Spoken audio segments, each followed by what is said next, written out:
Part 1. The Shadow Before. They begin. The perfections are sharpened. The flower spreads its colored petals wide in the sun, but the tongue of the bee misses them. They sink back into the loam, crying out.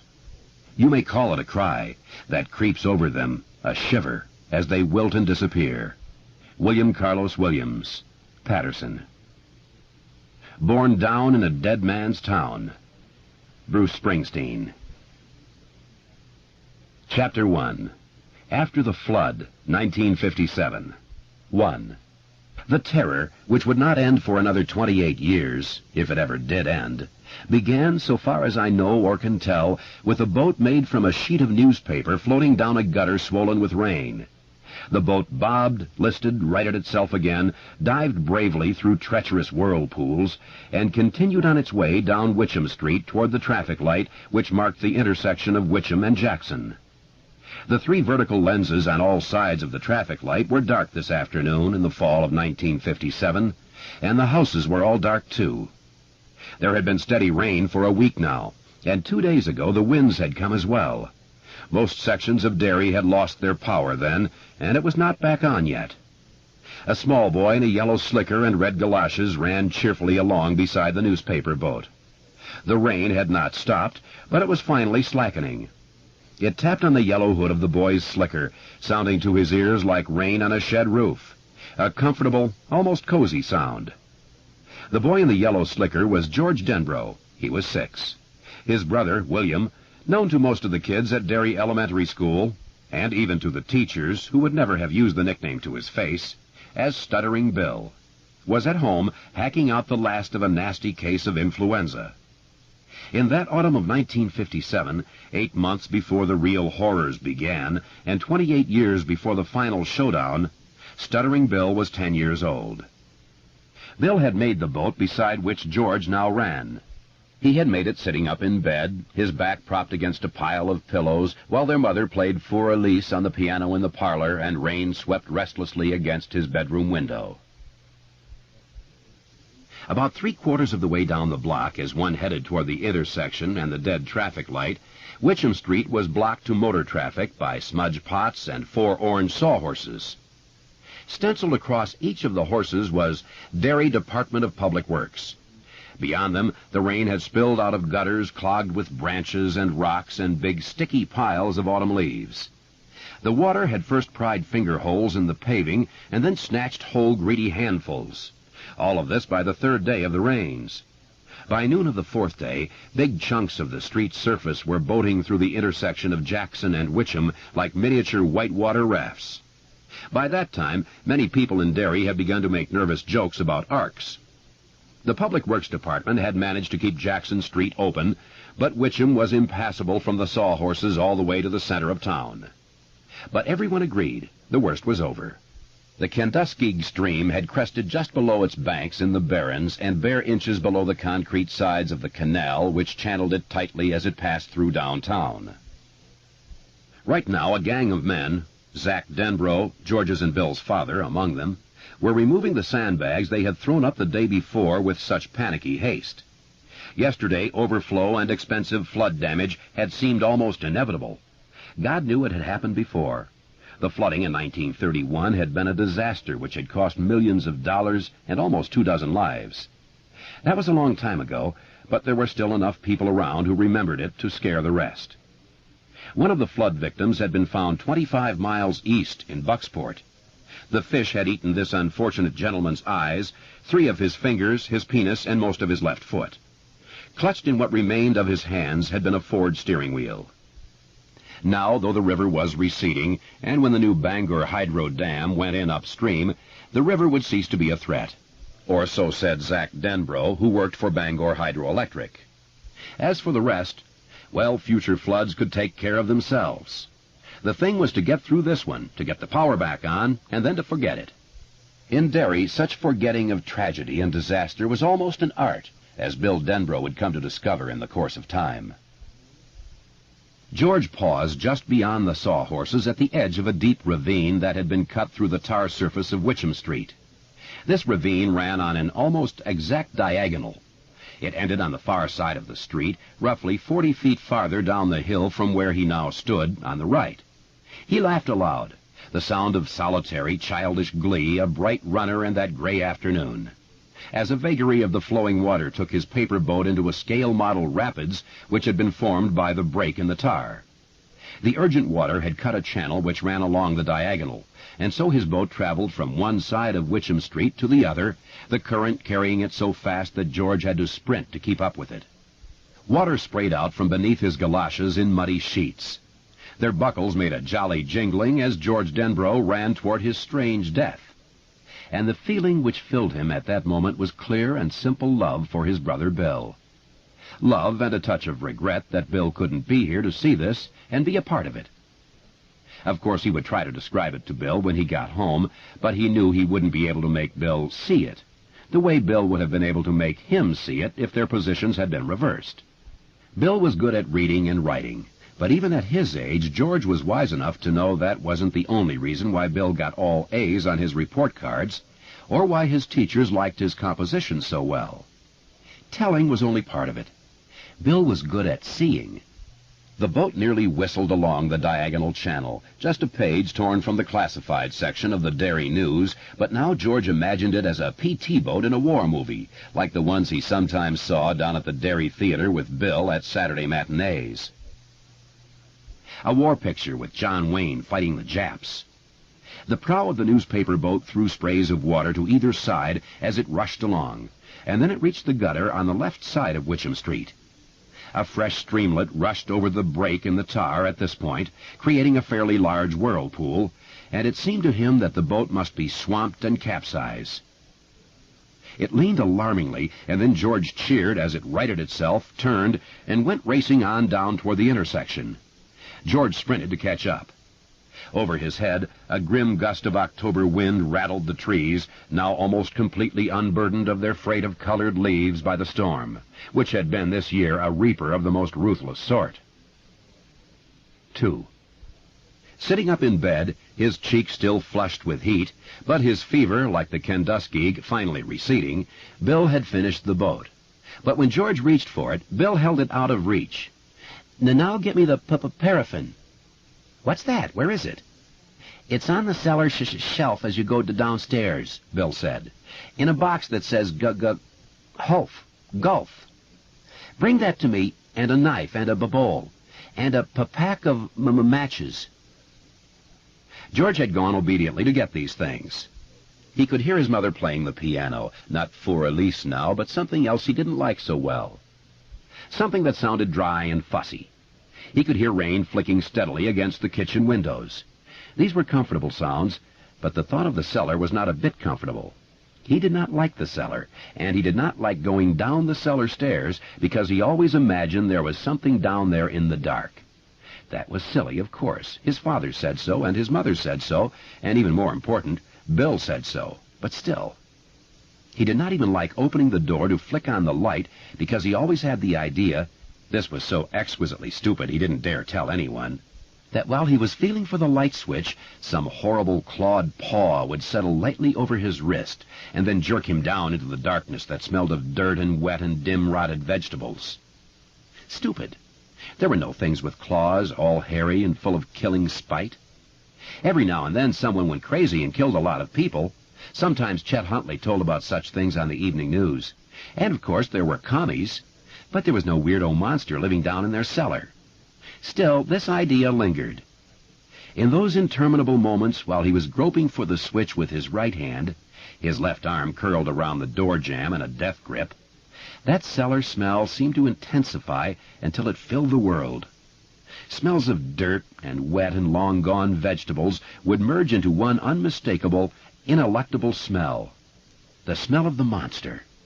The apotheosis of all monsters. It was the smell of something for which he had no name.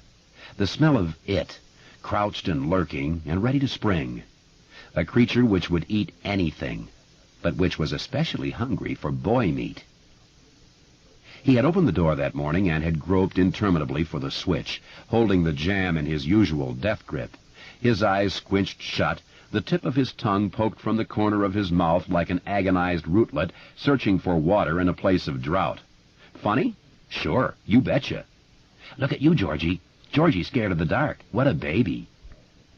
The sound of the piano came from what his father called the living room and what his mother called the parlor.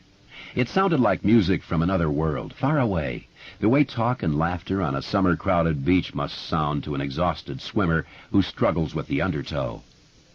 His fingers found the switch. Ah! They snapped it. And nothing. No light. Oh, cripes! The power! George snatched his arm back as if from a basket filled with snakes. He stepped back from the open cellar door, his heart hurrying in his chest. The power was out, of course. He had forgotten the power was out. Jeezly crow, what now? Go back and tell Bill he couldn't get the box of paraffin because the power was out, and he was afraid that something might get him as he stood on the cellar stairs? Something that wasn't a commie or a mass murderer, but a creature much worse than either? That it would simply slither part of its rotted self up between the stair risers and grab his ankle? That would go over big, wouldn't it? Others might laugh at such a fancy, but Bill wouldn't laugh. Bill would be mad. Bill would say, "Grow up, Georgie. Do you want this boat or not?" As if this thought were his cue, Bill called from his bedroom. Did it die out there, Georgie?" "No, I'm getting it, Bill," George called back at once. He rubbed at his arms, trying to make the guilty goose flesh disappear and be smooth skin again. "I just stopped to get a drink of water." "Well, hurry up." So he walked down the 4 steps to the cellar shelf, his heart a warm, beating hammer in his throat, the hair on the nape of his neck standing at attention, his eyes hot, his hands cold, sure that at any moment the cellar door would swing shut on its own, closing off the white light falling through the kitchen windows, and then he would hear it. Something worse than all the commies and murderers in the world, worse than the Japs, worse than Attila the Hun, worse than the somethings in 100 horror movies. It, growling deeply. He would hear the growl in those lunatic seconds before it pounced on him and unzipped his guts. The cellar smell was worse than ever today, because of the flood. Their house was high on Witcham Street, near the crest of the hill, and they had escaped the worst of it, but there was still standing water down there that had seeped in through the old rock foundations. The smell was low and unpleasant, making you want to take only the shallowest breaths. George sifted through the junk on the shelf as fast as he could. Old cans of Kiwi shoe polish and shoe polish rags, a broken kerosene lamp, 2 mostly empty bottles of Windex, an old flat can of turtle wax. For some reason, this can struck him, and he spent nearly 30 seconds looking at the turtle on the lid with a kind of hypnotic wonder. Then he tossed it back. And here it was at last, a square box with the word Gulf on it. George snatched it and ran up the stairs as fast as he could, suddenly aware that his shirt-tail was out, and suddenly sure that his shirt-tail would be his undoing. The thing in the cellar would allow him to get almost all the way out, and then it would grab the tail of his shirt and snatch him back, and... He reached the kitchen and swept the door shut behind him. It banged gustily. He leaned back against it with his eyes closed, sweat popped out on his arms and forehead, the box of paraffin gripped tightly in one hand. The piano had come to a stop, and his mom's voice floated to him. "Georgie, can't you slam that door a little harder next time? Maybe you could break some of the plates in the Welsh dresser if you really tried." "Sorry, Mom," he called back. "Georgie, you waste," Bill said from his bedroom. He pitched his voice low so their mother would not hear. George snickered a little. His fear was already gone. It had slipped away from him as easily as a nightmare slips away from a man who awakes, cold-skinned and gasping, from its grip, who feels his body and stares at his surroundings to make sure that none of it ever happened, and who then begins at once to forget it. Half is gone by the time his feet hit the floor, 3/4 of it by the time he emerges from the shower and begins to towel off, all of it by the time he finishes his breakfast. All gone, until the next time, when in the grip of the nightmare, all fears will be remembered. That turtle, George thought, going to the counter drawer where the matches were kept. Where did I see a turtle like that before? But no answer came, and he dismissed the question. He got a pack of matches from the drawer, a knife from the rack, holding the sharp edge studiously away from his body, as his dad had taught him, and a small bowl from the Welsh dresser in the dining room. Then he went back into Bill's room. "Well, what an a-hole you are, Georgie," Bill said, amiably enough, and pushed back some of the sick stuff on his night table. An empty glass, a pitcher of water, Kleenex, books, a bottle of Vicks Vapor Rub, the smell of which Bill would associate all his life with thick, phlegmy chests and snotty noses. The old Philco radio was there, too, playing not Chopin or Bach, but a Little Richard tune.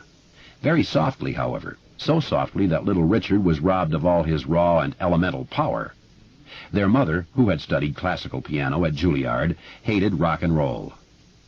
She did not merely dislike it, she abominated it.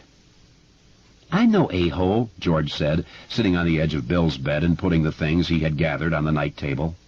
"Yes, you are," Bill said. "Nothing but a great big brown a-hole, that's you."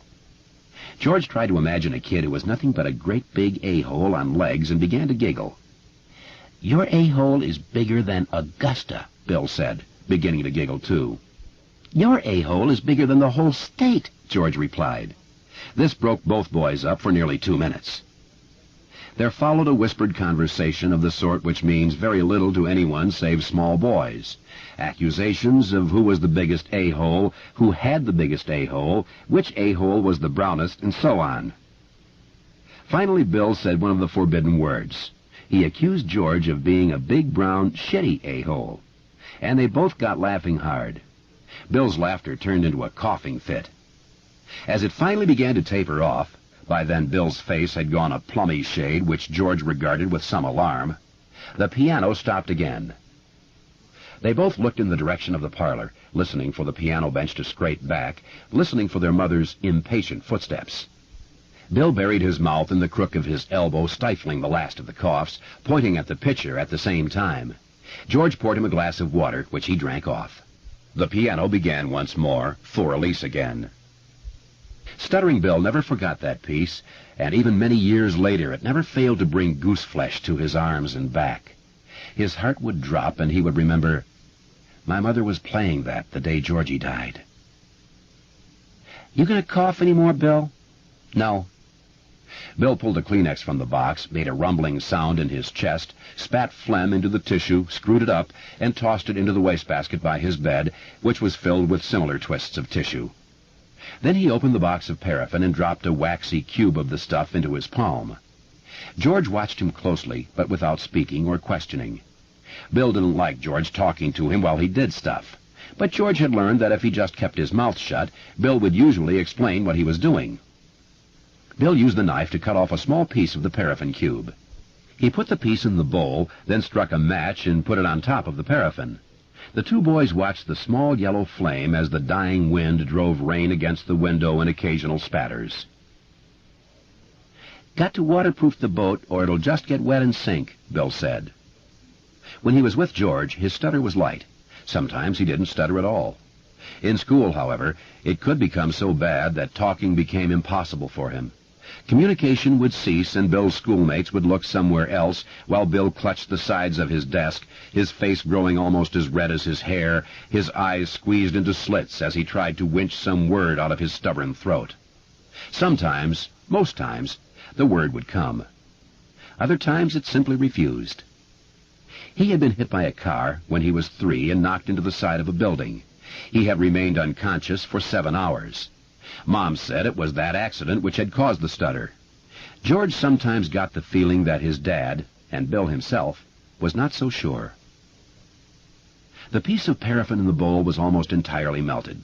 The match flame guttered lower, growing blue as it hugged the cardboard stick, and then it went out. Bill dipped his finger into the liquid, jerked it out with a faint hiss. He smiled apologetically at George. "Hot," he said. After a few seconds, he dipped his finger in again and began to smear the wax along the sides of the boat, where it quickly dried to a milky haze. "Can I do some?" George asked. "Okay, just don't get any on the blankets or Mom will kill you." George dipped his finger into the paraffin, which was now very warm but no longer hot, and began to spread it along the other side of the boat. "Don't put on so much, you a-hole," Bill said. "You want to sink it on its maiden cruise?" "I'm sorry." "That's all right. Just go easy." George finished the other side, then held the boat in his hands. It felt a little heavier, but not much. "Too cool," he said.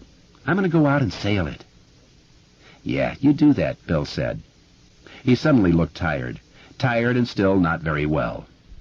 I wish you could come, George said. He really did. Bill sometimes got bossy after a while, but he always had the coolest ideas, and he hardly ever hit. It's your boat, really. She, Bill said. You call boats she. She, then. I wish I could come, too, Bill said glumly. Well, George shifted from one foot to the other, the boat in his hands. You put on your rain stuff, Bill said, or you'll wind up with the flahoo like me. Probably catch it anyway from my germs. Thanks, Bill. It's a neat boat. And he did something he hadn't done for a long time, something Bill never forgot. He leaned over and kissed his brother's cheek. You'll catch it for sure now, you a-hole, Bill said, but he seemed cheered up all the same.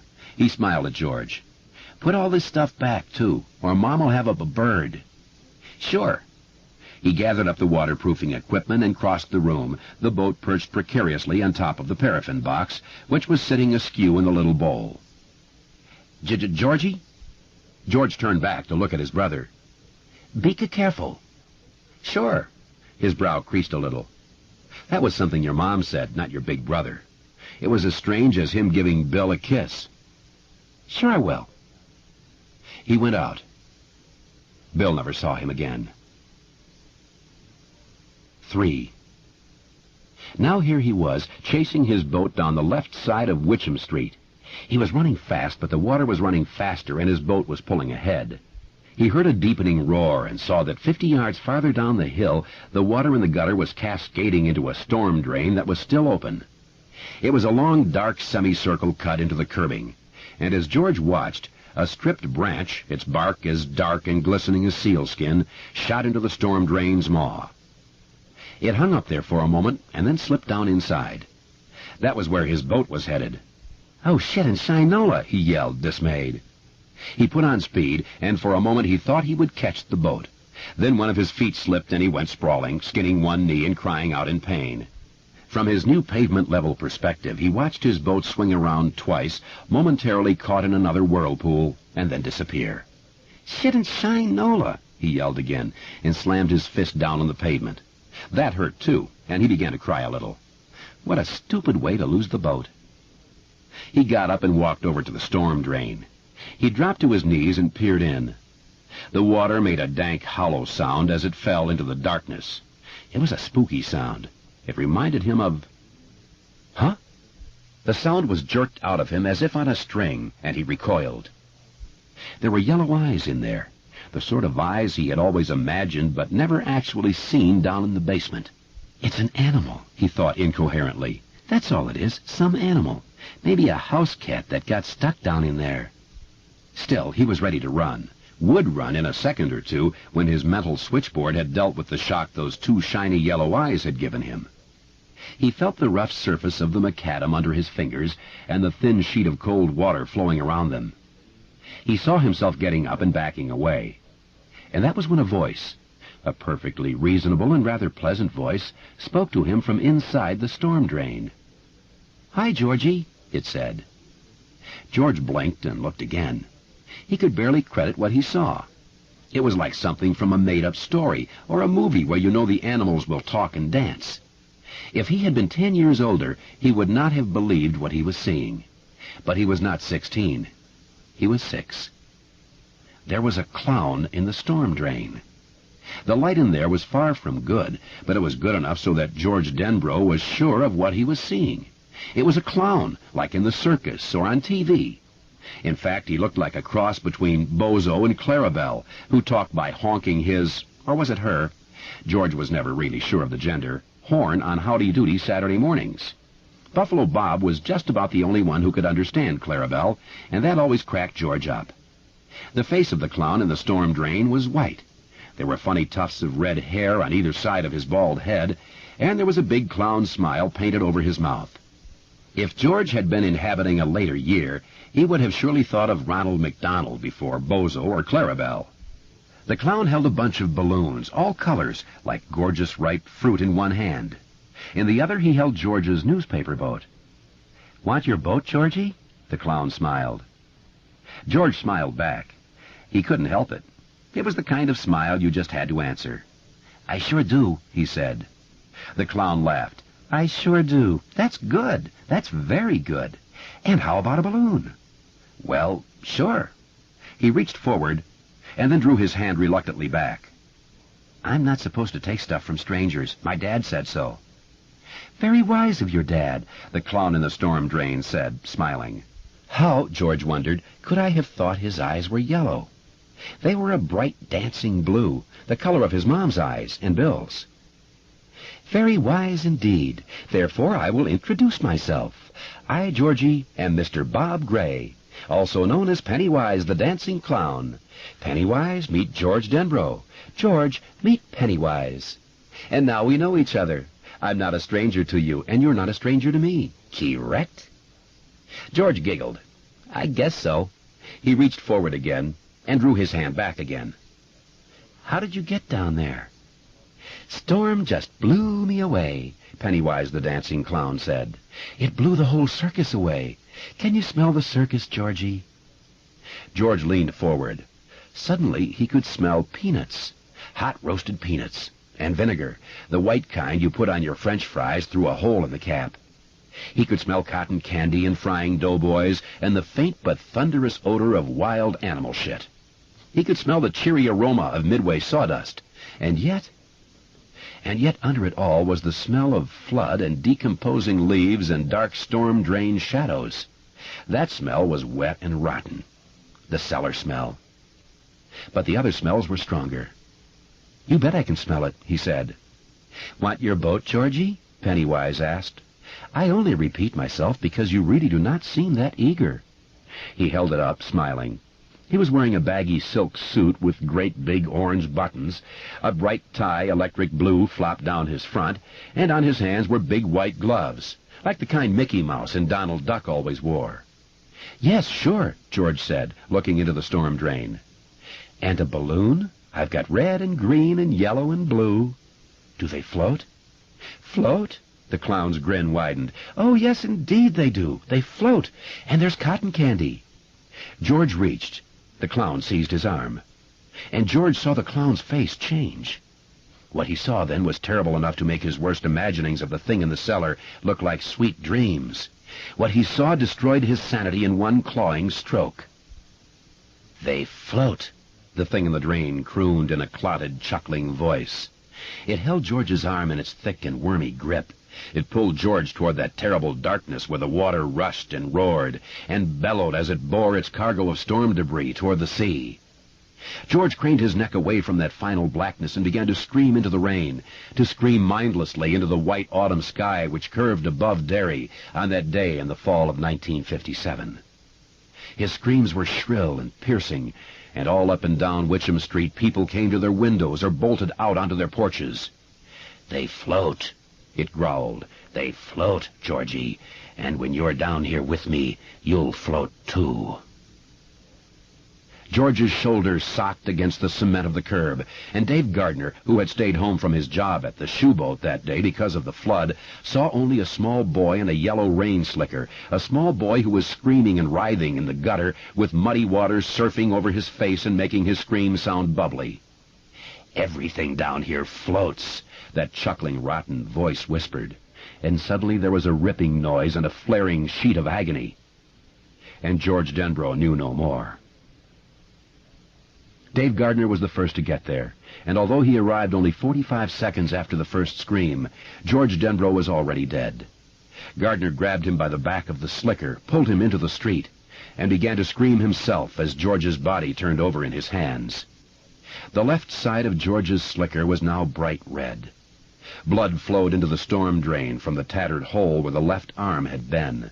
A knob of bone, horribly bright, peeked through the torn cloth. The boy's eyes stared up into the white sky, and as Dave staggered away toward the others already running pell-mell down the street, they began to fill up with rain. 4. Somewhere below, in the storm drain that was already filled nearly to capacity with runoff, there could have been no one down there, the county sheriff would later exclaim to a Derry News reporter with a frustrated fury so great it was almost agony. Hercules himself would have been swept away in that driving current. George's newspaper boat shot onward through nighted chambers and long concrete hallways that roared and chimed with water. For a while it ran neck and neck with a dead chicken that floated with its yellowy, reptilian toes pointed at the dripping ceiling. Then, at some junction east of town, the chicken was swept off to the left, while George's boat went straight.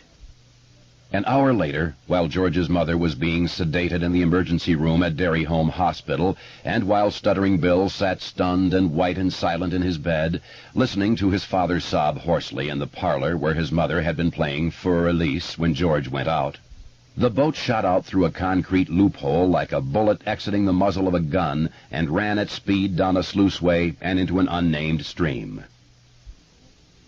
When it joined the boiling, swollen Penobscot River 20 minutes later, the first rifts of blue had begun to show in the sky overhead.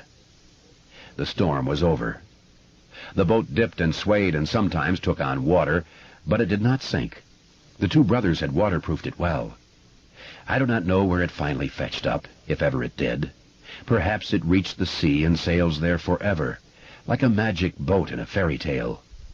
All I know is that it was still afloat, and still running on the breast of the flood when it passed the incorporated town limits of Derry, Maine. And there it passes out of this tale forever. Chapter 2. After the Festival, 1984. 1. The reason Adrian was wearing the hat, his sobbing boyfriend would later tell the police, was because he had won it at the Pitch Till You Win stall on the Basie Park Fairgrounds just 6 days before his death. He was proud of it. He was wearing it because he loved this shitty little town, the boyfriend, Don Haggerty, screamed at the cops. Now, there's no need for that sort of language, Officer Harold Gardner told Haggerty. Harold Gardner was one of Dave Gardner's 4 sons. On the day his father had discovered the lifeless, one-armed body of George Dembro, Harold Gardner had been 5. On this day, almost 27 years later, he was 32 and balding. Harold Gardner recognized the reality of Don Haggerty's grief and pain, and at the same time found it impossible to take seriously. This man, if you want to call him a man, was wearing lipstick and satin pants so tight you can almost read the wrinkles in his cock. Grief or no grief, pain or no pain, he was, after all, just a queer. Like his friend, the late Adrian Mellon. "Let's go through it again," Harold's partner, Jeffrey Reeves, said. "The two of you came out of the Falcon and turned toward the canal. Then what?" "How many times do I have to tell you idiots?" Haggerty was still screaming. "They killed him. They pushed him over the side. Just another day in Macho City for them." Don Haggerty began to cry. "One more time," Reeves repeated patiently. "You came out of the Falcon. Then what?" 2. In an interrogation room just down the hall, 2 Derry cops were speaking with Steve Dubé, 17. In the clerk of probate's office upstairs, 2 more were questioning John Webby Garton, 18. And in the chief of police's office on the 5th floor, Chief Andrew Rademacher and Assistant District Attorney Tom Boudelier were questioning 15-year-old Christopher Unwin. Unwin, who wore faded jeans, a grease-smeared T-shirt, and blocky engineer boots, was weeping. Rademacher and Boudelier had taken him because they had quite accurately assessed him as the weak link in the chain. "Let's go through it again," Boudelier said in this office just as Jeffrey Reeves was saying the same thing 2 floors down. "We didn't mean to kill him," Unwin blubbered. "It was the hat. We couldn't believe he was still wearing the hat after what Webby said the first time. And I guess we wanted to scare him." "For what he said?" Chief Rademacher interjected. "Yes." "To John Garton on the afternoon of the 17th.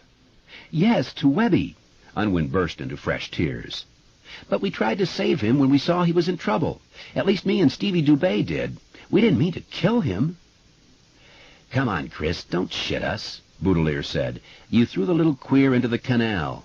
"Yes, but—" "And the 3 of you came in to make a clean breast of things. Chief Rademacher and I appreciate that, don't we, Andy?" "You bet. It takes a man to own up to what he did, Chris." "So don't fuck yourself up by lying now. You meant to throw him over the minute you saw him and his fag buddy coming out of the Falcon, didn't you?" "No," Chris Unwin protested vehemently. Boudelier took a pack of Marlboros from his shirt pocket and stuck one in his mouth. He offered the pack to Unwin. "Cigarette?" Unwin took one. Boudelier had to chase the tip with a match in order to give him a light because of the way Unwin's mouth was trembling. "But when you saw he was wearing the hat," Rademacher asked. Unwin dragged deep, lowered his head so that his greasy hair fell in his eyes, and jetted smoke from his nose, which was littered with blackheads. "Yeah," he said, almost too softly to be heard. Boudelier leaned forward, brown eyes gleaming. His face was predatory, but his voice was gentle. "What, Chris?" "I said yes, I guess so, to throw him in, but not to kill him." He looked up at them, face frantic and miserable, and still unable to comprehend the stupendous changes which had taken place in his life since he left the house to take in the last night of Derry's Canal Days Festival with 2 of his buddies at 7:30 the previous evening. "Not to kill him," he repeated. "And that guy under the bridge, I still don't know who he was." "What guy was that?" Rademacher asked, but without much interest. They had heard this part before as well, and neither of them believed it.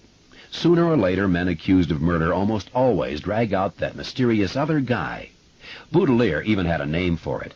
He called it the one-armed man syndrome, after that old TV series, The Fugitive. "The guy in the clown suit," Chris Unwin said, and shivered. "The guy with the balloons." 3.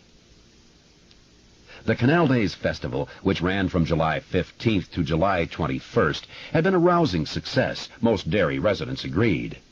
A great thing for the city's morale, image, and pocketbook. The week-long festival was pegged to mark the centenary of the opening of the canal which ran through the middle of downtown. It had been the canal which had fully opened Derry to the lumber trade in the years 1884 to 1910. It had been the canal which had birthed Derry's boom years. The town was spruced up from east to west and north to south. Potholes, which some residents swore hadn't been patched for 10 years or more, were neatly filled with hot top and rolled smooth. The town buildings were refurbished on the inside, repainted on the outside. The worst of the graffiti in Basie Park, much of it coolly logical anti-gay statements such as "kill all queers" and "AIDS from God, you hellbound homos," was sanded off the benches and wooden walls of the little covered walkway over the canal known as the Kissing Bridge. A Canal Days museum was installed in 3 empty storefronts downtown and filled with exhibits by Michael Hanlon, a local librarian and amateur historian. The town's oldest families loaned freely of their almost priceless treasures, and during the week of the festival, nearly 40,000 visitors paid a quarter each to look at eating house menus from the 1890s, loggers' bits, axes, and peavies from the 1880s, children's toys from the 1920s, and over 2,000 photographs and 9 reels of movie film of life as it had been in Derry over the last 100 years. The museum was sponsored by the Derry Ladies' Society, which vetoed some of Hanlon's proposed exhibits, such as the notorious tramp chair from the 1930s, and photographs, such as those of the Bradley gang after the notorious shootout. But all agreed it was a great success, and no one really wanted to see those gory old things anyway.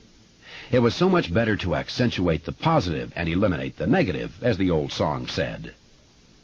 There was a huge striped refreshment tent in Derry Park, and band concerts there every night. In Basie Park there was a carnival with rides by Smokey's Greater Shows and games run by local townfolk. A special tram car circled the historic sections of the town every hour on the hour and ended up at this gaudy and amiable money machine. It was here that Adrian Mellon won the hat which would get him killed, the paper top hat with the flower and the band which said, "I love Derry." 4. "I'm tired," John Webby Garton said. Like his 2 friends, he was dressed in unconscious imitation of Bruce Springsteen, although if asked, he would probably call Springsteen a wimp or a fagola, and would instead profess admiration for such bitchin' heavy metal groups as Def Leppard, Twisted Sister, or Judas Priest. The sleeves of his plain blue T-shirt were torn off, showing his heavily muscled arms. His thick brown hair fell over one eye. This touch was more John Cougar Mellencamp than Springsteen. There were blue tattoos on his arms, arcane symbols which looked as if they had been drawn by a child. "I don't want to talk no more." "Just tell us about Tuesday afternoon at the fair," Paul Hughes said.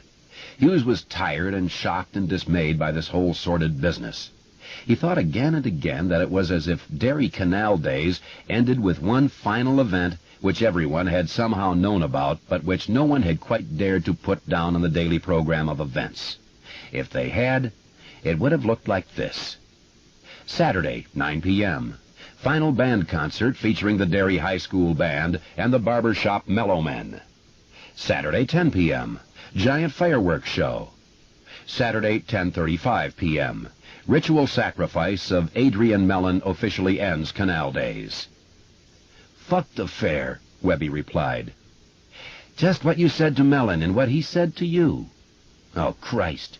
Webby rolled his eyes. "Come on, Webby," Hugh's partner said. Webby Garton rolled his eyes and began again. 5. Garton saw the two of them, Mellon and Haggerty, mincing along with their arms about each other's waists and giggling like a couple of girls. At first he actually thought they were a couple of girls. Then he recognized Mellon, who had been pointed out to him before. As he looked, he saw Mellon turn to Haggerty, and they kissed briefly. "Oh, man, I'm gonna barf," Webby cried, disgusted. Chris Unwin and Steve Dubé were with him. When Webby pointed out Mellon, Steve Dubé said he thought the other fag was named Don somebody, and that he'd picked up a kid from Derry High hitching, and then tried to put a few moves on him. Mellon and Haggerty began to move toward the three boys again, walking away from the pitch till you win, and toward the Carney's exit. Webby Garton would later tell officers Hughes and Conley that his civic pride had been wounded by seeing a fucking faggot wearing a hat which said, "I love Derry." It was a silly thing, that hat, a paper imitation of a top hat with a great big flower sticking up from the top and nodding about in every direction. The silliness of the hat apparently wounded Webby's civic pride even more. As Mellon and Haggerty passed, each with his arm linked about the other's waist, Webby Garton yelled out, "I ought to make you eat that hat, you fucking ass bandit." Mellon turned toward Garton, fluttered his eyes flirtatiously, and said, "If you want something to eat, hon, I can find something much tastier than my hat." At this point, Webby Garton decided he was going to rearrange the faggot's face. In the geography of Mellon's face, mountains would rise and continents would drift. Nobody suggested he suck the root. Nobody.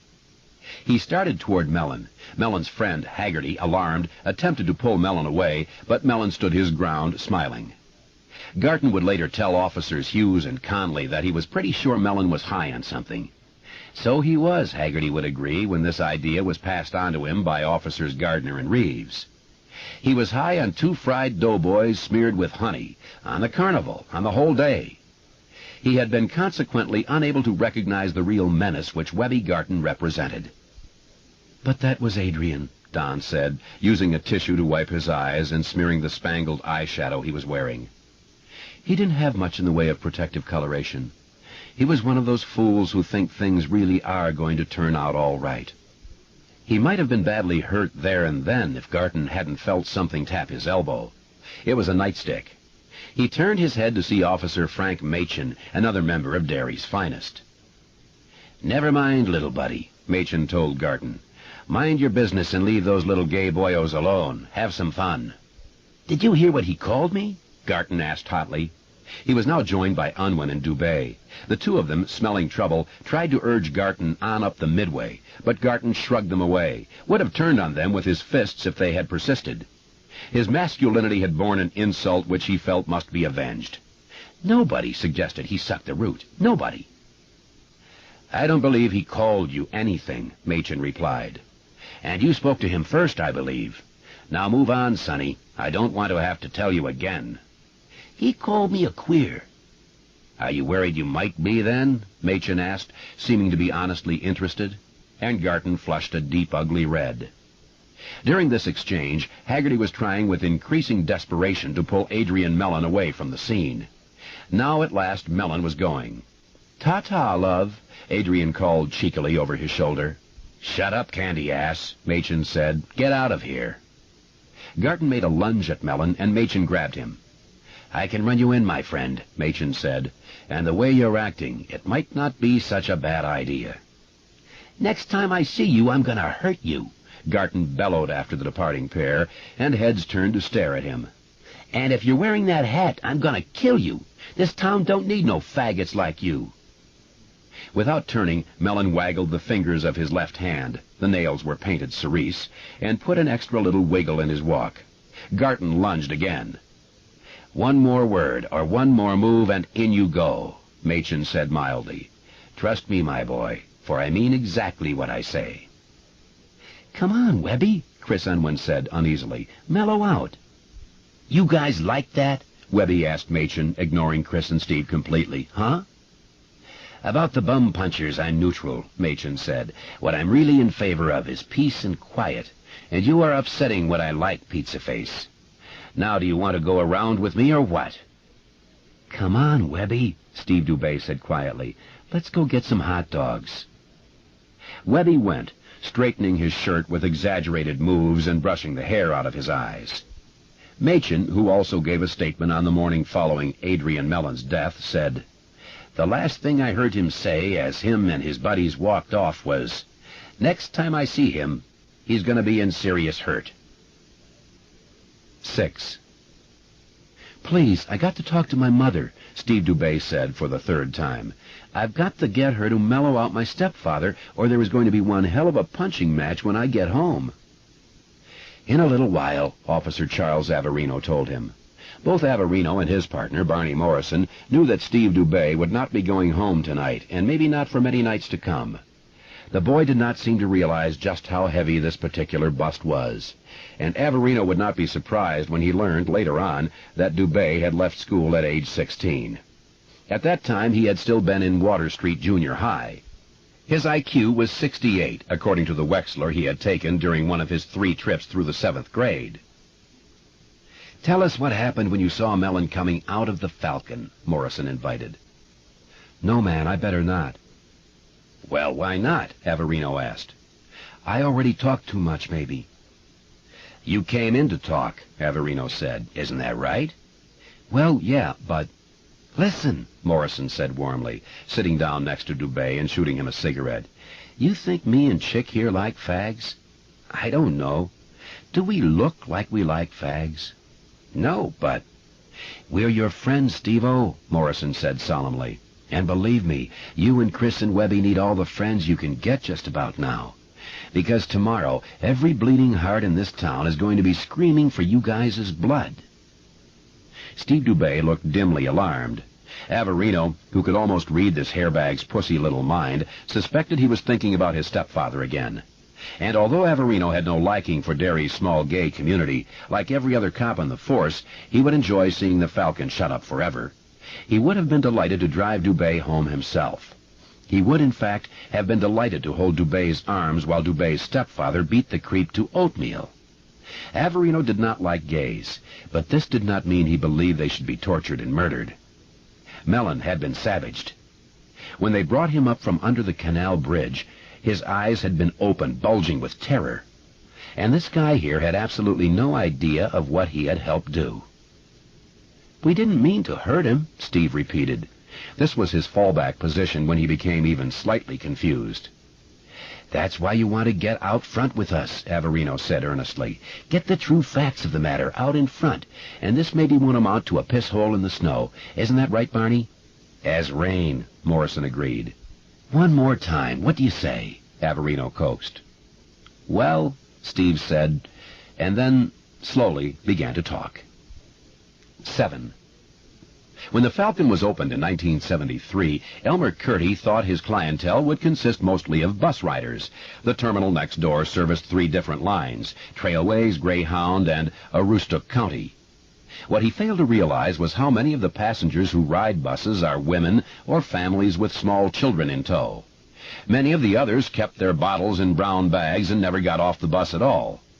Those who did were usually soldiers or sailors who wanted no more than a quick beer or two. You couldn't very well go on a bender during a 10-minute rest stop. Curdy had begun to realize some of these home truths by 1977, but by then it was too late. He was up to his tits in bills, and there was no way that he could see out of the red ink. The idea of burning the place down for the insurance occurred to him, but unless he hired a professional to torch it, he supposed he would be caught. And he had no idea where professional arsonists hung out anyway. He decided in February of that year that he would give it until July 4th.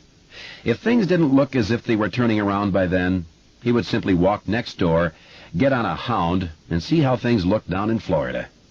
But in the next 5 months, an amazing quiet sort of prosperity came to the bar, which was painted black and gold inside and decorated with stuffed birds.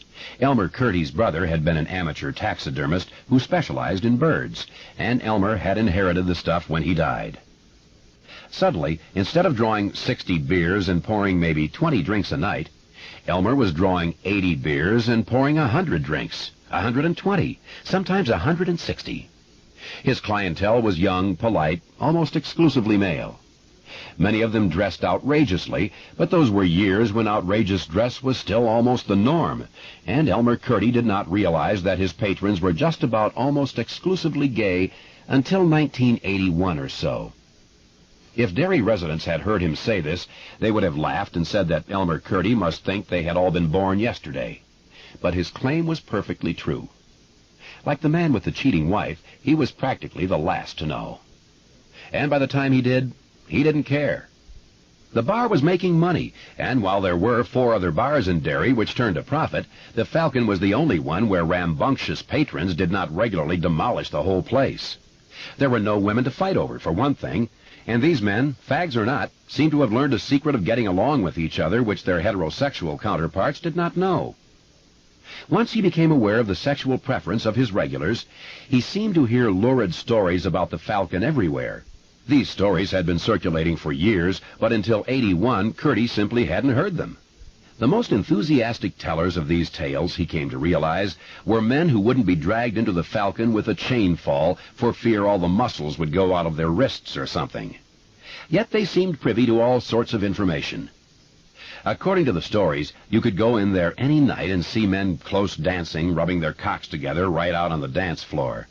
Men French kissing at the bar, men getting blowjobs in the bathrooms. There was supposedly a room out back where you went if you wanted to spend a little time on the Tower of Power. There was a big old fellow in a Nazi uniform back there who kept his arm greased most of the way to the shoulder and who would be happy to take care of you. In fact, none of these things were true. When folks with a thirst did come in from the bus station for a beer or a highball, they sensed nothing out of the ordinary in the Falcon at all. There were a lot of guys, sure, but that was no different than thousands of working men's bars all across the country. The clientele was gay, but gay was not a synonym for stupid. If they wanted a little outrageousness, they went to Portland. If they wanted a lot of outrageousness, Ramrod-style outrageousness or Peck's Big Boy-style outrageousness, they went down to New York or Boston. Derry was small. Derry was provincial, and Derry's small gay community understood the shadow under which it existed quite well. Don Haggerty had been coming into the Falcon for 2 or 3 years on the night in March of 1984 when he first showed up with Adrian Mellon. Before then, Haggerty had been the sort who plays the field, rarely showing up with the same escort half a dozen times. But by late April it had become obvious even to Elmer Curdy, who cared very little about such things, that Haggerty and Mellon had a steady thing going. Haggerty was a draftsman with an engineering firm in Bangor. Adrian Mellon was a freelance writer who published anywhere and everywhere he could. Airline magazines, confession magazines, regional magazines, Sunday supplements, sex letter magazines. He had been working on a novel, but maybe that wasn't serious. He had been working on it since his 3rd year of college, and that had been 12 years ago. He had come to Derry to write a piece about the canal. He was on assignment from New England Byways, a glossy bi-monthly that was published in Concord. Adrian Mellon had taken the assignment because he could squeeze Byways for 3 weeks' worth of expense money, including a nice room at the Derry townhouse, and gather all the material he needed for the piece in maybe 5 days. During the other 2 weeks, he could gather enough material for maybe 4 other regional pieces. But during that 3-week period, he met Don Haggerty, and instead of going back to Portland when his 3 weeks on the cuff were over, he found himself a small apartment on Kossuth Lane. He lived there for only 6 weeks. Then he moved in with Don Haggerty. 8. That summer, Haggerty told Harold Gardner and Jeff Reeves, was the happiest summer of his life. He should have been on the lookout, he said. He should have known that God only puts a rug under guys like him in order to jerk it out from under their feet. The only shadow, he said, was Adrian's extravagantly partisan reaction to dairy. He had a T-shirt which said, "Maine ain't bad, but dairy's great." He had a Dairy Tigers high school jacket, and of course there was the hat. He claimed to find the atmosphere vital and creatively invigorating. Perhaps there was something to this. He had taken his languishing novel out of the trunk for the first time in nearly a year. Was he really working on it then? Gardner asked Haggerty, not really caring but wanting to keep Haggerty primed. Yes, he was busting pages. He said it might be a terrible novel, but it was no longer going to be a terrible unfinished novel. He expected to finish it by his birthday in October. Of course he didn't know what dairy was really like. He thought he did, but he hadn't been here long enough to get a whiff of the real dairy. I kept trying to tell him, but he wouldn't listen. "And what's dairy really like, Don?" Reeves asked. "It's a lot like a dead strumpet with maggots squirming out of her coos," Don Haggerty said. The two cops stared in silent amazement. "It's a bad place," Haggerty said. "It's a sewer." "You mean you two guys don't know that? You two guys have lived here all of your lives and you don't know that?" Neither of them answered. After a little while, Haggerty went on. 9. Until Adrian Mellon entered his life, Don had been planning to leave Derry. He had been there for 3 years, mostly because he had agreed to a long-term lease on an apartment with the world's most fantastic river view, but now the lease was almost up and Don was glad. No more long commute back and forth to Bangor. No more weird vibes. In Derry, he once told Adrian, it always felt like 13 o'clock. Adrian might think Derry was a great place, but it scared Don. It was not just the town's tightly homophobic attitude, an attitude as clearly expressed by the town's preachers as by the graffiti in Basie Park. But that was one thing he had been able to put his finger on. Adrian had laughed. "Don, every town in America has a contingent that hates the gay folk," he said. "Don't tell me you don't know that. This is, after all, the era of Ronnie Moron and Phyllis Housefly." "Come down to Basie Park with me," Don had replied, after seeing that Adrian really meant what he was saying. And what he was really saying was that Derry was no worse than any other fair-sized town in the hinterlands. "I want to show you something, my love." They drove to Basie Park. This had been in mid-June, about a month before Adrian's murder, Haggerty told the cops. He took Adrian into the dark, vaguely unpleasant-smelling shadows of the Kissing Bridge. He pointed out one of the graffiti. Adrian had to strike a match and hold it below the writing in order to read it. "Show me your cock queer and I'll cut it off you." "I know how people feel about gays," Don said quietly. "I got beaten up at a truck stop in Dayton when I was a teenager. Some fellows in Portland set my shoes on fire outside of a sandwich shop while this fat-assed old cop sat inside his cruiser and laughed. I've seen a lot, but I've never seen anything quite like this. Look over here, check it out." Another match revealed, "Stick nails in eyes of all faggots, for God." "Whoever writes these little homilies has got a case of the deep-down crazies. I'd feel better if I thought it was just one person, one isolated sickie, but—" Don swept his arm vaguely down the length of the Kissing Bridge. "There's a lot of this stuff, and I just don't think one person did it all. That's why I want to leave Derry, Abe. Too many places and too many people seem to have the deep-down crazies." "Well, wait until I finish my novel, okay, please? October, I promise, no later. The air's better here."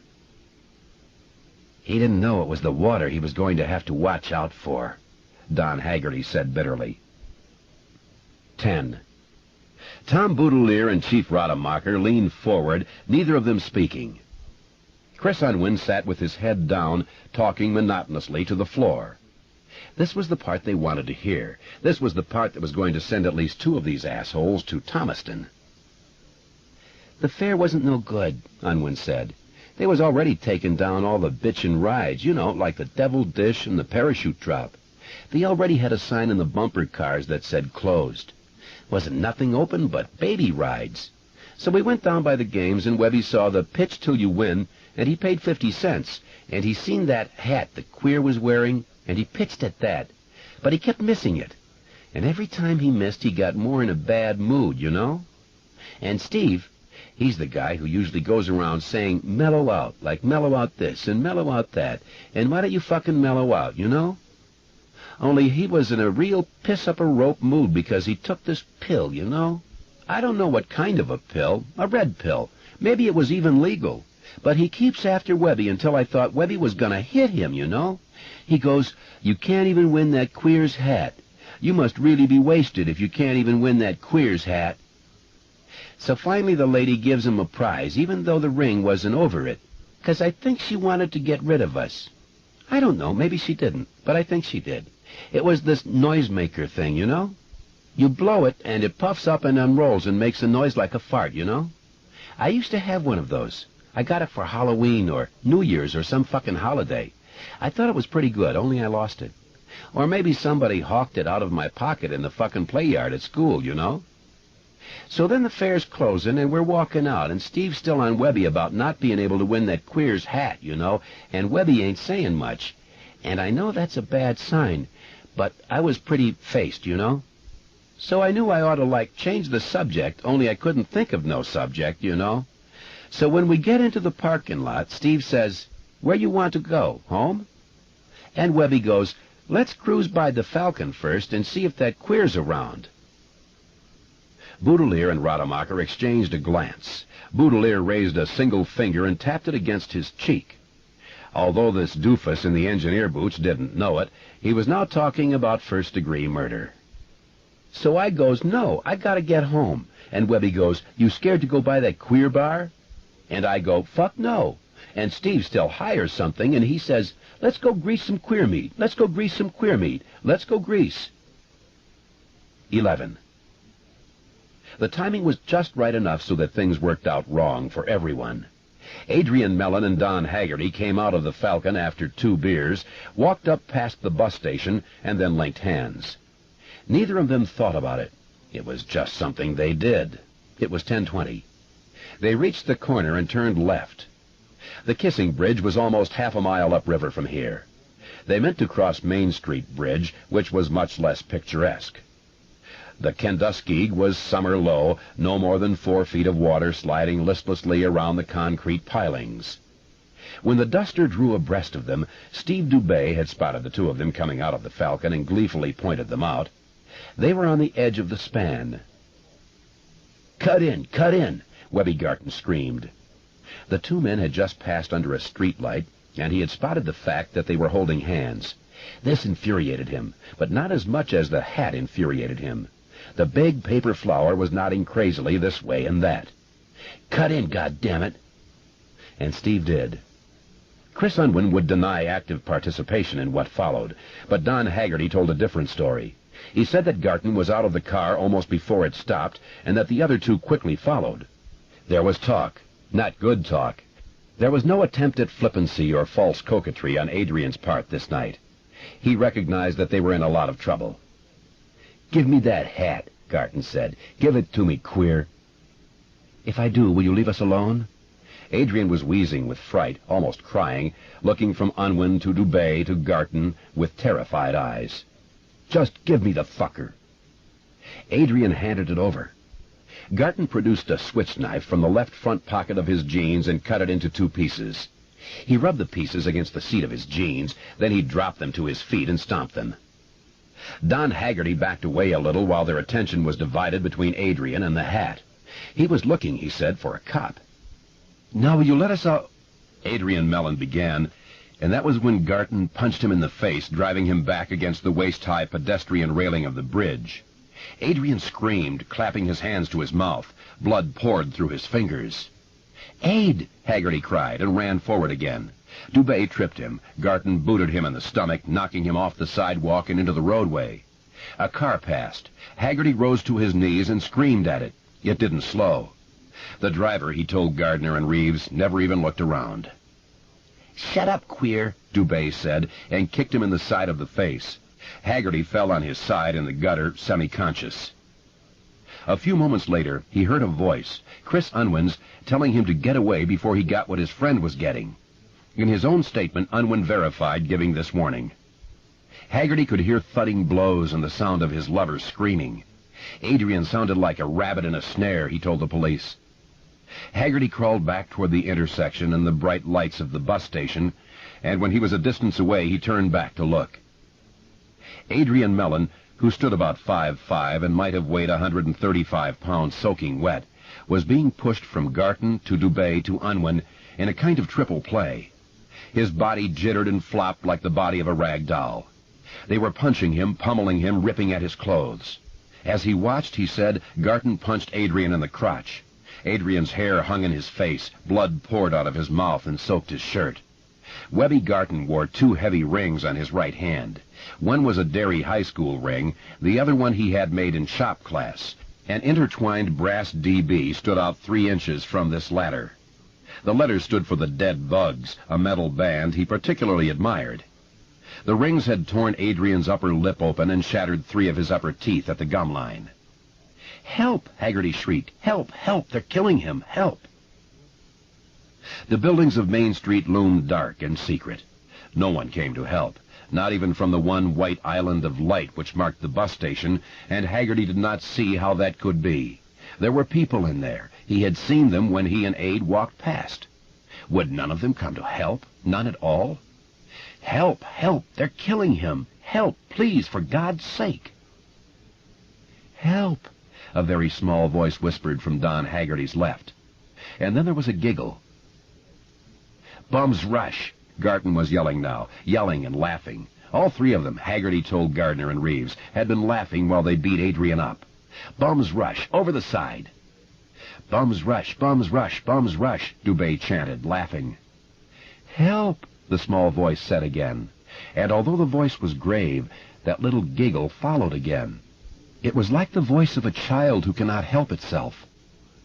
Haggerty looked down and saw the clown. And it was at this point that Gardner and Reeves began to discount everything that Haggerty said, because the rest was the raving of a lunatic. Later, however, Harold Gardner found himself wondering. Later, when he found that the Unwin boy had also seen a clown, or said he had, he began to have second thoughts. His partner either never had them or would never admit to them. The clown, Haggerty said, looked like a cross between Ronald McDonald and that old TV clown, Bozo, or so he thought at first. It was the wild tufts of orange hair that brought such comparisons to mind. But later consideration had caused him to think the clown really looked like neither. The smile painted over the white pancake was red, not orange, and the eyes were a weird, shiny silver. Contact lenses, perhaps. But a part of him thought then, and continued to think, that maybe that silver had been the real color of those eyes. He wore a baggy suit with big orange pom-pom buttons. On his hands were cartoon gloves. "If you need help, Don," the clown said, "help yourself to a balloon." And it offered the bunch it held in one hand. "They float," the clown said. "Down here we all float. Pretty soon your friend will float, too." 12. "This clown called you by name," Jeff Reeves said in a totally expressionless voice. He looked over Haggerty's bent head at Harold Gardner, and one eye drew down in a wink. "Yes," Haggerty said, not looking up. "I know how it sounds." 13. "So then you threw him over," Boudelier said. "Bums rush." "Not me," Unwin said, looking up. He flicked the hair out of his eyes with one hand and stared at them urgently. "When I saw they really meant to do it, I tried to pull Steve away, because I knew the guy might get banged up. It was like 10 feet to the water." It was 23. One of Chief Rademacher's patrolmen had already measured. "But it was like he was crazy. The 2 of them kept yelling, 'Bums rush, bums rush,' and they picked him up. Webby had him under the arms, and Steve had him by the seat of the pants, and... 14. When Haggerty saw what they were doing, he rushed back toward them, screaming, "No, no, no," at the top of his voice. Chris Unwin pushed him backward, and Haggerty landed in a teeth-rattling heap on the sidewalk. "Do you want to go over, too?" he whispered. "You run, baby." They threw Adrian Mellon over the bridge and into the water then. Haggerty heard the splash. "Let's get out of here," Steve Dubé said. He and Webby were backing toward the car. Chris Unwin went to the railing and looked over. He saw Haggerty first, sliding and clawing his way down the weedy, trash-littered embankment to the water. Then he saw the clown. The clown was dragging Adrian out on the far side with one arm. Its balloons were in its other hand. Adrian was dripping wet, choking, moaning. The clown twisted its head and grinned up at Chris. Chris said he saw its shining silver eyes and its bared teeth. Great big teeth, he said. Like the lion in the circus, man, he said. I mean, they were that big. Then he said he saw the clown shove one of Adrian Mellon's arms back so it lay over his head. Then what, Chris? Boudelier said. He was bored with this part. Fairy tales had bored him since the age of 8 on. I don't know, Chris said. That was when Steve grabbed me and hauled me into the car. But I think it bit into his armpit. He looked up at them again, uncertain now. I think that's what it did. Bit into his armpit. Like it wanted to eat him, man. Like it wanted to eat his heart. 15. No, Haggerty said, when he was presented with Chris Unwin's story in the form of questions.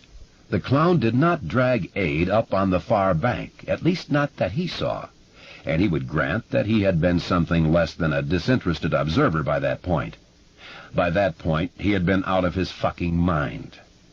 The clown, he said, was standing near the far bank with Adrian's dripping body clutched in its arms. Aid's right arm was stuck stiffly out behind the clown's head, and the clown's face was indeed in Aid's right armpit. But it was not biting. It was smiling. Haggerty could see it looking out from beneath Aid's arm and smiling. The clown's arms tightened, and Haggerty heard ribs splinter. Aid shrieked. "Float with us, Don," the clown said out of its grinning red mouth, and then pointed with one of its white-gloved hands under the bridge. Balloons floated against the underside of the bridge. Not a dozen or a dozen dozens, but thousands, red and blue and green and yellow, and printed on the side of each was, "I love dairy." 16. Well, now that surely does sound like a lot of balloons, Reeves said, and tipped Harold Gardner another wink. I know how it sounds, Haggerty reiterated in the same dreary voice. You saw those balloons, Gardner said. Don Haggerty slowly held his hands up in front of his face. I saw them as clearly as I can see my own fingers at this moment. Thousands of them. You couldn't even see the underside of the bridge. There were too many of them. They were rippling a little and sort of bouncing up and down. There was a sound, a funny low squealing noise. That was their sides rubbing together. And strings. There was a forest of white strings hanging down. They looked like white strands of spiderweb. The clown took Aid under there. I could see its suit brushing through those strings. Aid was making awful choking sounds. I started after him, and the clown looked back. I saw its eyes, and all at once I understood who it was. Who was it, Don? Harold Gardner asked softly. It was dairy, Don Haggerty said. It was this town. And what did you do then? It was Reeves.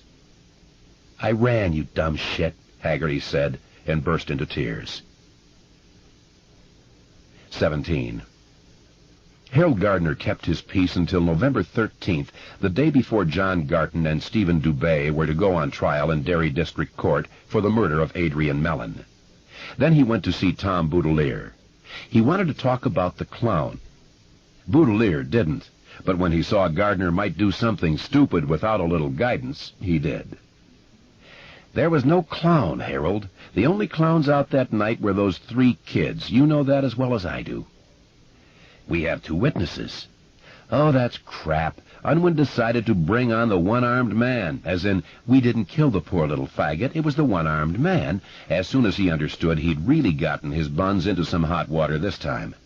Haggerty was hysterical. He stood by and watched those kids murder his best friend. It wouldn't have surprised me if he'd seen flying saucers. But Boudelier knew better. Gardner could see it in his eyes, and the assistant DA's ducking and dodging irritated him.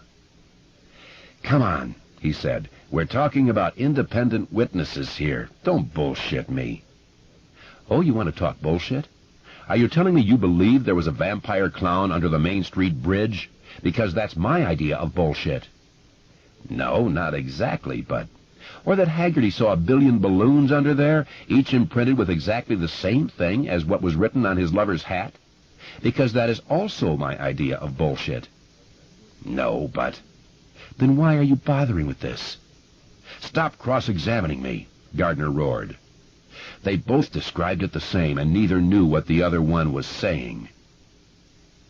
Boudelier had been sitting at his desk playing with a pencil. Now he put the pencil down, got up, and walked over to Harold Gardner. Boudelier was 5 inches shorter, but Gardner retreated a step before the man's anger. Do you want us to lose this case, Harold? No, of course not. Do you want those running sores to walk free? No. Okay, good. Since we both agree on the basics, I'll tell you exactly what I think. Yes, there was probably a man under the bridge that night. Maybe he was even wearing a clown suit, although I've dealt with enough witnesses to guess maybe it was just a stew bum or a transient wearing a bunch of cast-off clothes. I think he was probably down there scrounging for dropped change or road meat, half a burger someone chucked over the side, or maybe the crumbs from the bottom of a Frito bag. Their eyes did the rest, Harold. Now, is that possible? I don't know, Harold said. He wanted to be convinced, but given the exact tally of the two descriptions, no. He didn't think it was possible. Here's the bottom line. I don't care if it was Kinko the Clown, or a guy in an Uncle Sam suit on stilts, or Hubert the Happy Homo. If we introduce this fellow into the case, their lawyer is going to be on it before you can say Jack Robinson. He's going to say those 2 little innocent lambs out there, with their fresh haircuts and new suits, didn't do anything but toss that gay fellow Mellon over the side of the bridge for a joke. He'll point out that Mellon was still alive after he took the fall. They have Haggerty's testimony as well as Unwin's for that. His clients didn't commit murder. Oh, no. It was a psycho in a clown suit. If we introduce this, that's going to happen, and you know it. Unwin's going to tell that story anyhow. But Haggerty isn't, Boudelier said, because he understands. Without Haggerty, who's going to believe Unwin? Well, there's us, Harold Gardner said with a bitterness that surprised even himself. But I guess we're not telling. Oh, give me a break, Boudelier roared, throwing up his hands. They killed him. They didn't just throw him over the side. Garton had a switchblade. Mellon was stabbed 7 times, including once in the left lung and twice in the testicles. The wounds matched the blade. 4 of his ribs were broken. Dubé did that, bear-hugging him. He was bitten all right. There were bites on his arms, his left cheek, his neck. I think that was Unwin and Garton, although we've only got one clear match, and that one's probably not clear enough to stand up in court. And so, all right, there was a big chunk of meat gone from his right armpit. So what? One of them really liked to bite. Probably even got himself a pretty good bone on while he was doing it. I'm betting Garton, although we'll never prove it. And Mellon's earlobe was gone. Boudelier stopped, glaring at Harold. If we let in this clown story, we'll never bring it home to them. Do you want that? No, I told you. The guy was a fruit, but he wasn't hurting anyone, Boudelier said. So hi-ho the Dario, along come these 3 puss-holes in their engineer boots, and they steal his life. I'm going to put them in the slam, my friend, and if I hear they get their puckery little assholes cored down there at Thomaston, I'm going to send them cards saying, I hope whoever did it had AIDS. Very fiery, Gardner thought. And the convictions will also look very good on your record when you run for the top spot in 2 years. But he left without saying more, because he also wanted to see them put away. 18. John Weber Garton was convicted of first-degree manslaughter and sentenced to 10 to 20 years in Thomaston State Prison. Stephen Bischoff Dubé was convicted of first-degree manslaughter and sentenced to 15 years in Shawshank State Prison. Christopher Philip Unwin was tried separately as a juvenile and convicted of second-degree manslaughter. He was sentenced to 6 months at the South Wyndham Boys Training Facility, sentence suspended. At the time of this writing, all 3 sentences are under appeal. Garton and Dubé may be seen on any given day girl-watching or playing penny pitch in Basie Park, not far from where Mellon's torn body was found floating against one of the pilings of the Main Street Bridge. Don Haggerty and Chris Unwin have left town. At the major trial, that of Garton and Dubé, no one mentioned a clown. Chapter 3. 6 Phone Calls, 1985. 1. Stanley Uris takes a bath. Patricia Uris later told her mother she should have known something was wrong. She should have known it, she said, because Stanley never took baths in the early evening. He showered early each morning and sometimes soaked late at night, with a magazine in one hand and a cold beer in the other, but baths at 7 p.m. were not his style. And then there was the thing about the books. It should have delighted him. Instead, in some obscure way she did not understand, it seemed to have upset and depressed him. About 3 months before that terrible night, Stanley had discovered that a childhood friend of his had turned out to be a writer. Not a real writer, Patricia told her mother, but a novelist. The name on the books was William Denbrough, but Stanley had sometimes called him Stuttering Bill. He had worked his way through almost all of the man's books, had in fact been reading the last on the night of the bath, the night of May 28, 1985. Patty herself had picked up one of the earlier ones out of curiosity. She had put it down after just 3 chapters. It had not just been a novel, she told her mother later. It had been a horror book. She said it just that way, all one word, the way she would have said sex book. Patty was a sweet, kind woman, but not terribly articulate. She had wanted to tell her mother how much that book had frightened her and why it had upset her, but had not been able. It was full of monsters, she said, full of monsters chasing after little children. There were killings and, I don't know, bad feelings and hurt, stuff like that. It had, in fact, struck her as almost pornographic. That was the word which kept eluding her, probably because she had never in her life spoken it, although she knew what it meant. But Stan felt as if he'd rediscovered one of his childhood chums. He talked about writing to him, but I knew he wouldn't. I knew those stories made him feel bad, too, and then Patty Uris began to cry. That night, lacking roughly 6 months of being 28 years from the day in 1957 when George Denbrough had met Pennywise the Clown, Stanley and Patty had been sitting in the den of their home in a suburb of Atlanta. The TV was on. Patty was sitting in the love seat in front of it, dividing her attention between a pile of sewing and her favorite game show, Family Feud. She simply adored Richard Dawson and thought the watch chain he always wore was terribly sexy, although wild horses would not have drawn this admission out of her. She also liked the show because she almost always got the most popular answers. There were no right answers on Family Feud exactly, only the most popular ones. She had once asked Stan why the questions that seemed so easy to her usually seemed so hard to the families on the show. "It's probably a lot tougher when you're up there under those lights," Stanley had replied, and it seemed to her that a shadow had drifted over his face. "Everything's a lot tougher when it's for real. That's when you choke, when it's for real." That was probably very true, she decided. Stanley had really fine insights into human nature sometimes. Much finer, she considered, than his old friend, William Denbrough, who had gotten rich writing a bunch of horror books which appealed to people's baser natures. Not that the Urises were doing so badly themselves. The suburb where they lived was a fine one, and the home which they had purchased for $87,000 in 1979 would probably now sell quickly and painlessly for $165,000. Not that she wanted to sell, but such things were good to know. She sometimes drove back from the Fox Run Mall in her Volvo. Stanley drove a Mercedes diesel. Teasing him, she called it sedanly. And saw her house, set tastefully back behind low yew hedges, and thought, "Who lives there? Why, I do. Mrs. Stanley Uris does." This was not an entirely happy thought. Mixed with it was a pride so fierce that it sometimes made her feel a bit ill. Once upon a time, you see, there had been a lonely 18-year-old girl named Patricia Blum who had been refused entry to the after-prom party that was held at the country club in the upstate town of Gloynton, New York. She had been refused admission, of course, because her last name rhymed with Plum. That was her, just a skinny little Kike Plum. 1967 that had been, and such discrimination was against the law, of course. Hardy har har har. And besides, it was all over now. Except that for part of her, it was never going to be over. Part of her would always be walking back to the car with Michael Rosenblatt, listening to the crushed gravel under her pumps and his rented formal shoes, back to his father's car, which Michael had borrowed for the evening, and which he had spent the afternoon waxing.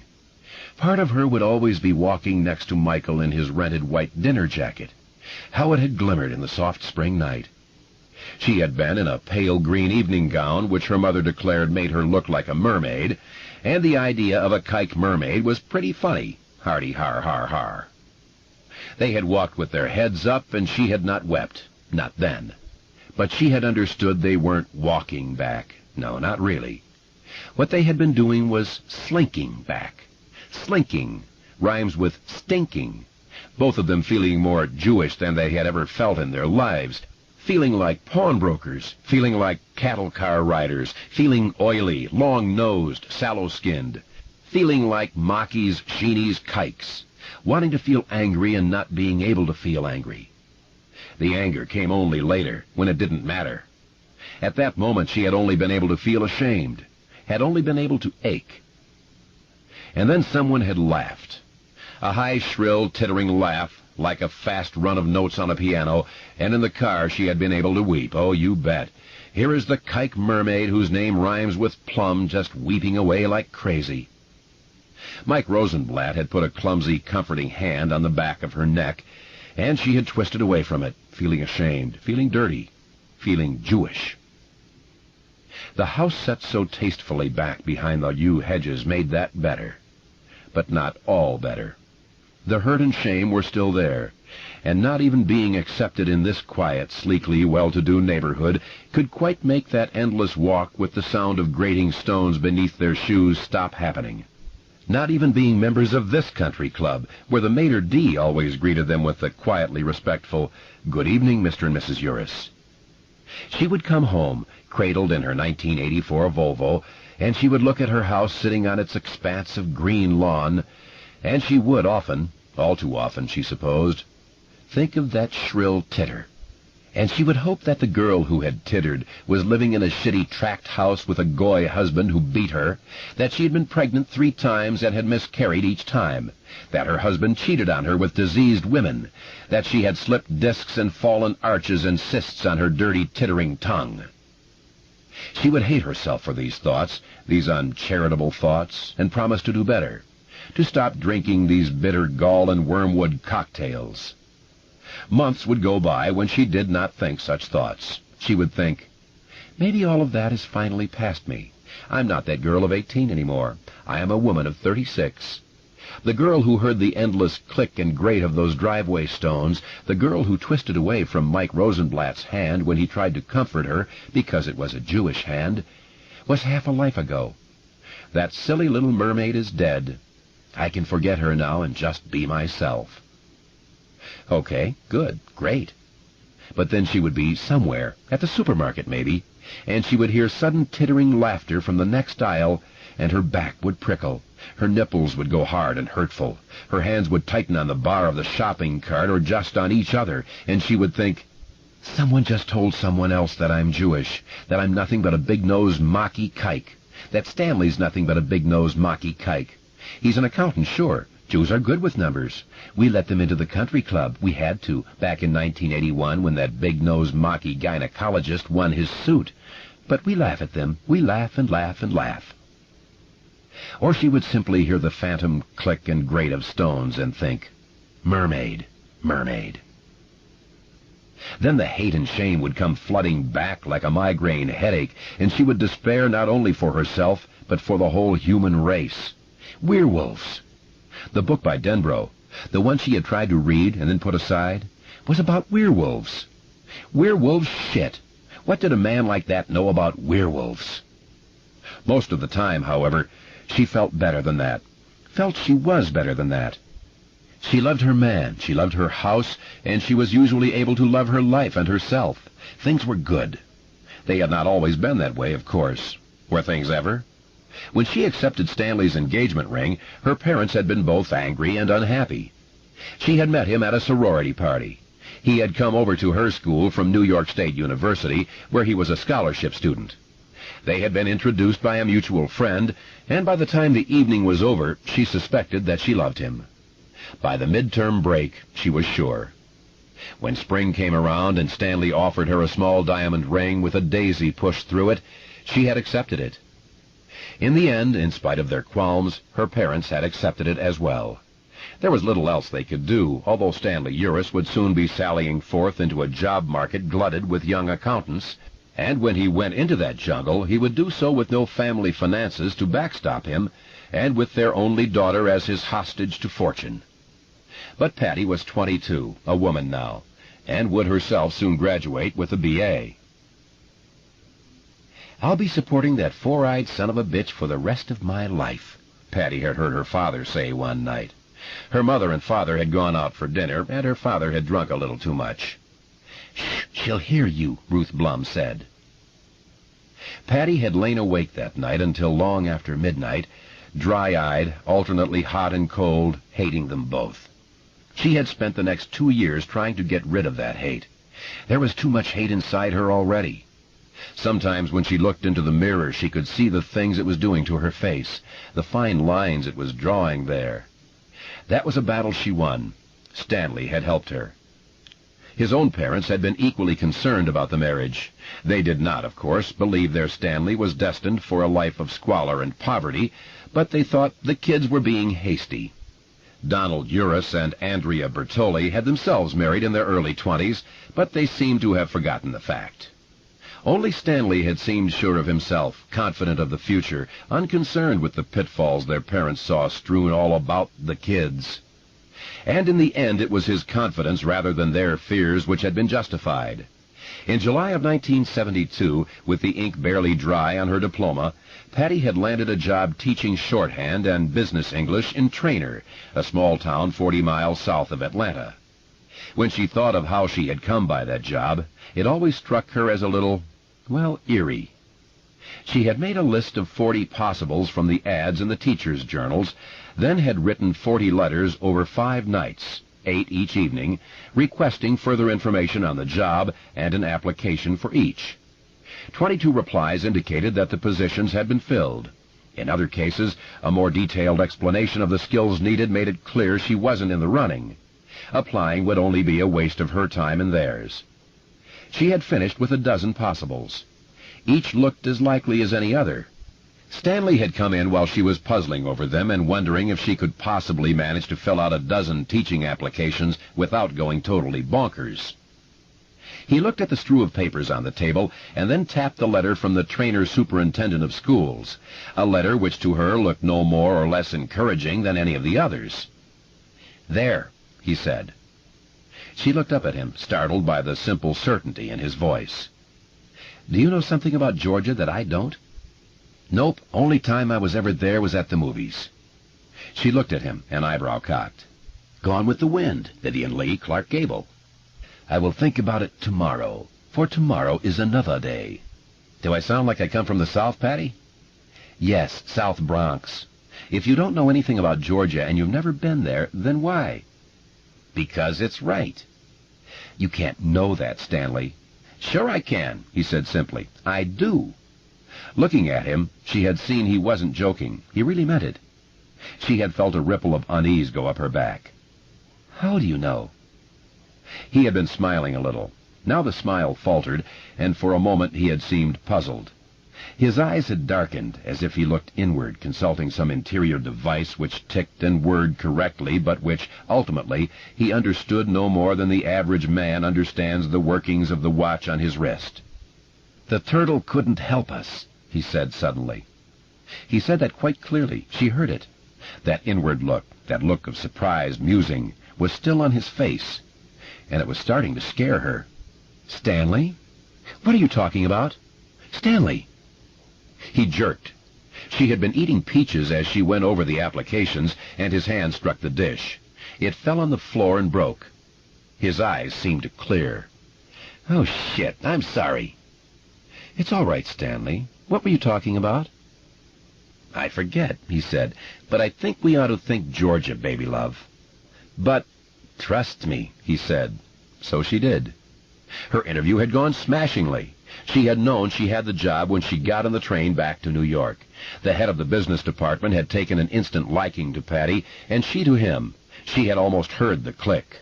The confirming letter had come a week later. The Trainer Consolidated School Department could offer her $9,200 and a probationary contract. "You are going to starve," Herbert Blum said when his daughter told him she intended to take the job. "And you will be hot while you starve." "Fiddle-dee-dee, Scarlett," Stanley said when she told him what her father had said. She had been furious, near tears, but now she began to giggle, and Stanley swept her into his arms. Hot they had been. Starved they had not. They were married on August 19th, 1972. Patty Uris had gone to her marriage bed a virgin. She had slipped naked between cool sheets at a resort hotel in the Poconos, her mood turbulent and stormy. Lightning flares of wanting and delicious lust, dark clouds of fright. When Stanley slid into bed beside her, ropey with muscle, his penis and exclamation point rising from gingery pubic hair, she had whispered, "Don't hurt me, dear." "I will never hurt you," he said as he took her in his arms, and it was a promise he had kept faithfully until May 28th, 1985, the night of the bath. Her teaching had gone well. Stanley got a job driving a bakery truck for $100 a week. In November of that year, when the Trainer Flats Shopping Center opened, he got a job with the H&R Block office out there for $150. Their combined income was then $17,000 a year. This seemed a king's ransom to them in those days when gas sold for 35 cents a gallon and a loaf of white bread could be had for a nickel less than that. In March of 1973, with no fuss and no fanfare, Patty Uris had thrown away her birth control pills. In 1975, Stanley quit H&R Block and opened his own business. All four in-laws agreed that this was a foolhardy move. Not that Stanley should not have his own business. God forbid he should not have his own business. But it was too early, all of them agreed, and it put too much of the financial burden on Patty. "At least until the pisher knocks her up," Herbert Blum told his brother morosely after a night of drinking in the kitchen, "and then I'll be expected to carry them." The consensus of in-law opinion on the matter was that a man should not even think about going into business for himself until he had reached a more serene and mature age. 78, say. Again, Stanley seemed almost preternaturally confident. He was young, personable, bright, apt. He had made contacts working for Block. All of these things were givens. But he could not have known that Corridor Video, a pioneer in the nascent videotape business, was about to settle on a huge patch of farmed-out land less than 10 miles from the suburb to which the Urises had eventually moved in 1979. Nor could he have known that Corridor would be in the market for an independent marketing survey less than a year after its move to Trainer. Even if Stan had been privy to some of this information, he surely could not have believed that they would give the job to a young, bespectacled Jew who also happened to be a damn Yankee. A Jew with an easy grin, a hip-shot way of walking, a taste for bell-bottom jeans on his days off, and the last ghosts of his adolescent acne still on his face. Yet they had. And it seemed that Stan had known it all along. His work for CV led to an offer of a full-time position with the company. Starting salary, $30,000 a year. "And that really is only the start," Stanley told Patty in bed that night. "They are going to grow like corn in August, my dear. If no one blows up the world in the next 10 years or so, they are going to be right up there on the big board along with Kodak and Sony and RCA. "So what are you going to do?" she asked, already knowing. "I am going to tell them what a pleasure it was to do business with them," he said, and laughed, and drew her close, and kissed her. Moments later he mounted her, and there were climaxes, 1, 2, and 3, like bright rockets going off in a night sky. But there was no baby. His work with Corridor Video had brought him into contact with some of Atlanta's richest and most powerful men, and they were both astonished to find that these men were mostly okay. In them they found a degree of acceptance and broad-minded kindliness that was almost unknown in the North. Patty remembered Stanley once writing home to his mother and father, "The best rich men in America live in Atlanta, Georgia. I am going to help make some of them richer, and they are going to make me richer. And no one is going to own me except my wife, Patricia. and since I already own her, I guess that is safe enough. By the time they moved from Trainer, Stanley was incorporated and employed 6 people. In 1983, their income had entered unknown territory of which Patty had heard only the dimmest rumors. This was the fabled land of 6 figures. And it had all happened with the casual ease of slipping into a pair of sneakers on Saturday morning. This sometimes frightened her. Once she had made an uneasy joke about deals with the devil. Stanley had laughed until he almost choked, but to her it hadn't seemed that funny, and she supposed it never would. The turtle couldn't help us. Sometimes, for no reason at all, she would wake up with this thought in her mind like the last fragment of an otherwise forgotten dream, and she would turn to Stanley, needing to touch him, needing to make sure he was still there. It was a good life. There was no wild drinking, no outside sex, no drugs, no boredom, no bitter arguments about what to do next. There was only a single cloud. It was her mother who first mentioned the presence of this cloud. That her mother would be the one to finally do so seemed, in retrospect, preordained. It finally came out as a question in one of Ruth Blum's letters. She wrote Patty once a week, and that particular letter had arrived in the early fall of 1979. It came forwarded from the old Trainer address, and Patty read it in a living room filled with cardboard liquor store cartons from which spilled their possessions, looking forlorn and uprooted and dispossessed. In most ways it was the usual Ruth Blum letter from home.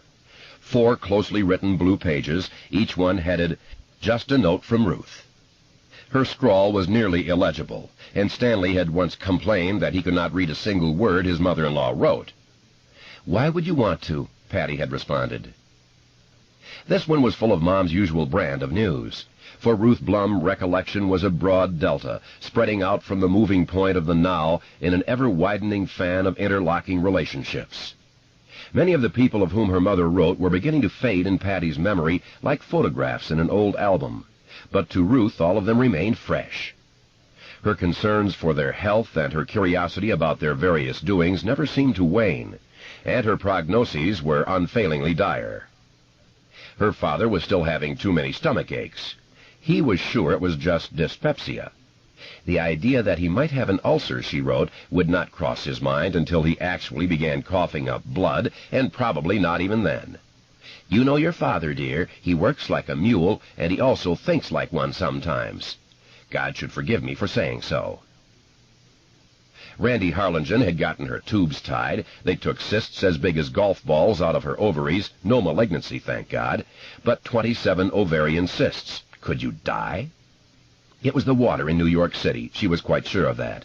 The city air was dirty, too, but she was convinced it was the water that really got to you after a while. It built up deposits inside a person. She doubted if Patty knew how often she had thanked God that you kids were out in the country, where both air and water, but particularly the water, were healthier. To Ruth, all of the South, including Atlanta and Birmingham, was the country. Aunt Margaret was feuding with the power company again.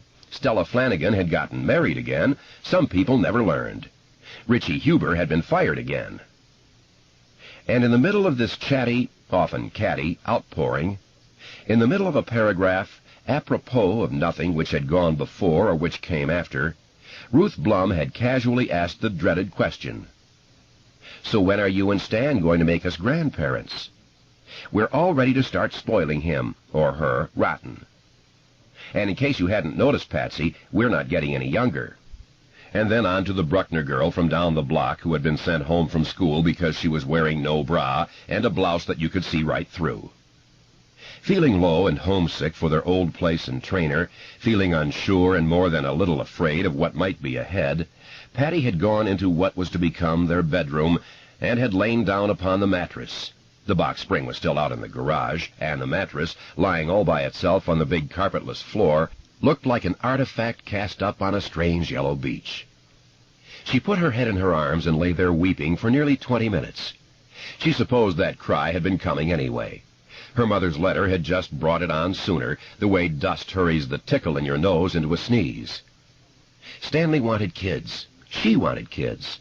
They were as compatible on that subject as they were on their enjoyment of Woody Allen's films. Their more or less regular attendance at synagogue, their political leanings, their dislike of marijuana, 100 other things, both great and small. There had been an extra room in the Trainer house, which they had split evenly down the middle. On the left, he had a desk for working and a chair for reading. On the right, she had a sewing machine and a card table where she did jigsaw puzzles. There had been an agreement between them about that room so strong they rarely spoke of it. It was simply there, like their noses or the wedding rings on their left hands. Someday that room would belong to Andy or to Jenny.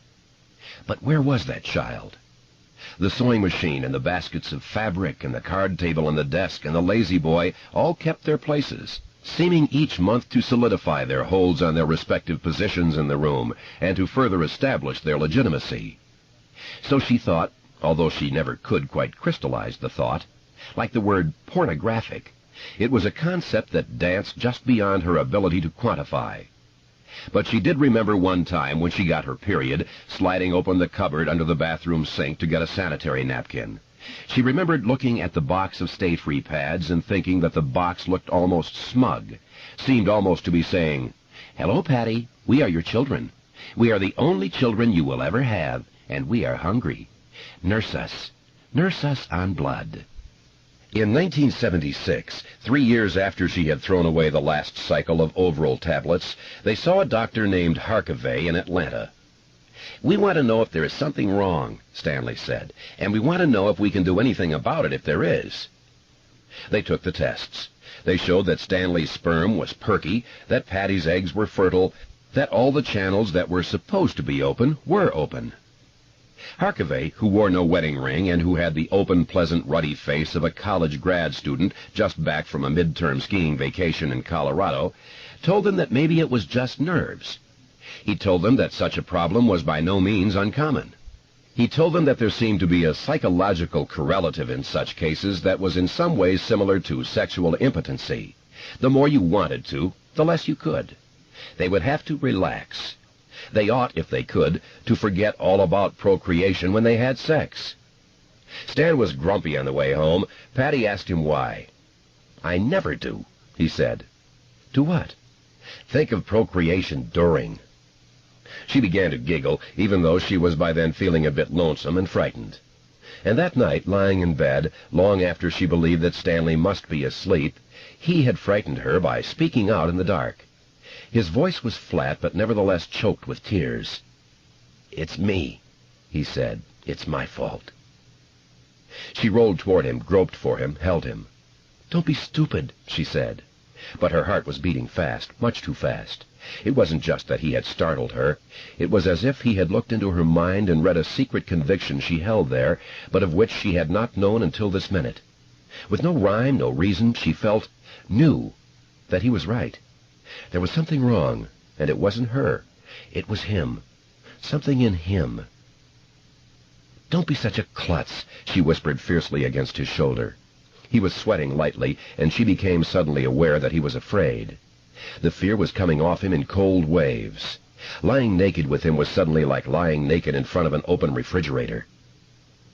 "I'm not a klutz, and I'm not being stupid," he said in that same voice, which was simultaneously flat and choked with emotion.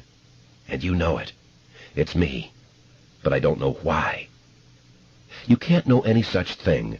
Her voice was harsh, scolding. Her mother's voice when her mother was afraid. And even as she scolded him, a shudder ran through her body, twisting it like a whip. Stanley felt it, and his arms tightened around her. "Sometimes," he said, "sometimes I think I know why. Sometimes I have a dream, a bad dream, and I wake up and I think, I know now. I know what's wrong. Not just you not catching pregnant. Everything. Everything that's wrong with my life." "Stanley, nothing's wrong with your life." "I don't mean from inside," he said. "From inside is fine. I'm talking about outside. Something that should be over and isn't. I wake up from these dreams and think, my whole pleasant life has been nothing but the eye of some storm I don't understand. I'm afraid. But then it just fades, the way dreams do." She knew that he sometimes dreamed uneasily. On half a dozen occasions he had awakened her thrashing and moaning. Probably there had been other times when she had slept through his dark interludes. Whenever she reached for him, asked him, he said the same thing. "I can't remember." Then he would reach for his cigarettes and smoke sitting up in bed, waiting for the residue of the dream to pass through his pores like bad sweat. No kids. On the night of May 28, 1985, the night of the bath, their assorted in-laws were still waiting to be grandparents. The extra room was still an extra room. The stay-free maxis and stay-free minis still occupied their accustomed places in the cupboard under the bathroom sink. The Cardinal still paid its monthly visit. Her mother, who was much occupied with her own affairs but not entirely oblivious to her daughter's pain, had stopped asking in her letters, and when Stanley and Patty made their twice-yearly trips back to New York. There were no more humorous remarks about whether or not they were taking their vitamin E. Stanley had also stopped mentioning babies, but sometimes, when she didn't know he was looking, she saw a shadow on his face. Some shadow, as if he were trying desperately to remember something. Other than that one cloud, their lives were pleasant enough until the phone rang during the middle of Family Feud on the night of May 28th. Patty had 6 of Stan's shirts, 2 of her blouses, her sewing kit, and her odd button box. Stan had the new William Denbrough novel, not even out in paperback yet, in his hands. There was a snarling beast on the front of this book. On the back was a bald man wearing glasses. Stan was sitting nearer the phone. He picked it up and said, "Hello, Eurus residence." He listened, and a frown line delved between his eyebrows. "Who did you say?" Patty felt an instant of fright. Later, shame would cause her to lie and tell her parents that she had known something was wrong from the instant the telephone had rung. But in reality there had only been that one instant, that one quick look up from her sewing. But maybe that was all right. Maybe they had both suspected that something was coming long before that phone call. Something that didn't fit with the nice house set tastefully back behind the low yew hedges. Something so much a given that it really didn't need much of an acknowledgement. That one sharp instant of fright, like the stab of a quickly withdrawn ice pick, was enough.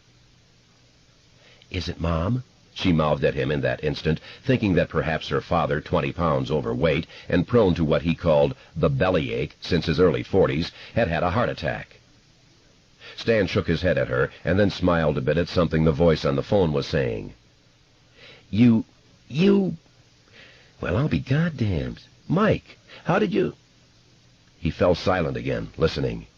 As his smile faded, she recognized, or thought she did, his analytic expression, the one which said someone was unfolding a problem or explaining a sudden change in an ongoing situation, or telling him something strange and interesting.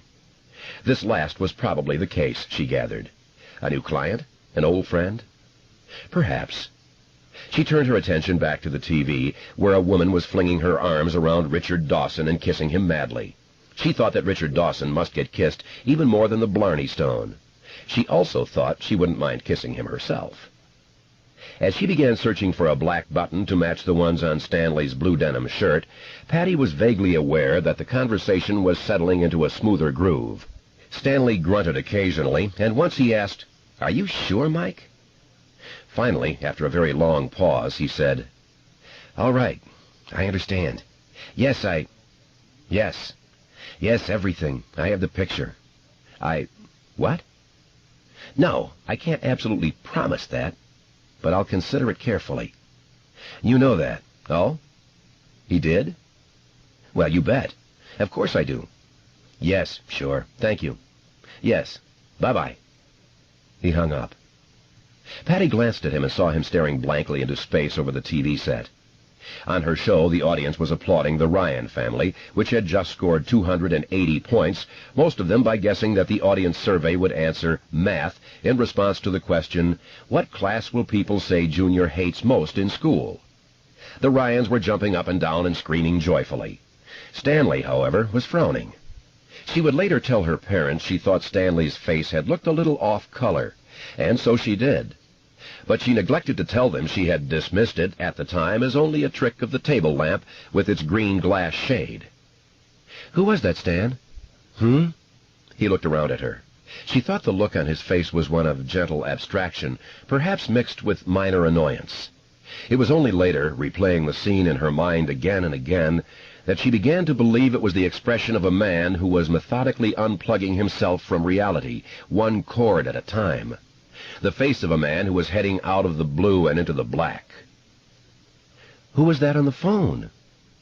No one, he said. No one, really. I think I'll take a bath. He stood up. What, at 7 o'clock? He didn't answer, only left the room. She might have asked him if something was wrong, might even have gone after him and asked him if he was sick to his stomach. He was sexually uninhibited, but could be oddly prim about other things, and it wouldn't be at all unlike him to say he was going to take a bath when what he really had to do was whoops something which hadn't agreed with him. But now a new family. The Piscopos were being introduced, and Patty just knew Richard Dawson would find something funny to say about that name. And besides, she was having the devil's own time finding a black button, although she knew there were loads of them in the button box. They hid, of course. That was the only explanation. So she let him go and did not think of him again until the credit crawl, when she looked up and saw his empty chair. She had heard the water running into the tub upstairs and had heard it stop 5 or 10 minutes later. But now she realized she had never heard the fridge door open and close, and that meant he was up there without a can of beer. Someone had called him up and dropped a big fat problem in his lap, and had she offered him a single word of commiseration? No. Tried to draw him out a little about it? No. Even noticed that something was wrong? For the third time, no. All because of that stupid TV show. She couldn't even really blame the buttons. They were only an excuse. Okay, she'd take him up a can of Dixie and sit beside him on the edge of the tub, scrub his back, play geisha, and wash his hair if he wanted her to, and find out just what the problem was, or who it was. She got a can of beer out of the fridge and went upstairs with it. The first real disquiet stirred in her when she saw that the bathroom door was shut. Not just part way closed, but shut tight. Stanley never closed the door when he was taking a bath. It was something of a joke between them. The closed door meant he was doing something his mother had taught him. The open door meant he would not be averse to doing something the teaching of which his mother had quite properly left to others. Patty tapped on the door with her nails, suddenly aware, too aware, of the reptilian clicking sound they made on the wood.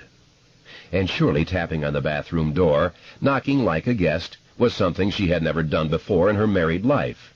Not here, not on any other door in the house. The disquiet suddenly grew strong in her, and she thought of Carson Lake, where she had gone swimming often as a girl. By the 1st of August, the lake was as warm as a tub, but then you'd hit a cold pocket that would shiver you with surprise and delight. One minute you were warm, the next moment it felt as if the temperature had plummeted 20 degrees below your hips. Minus the delight, that was how she felt now, as if she had just struck a cold pocket. Only this cold pocket was not below her hips, chilling her long teenager's legs in the black depths of Carson Lake. This one was around her heart. Stanley? Stan? This time she did more than tap with her nails. She rapped on the door.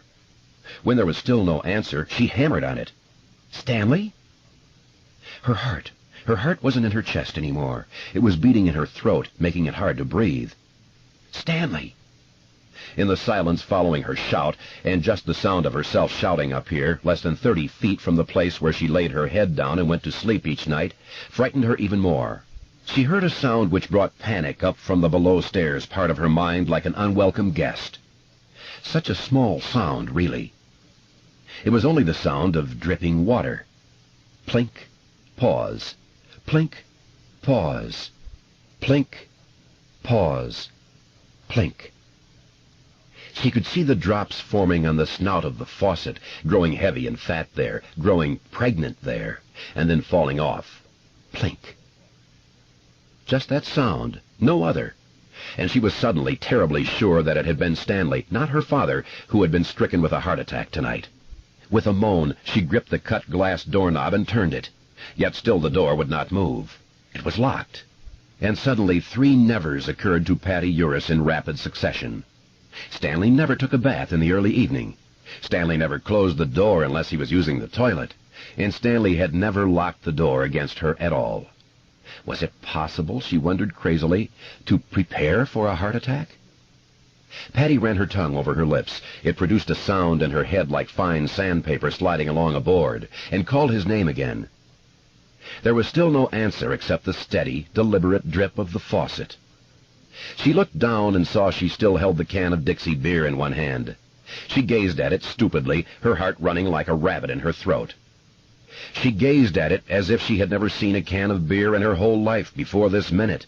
And indeed it seemed she never had, or at least never one like this, because when she blinked her eyes it turned into a telephone handset, as black and as threatening as a snake. "May I help you, ma'am? Do you have a problem?" The snake spat at her. Patty slammed it down in its cradle and stepped away, rubbing the hand which had held it. She looked around and saw she was back in the TV room, and understood that the panic which had come into the front of her mind like a prowler walking quietly up a flight of stairs had had its way with her. Now she could remember dropping the beer can outside the bathroom door and pelting headlong back down the stairs, thinking vaguely, "This is all a mistake of some kind, and we'll laugh about it later." He filled up the tub and then remembered he didn't have cigarettes and went out to get them before he took his clothes off. Yes. Only he had already locked the bathroom door from the inside, and because it was too much of a bother to unlock it again, he had simply opened the window over the tub and gone down the side of the house like a fly crawling down a wall. Sure, of course, sure. Panic was rising in her mind again. It was like bitter black coffee threatening to overflow the rim of a cup. She closed her eyes and fought against it. She stood there, perfectly still, a pale statue with the pulse beating in its throat. Now she could remember running back down here, feet stuttering on the stair levels, running for the phone. Oh, yes, oh, sure. But who had she meant to call? Crazily, she thought, I would call the turtle, but the turtle couldn't help us. It didn't matter anyway. She had gotten as far as "oh," and she must have said something not quite standard because the operator had asked if she had a problem. She had one, all right. But how did you tell that faceless voice that Stanley had locked himself in the bathroom and didn't answer her, that the steady sound of the water dripping into the tub was killing her heart? Someone had to help her, someone. She put the back of her hand into her mouth and deliberately bit down on it. She tried to think, tried to force herself to think. The spare keys in the kitchen cupboard. She got going, and one slippered foot kicked the bag of buttons resting beside her chair. Some of the buttons spilled out, glittering like glazed eyes in the lamplight. She saw at least half a dozen black ones.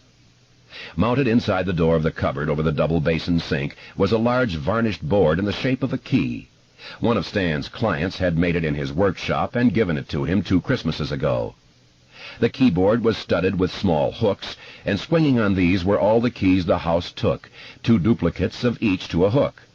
Beneath each hook was a strip of mystic tape, each strip lettered in Stan's small, neat printing.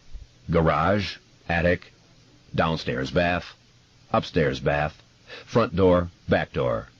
Off to one side were ignition key dupes labeled MB and Volvo. Patty snatched the key marked upstairs bath, began to run for the stairs, and then made herself walk. Running made the panic want to come back, and the panic was too close to the surface as it was. Also, if she just walked, maybe nothing would be wrong. Or if there was something wrong, God could look down, see she was just walking, and think, oh, good, I pulled a hell of a boner, but I've got time to take it all back. Walking as sedately as a woman on her way to a ladies' book circle meeting, she went up the stairs and down to the closed bathroom door. "Stanley?" she called, trying the door again at the same time, suddenly more afraid than ever, not wanting to use the key because having to use the key was somehow too final. If God hadn't taken it back by the time she used the key, then he never would. The age of miracles, after all, was past. But the door was still locked. The deliberate plink, pause, of dripping water was her only answer. Her hand was shaking, and the key chattered all the way around the plate before finding its way into the keyhole and socking itself home. She turned it and heard the lock snap back. She fumbled for the cut glass knob. It tried to slide through her hand again, not because the door was locked this time, but because her palm was wet with sweat. She firmed her grip and made it turn. She pushed the door open. "Stanley? Stanley? She looked at the tub with its blue shower curtain bunched at the far end of the stainless steel rod, and forgot how to finish her husband's name. She simply stared at the tub, her face as solemn as the face of a child on her first day at school. In a moment she would begin to scream, and Anita Mackenzie next door would hear her, and it would be Anita Mackenzie who would call the police, convinced that someone had broken into the Uris house and that people were being killed over there. But for now, this one moment, Patty Uris simply stood silent with her hands clasped in front of her against her dark cotton skirt, her face solemn, her eyes huge. And now the look of almost holy solemnity began to transform itself into something else. The huge eyes began to bulge. The mouth pulled back into a dreadful grin of horror. She wanted to scream and couldn't. The screams were too big to come out. The bathroom was lit by fluorescent tubes. It was very bright. There were no shadows. You could see everything, whether you wanted to or not. The water in the tub was bright pink. Stanley lay with his head propped against the rear of the tub. His head had rolled so far back on his neck that strands of his short black hair brushed the skin between his shoulder blades. If his staring eyes had been capable of seeing, she would have looked upside down to him. His mouth hung open like a sprung door. His expression was one of abysmal frozen horror. A package of Gillette Platinum Plus razor blades lay in the rim of the tub. He had slit his inner forearms open from wrist to the crook of the elbow, and then had crossed each of these cuts just below the bracelets of fortune, making a pair of bloody capital T's. The gashes glared red-purple in the harsh white light. She thought the exposed tendons and ligaments looked like cuts of cheap beef. A drop of water gathered at the lip of the shiny chromium faucet. It grew fat. Grew pregnant, you might say. It sparkled. It dropped. Plink.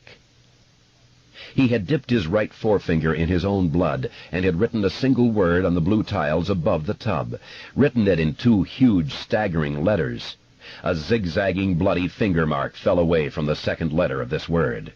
His finger had made that mark, she saw, as his hand fell into the tub where it now floated.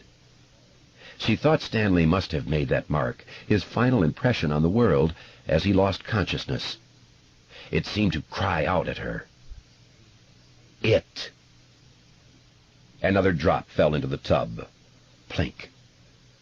That did it. Patty Uris at last found her voice, staring into her husband's dead and sparkling eyes. She began to scream. 2. Richard Tozier takes a powder. Rich felt like he was doing pretty good until the vomiting started. He had listened to everything Mike Hanlon told him, said all the right things, answered Mike's questions, even asked a few of his own. He was vaguely aware that he was doing one of his voices, not a strange and outrageous one, like those he sometimes did on the radio.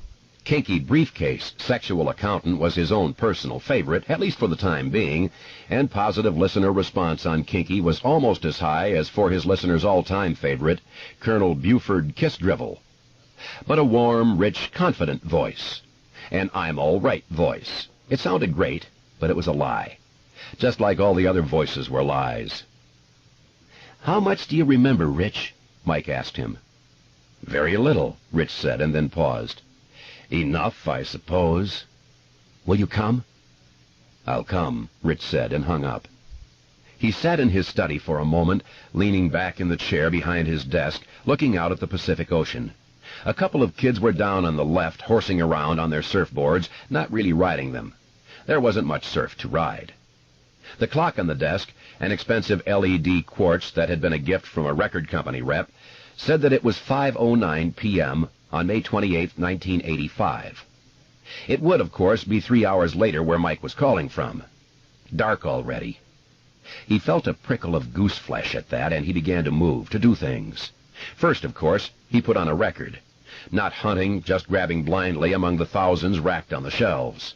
Rock and roll was almost as much a part of his life as the voices, and it was hard for him to do anything without music playing, and the louder the better. The record he grabbed turned out to be a Motown retrospective. Marvin Gaye, one of the newer members of what Rich sometimes called the All Dead Band, came on singing, "I Heard It Through the Grapevine." "Ooh-hoo, I bet you're wondering how I knew." "Not bad," Rich said. He even smiled a little. This was bad, and it had admittedly knocked him for a loop, but he felt that he was going to be able to handle it. No sweat. He began getting ready to go back home, and at some point during the next hour it occurred to him that It was as if he had died and had yet been allowed to make all his own final business dispositions, not to mention his own funeral arrangements. And he felt as if he was doing pretty good. He tried the travel agent he used, thinking she would probably be on the freeway and headed home by now, but taking a shot on the off chance. For a wonder, he caught her in. He told her what he needed, and she asked him for 15 minutes. "I owe you one, Carol," he said. They had progressed from Mr. Tozier and Ms. Feeney to Rich and Carol over the last 3 years. Pretty chummy, considering they had never met face-to-face. "All right, pay off," she said. "Can you do Kinky Briefcase for me?" Without even pausing, if you had to pause to find your voice, there was usually no voice there to be found, Rich said, "Kinky Briefcase, sexual accountant here. I had a fellow come in the other day who wanted to know what the worst thing was about getting AIDS." His voice had dropped slightly. At the same time, its rhythm had speeded up and become jaunty. It was clearly an American voice, and yet it somehow conjured up images of a wealthy British colonial chappie who was as charming, in his muddled way, as he was addled. Rich hadn't the slightest idea who Kinky Briefcase really was, but he was sure he always wore white suits, read Esquire, and drank things which came in tall glasses and smelled like coconut-scented shampoo. "I told him right away, trying to explain to your mother how you picked it up from a Haitian girl. Until next time, this is Kinky Briefcase, sexual accountant, saying, you need my card if you can't get hard." Carol Feeney screamed with laughter. "That's perfect, perfect. My boyfriend says he doesn't believe you can just do those voices. He says it's got to be a voice filter gadget or something." "Just talent, my dear," Rich said. Kinky Briefcase was gone. W.C. Fields, top hat, red nose, golf bags, and all was here. "I'm so stuffed with talent I have to plug up all my bodily orifices to keep it from just running out just running out." She went off into another screamy gale of laughter, and Rich closed his eyes. He could feel the beginnings of a headache. "Be a dear and see what you can do, would you?" he asked, still being W.C. Fields, and hung up on her laughter. Now he had to go back to being himself, and that was hard. It got harder to do that every year. It was easier to be brave when you were someone else. He was trying to pick out a pair of good loafers and had about decided to stick with sneakers when the phone rang again. It was Carol Feeney, back in record time.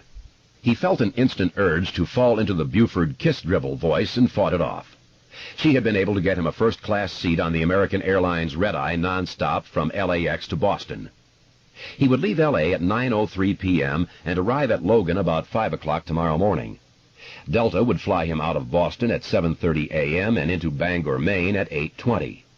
She had gotten him a full-sized sedan from Avis, and it was only 26 miles from the Avis counter at Bangor International Airport to the Derry Town line. "Only 26 miles?" Rich thought. "Is that all, Carol? Well, maybe it is, in miles anyway. But you don't have the slightest idea how far it really is to Derry, and I don't either. But oh God, oh dear God, I am going to find out." "I didn't try for a room because you didn't tell me how long you'd be there," she said. "Do you—" "No, let me take care of that," Rich said. And then Buford Kiss-Dribble took over. "You've been a peach, my dear, a Georgia peach, a cause." He hung up gently on her. Always leave 'em laughing. And then dialed 207-555-1212 for State of Maine Directory Assistance. He wanted a number for the Derry Townhouse. God, there was a name from the past. He hadn't thought of the Derry Townhouse in, 10 years, 20, 25 years even? Crazy as it seemed, he guessed it had been at least 25 years, and if Mike hadn't called, he supposed he might never have thought of it again in his life. And yet there had been a time in his life when he had walked past that great red brick pile every day.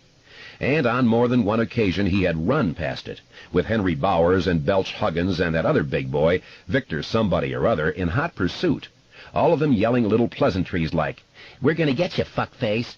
Gonna get you, you little smart-ass. Gonna get you, you four-eyed faggot." Had they ever gotten him?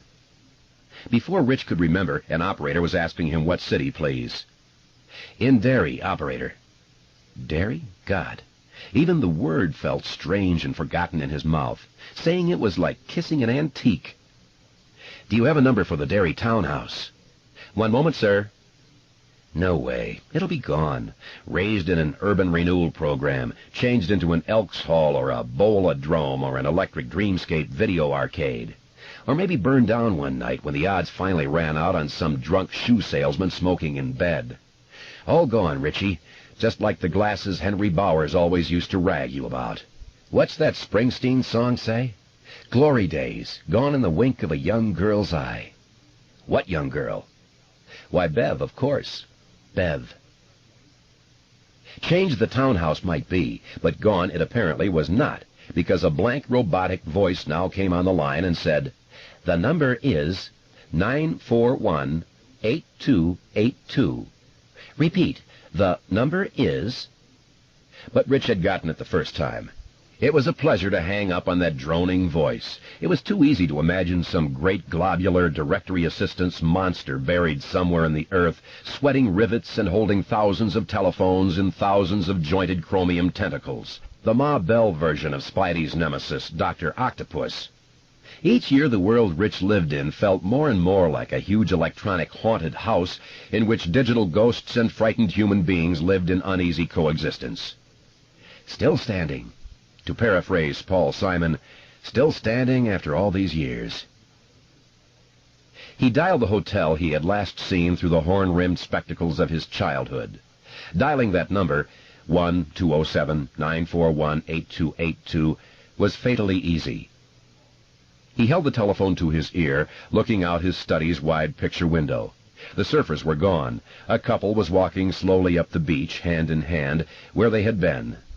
The couple could have been a poster on the wall of the travel agency where Carol Feeney worked. That was how perfect they were. Except, that was, for the fact they were both wearing glasses.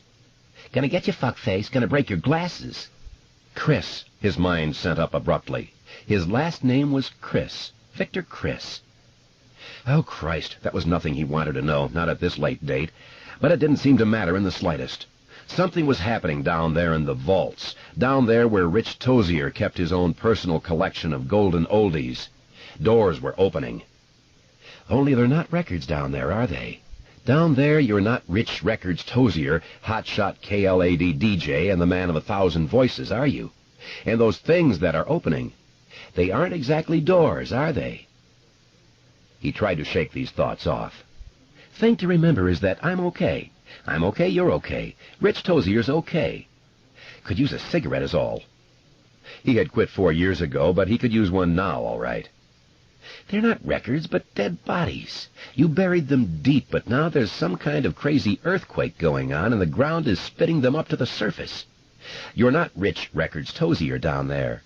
Down there you're just Richie Four Eyes Tozier. And you're with your buddies, and you're so scared it feels like your balls are turning into Welch's grape jelly. Those aren't doors, and they're not opening. Those are crypts, Richie. They're cracking open, and the vampires you thought were dead are all flying out again. A cigarette, just one. Even a Carlton would do, for Christ's sweet sake. Gonna get you, Four Eyes. Gonna make you eat that fucking book bag. Townhouse, a male voice with a Yankee tang said. It had traveled all the way across New England, the Midwest, and under the casinos of Las Vegas to reach his ear. Rich asked the voice if he could reserve a suite of rooms at the townhouse beginning tomorrow. The voice told him he could, and then asked him for how long. "I can't say. I've got..." He paused briefly, minutely. What did he have, exactly? In his mind's eye, he saw a boy with a tartan book bag running from the tough guys. He saw a boy who wore glasses, a thin boy with a pale face that had somehow seemed to scream, "Hit me, go on and hit me," in some mysterious way to every passing bully. "Here's my lips, mash them back against my teeth. Here's my nose, bloody it for sure and break it if you can. Box an ear so it swells up like a cauliflower. Split an eyebrow. Here's my chin, go for the knockout button. Here are my eyes, so blue and so magnified behind these hateful, hateful glasses, these horn-rimmed specks, one bow of which is held on with adhesive tape. Break the specks, drive a shard of glass into one of these eyes and close it forever. What the hell?" He closed his eyes and said, "I've got business in Derry, you see. I don't know how long the transaction will take. How about 3 days with an option to renew?" "An option to renew?" the desk clerk asked doubtfully, and Rich waited patiently for the fellow to work it over in his mind. "Oh, I get you. That's very good." Thank you, and I hope you can vote for us in November, John F. Kennedy said. Jackie wants to do over the Oval Office, and I've got a job all lined up for my brother Bobby. Mr. Tozier? Yes? Okay, somebody else got on the line there for a few seconds. Just an old pal from the DOP, Rich thought. That's Dead Old Party, in case you should wonder. Don't worry about it. A shudder worked through him, and he told himself again, almost desperately, "You're okay, Rich." "I heard it too," Rich said. "Must have been a line crossover. How are we looking on that room?" "Oh, there's no problem with that," the clerk said. "We do business here in Derry, but it really never booms." "Is that so?" "Oh, yeah," the clerk agreed, and Rich shuddered again. He had forgotten that, too, that simple northern New Englandism for yes. "Oh, yeah." "Gonna get you, creep," the ghostly voice of Henry Bowers screamed, and he felt more crypts cracking open inside of him. The stench he smelled was not decayed bodies, but decayed memories, and that was somehow worse. He gave the townhouse clerk his American Express number and hung up. Then he called Steve Koval, the KLAD program director. "What's up, Rich?" Steve asked. The last Arbitron ratings had shown KLAD at the top of the cannibalistic Los Angeles FM rock market, and ever since then Steve had been in an excellent mood. Thank God for small favors. "Well, you might be sorry you asked," he told Steve. "I'm taking a powder." "Taking—" He could hear the frown in Steve's voice. "I don't think I get you, Rich." "I have to put on my boogie shoes. I'm going away." "What do you mean, going away? According to the log I have right here in front of me, you're on the air tomorrow from 2 in the afternoon until 6 p.m., just like always. In fact, you're interviewing Clarence Clemens in the studio at 4. You know Clarence Clemens, Rich? As in, come on and blow, big man? Clemens can talk to Mike O'Hara as well as he can talk to me. Clarence doesn't want to talk to Mike, Rich. Clarence doesn't want to talk to Bobby Russell. He doesn't want to talk to me. Clarence is a big fan of Buford Kiss Dribble and Wyatt the homicidal bag boy. He wants to talk to you, my friend, and I have no interest in having a pissed-off 250-pound saxophone player who was once almost drafted by a pro football team running amok in my studio. I don't think he has a history of running amok, Rich said. I mean, we're talking Clarence Clemens here, not Keith Moon. There was silence on the line. Rich waited patiently. "You're not serious, are you?" Steve finally asked. He sounded plaintive. "I mean, unless your mother just died or you've got to have a brain tumor out or something, this is called crapping out." "I have to go, Steve." "Is your mother sick? Did she, God forbid, die?" "She died 10 years ago." "Have you got a brain tumor?" "Not even a rectal polyp." "This is not funny, Rich." "No." "You're being a fucking busher, and I don't like it." "I don't like it either, but I have to go." "Where? Why? What is this? Talk to me, Rich." "Someone called me. Someone I used to know a long time ago, in another place. Back then something happened. I made a promise. We all promised that we would go back if the something started happening again. And I guess it has." "What something are we talking about, Rich?" "I'd just as soon not say. Also, you'll think I'm crazy if I tell you the truth. I don't remember." "When did you make this famous promise?" "A long time ago, in the summer of 1958. There was another long pause, and he knew Steve Koval was trying to decide if Rich Records Tozier, a.k.a. Buford Kiss Dribble, a.k.a. Wyatt the homicidal bag boy, etc., etc., was having him on or was having some kind of mental breakdown. "You would have been just a kid," Steve said flatly. 11, going on 12. Another long pause. Rich waited patiently. "All right," Steve said. "I'll shift the rotation. Put Mike in for you. I can call Chuck Foster to pull a few shifts, I guess, if I can find what Chinese restaurant he's currently holed up in. I'll do it because we go back a long way together. But I'm never going to forget you bushed out on me, Rich." "Oh, get down off it," Rich said. But the headache was getting worse. He knew what he was doing. Did Steve really think he didn't? "I need a few days off is all. You're acting like I took a shit on our FCC charter." "A few days off for what? The reunion of your Cub Scout pack in Shithouse Falls, North Dakota, or Pussy Hump City, West Virginia?" "Actually, I think Shithouse Falls in Arkansas, Bo," Buford Kiss Dribble said in his big hollow-barrel voice. But Steve was not to be diverted. Because you made a promise when you were 11? Kids don't make serious promises when they're 11, for Christ's sake. And it's not even that, Rich, and you know it. This is not an insurance company. This is not a law office. This is show business, be it ever so humble, and you fucking well know it. If you had given me a week's notice, I wouldn't be holding this phone in one hand and a bottle of my Lanta in the other. You are putting my balls to the wall, and you know it. So don't you insult my intelligence. Steve was nearly screaming now, and Rich closed his eyes. I'm never going to forget it, Steve had said, and Rich supposed he never would. But Steve had also said kids didn't make serious promises when they were 11, and that wasn't true at all. Rich couldn't remember what the promise had been, wasn't sure he wanted to remember, but it had been plenty serious. Steve, I have to. Yeah, and I told you I could handle it, so go ahead. Go ahead, you busher. Steve, this is But Steve had already hung up. Rich put the phone down. He had barely started away from it when it began to ring again, and he knew without picking it up that it was Steve again, madder than ever. Talking to him at this point would do no good. Things would just get uglier. He slid the switch on the side of the phone to the right, cutting it off in mid-ring. He went upstairs, pulled 2 suitcases out of the closet, and filled them with the barely glanced-at conglomeration of clothes. Jeans, shirts, underwear, socks. It would not occur to him until later that he had taken nothing but kid clothes. He carried the suitcases back downstairs. On the den wall was a black-and-white Ansel Adams photograph of Big Sir. Rich swung it back on hidden hinges, exposing a barrel safe. He opened it, pawed his way past the paperwork, the house here, poised cozily between the fault line and the brush fire zone, 20 acres of timberland in Idaho, a bunch of stocks. He had bought the stocks seemingly at random. When his brokers saw Rich coming, he immediately clutched his head. But the stocks had all risen steadily over the years. He was sometimes surprised by the thought that he was almost, not quite, but almost, a rich man. All courtesy of rock and roll music. And the voices, of course. House, acres, stocks, insurance policy, even a copy of his last will and testament. The strings that bind you tight to the map of your life, he thought. There was a sudden wild impulse to whip out his Zippo and light it up. The whole whore's combine of wherefores and know ye all men by these presents, and the bearer of this certificate is entitled's. And he could do it, too. The papers in his safe had suddenly ceased to signify anything. The first real terror struck him then, and there was nothing at all supernatural about it. It was only a realization of how easy it was to trash your life. That was what was so scary.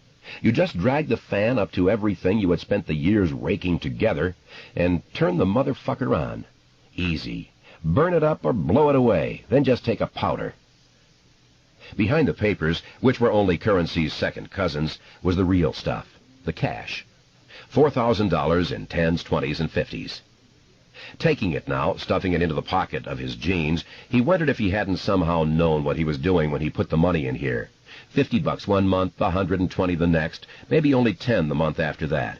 Rat-hole money. Taking a powder money. Man, that's scary, he said, barely aware he had spoken. He was looking blankly out the big window at the beach. It was deserted now, the surfers gone, the honeymooners, if that was what they had been, gone too. Ah, yes, Doc. It all comes back to me now. Remember Stanley Uris, for instance? Bet your fur I do. Remember how we used to say that and think it was so cool? Stanley Urine, the big kids called him. Hey, Urine. Hey, you fucking Christ killer. Where you going? One of your fag friends gonna give you a BJ? He slammed the safe door shut and swung the picture back into place. When had he last thought of Stan Uris? 5 years ago? 10? 20? Rich and his family had moved away from Derry in the spring of 1960, and how fast all of their faces faded. His gang, that pitiful bunch of losers with their little clubhouse in what had been known then as the Barrens. Funny name for an area as lush with growth as that place had been. Kidding themselves that they were jungle explorers or Seabees carving out a landing strip on a Pacific atoll while they held off the Japs. Kidding themselves that they were dam builders, cowboys, spacemen on a jungle world, you name it. But whatever you name it, don't let's forget what it really was. It was hiding. Hiding from the big kids.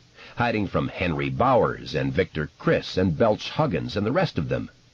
What a bunch of losers they had been. Stan Uris with his big Jew-boy nose. Bill Denbrough, who could say nothing but "Hi-yo Silver" without stuttering so badly that it drove you almost dog-shit. Beverly Marsh, with her bruises and her cigarettes rolled into the sleeve of her blouse. Ben Hanscom, who had been so big he looked like a human version of Moby Dick. And Richie Tozier, with his thick glasses and his A averages and his wise mouth and his face which just begged to be pounded into new and exciting shapes. Was there a word for what they had been? Oh, yes, there always was. Le mot juste. In this case, le mot juste was wimps. How it came back, how it all came back. And now he stood here in his den shivering as helplessly as a homeless mutt caught in a thunderstorm, shivering because the guys he had run with weren't all he remembered. There were other things he hadn't thought of in years, trembling just below the surface. Bloody things. A darkness. Some darkness. The house on Neibolt Street, and Bill screaming, "You could kill my brother, you fucker!" Did he remember? Just enough not to want to remember any more. And you could bet your fur on that. A smell of garbage, a smell of shit, and a smell of something else, something worse than either. It was the stink of the beast, the stink of it, down there in the darkness under Derry where the machines thundered on and on. He remembered George. But that was too much, and he ran for the bathroom, blundering into his Eames chair on his way and almost falling. He made it, barely. He slid across the slick tiles to the toilet on his knees like some weird break dancer, gripped the edges, and vomited everything in his guts. Even then it wouldn't stop. Suddenly he could see Georgie Denbrough as if he had last seen him yesterday. Georgie, who had been the start of it all. Georgie, who had been murdered in the fall of 1957. Georgie had died right after the flood. One of his arms had been ripped from its socket, and Rich had blocked all of that out of his memory. But sometimes those things come back. Oh, yes, indeedy, they come back. Sometimes they come back. The spasm passed, and Rich groped blindly for the flush. Water roared. His early supper, regurgitated in hot chunks, vanished tastefully down the drain, into the sewers, into the pound and stink and darkness of the sewers. He closed the lid, laid his forehead against it, and began to cry. It was the first time he had cried since his mother died in 1975. Without even thinking of what he was doing, he cupped his hands under his eyes, and the contact lenses he wore slipped out and lay glistening in his palms. 40 minutes later, feeling husked out and somehow cleansed, he threw his suitcases into the trunk of his MG and backed it out of the garage. The light was fading. He looked at his house with the new plantings. He looked at the beach, at the water, which had taken on the cast of pale emeralds broken by a narrow track of beaten gold. And a conviction stole over him that he would never see any of this again, that he was a dead man walking. "Going home now," Rich Tozier whispered to himself. "Going home, God help me, going home." He put the car in gear and went, feeling again how easy it had been to slip through an unsuspected fissure in what he had considered a solid life. How easy it was to get over onto the dark side, to sail out of the blue and into the black. Out of the blue and into the black, yes, that was it. Where anything might be waiting. 3. Ben Hanscom takes a drink.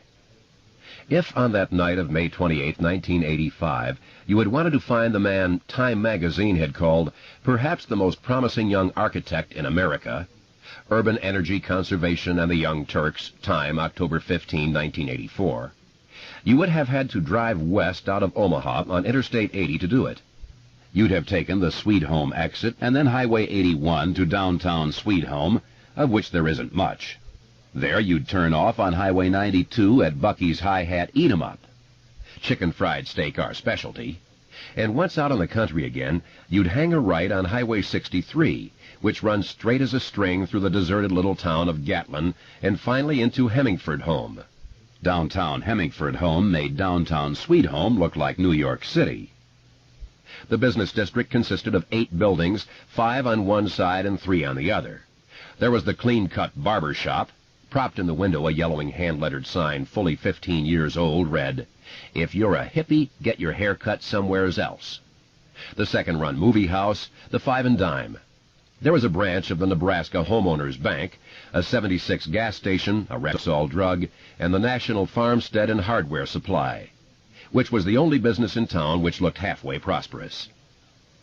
And near the end of the main drag, set off a little way from the other buildings like a pariah and resting on the edge of the big empty, you had your basic roadhouse, the Red Wheel.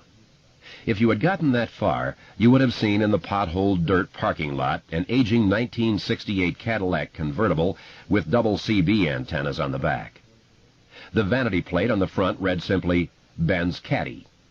And inside, walking toward the bar, you would have found your man, lanky, sunburned, dressed in a chambray shirt, faded jeans, and a pair of scuffed engineer boots.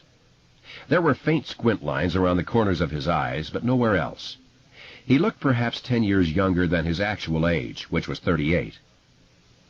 "Hello, Mr. Hanscom," Ricky Lee said, putting a paper napkin on the bar as Ben sat down. Ricky Lee sounded a trifle surprised, and he was. He had never seen Hanscom in the Wheel on a weeknight before. He came in regularly every Friday night for 2 beers, and every Saturday night for 4 or 5. He always asked after Ricky Lee's 3 boys. He always left the same $5 tip under his beer stein when he took off. In terms of both professional conversation and personal regard, he was far and away Ricky Lee's favorite customer. The $10 a week, and the 50 left under the stein at each Christmas time over the last 5 years, was fine enough. But the man's company was worth far more. Worthwhile company was always a rarity, but in a honky-tonk like this, where talk always came cheap, it was scarcer than hen's teeth. Although Hanscom's roots were in New England and he had gone to college in California, there was more than a touch of the extravagant Texan about him. Ricky Lee counted on Ben Hanscom's Friday, Saturday night stops, because he had learned over the years that he could count on them. Mr. Hanscom might be building a skyscraper in New York, where he already had 3 of the most talked-about buildings in the city, a new art gallery in Redondo Beach, or a business building in Salt Lake City.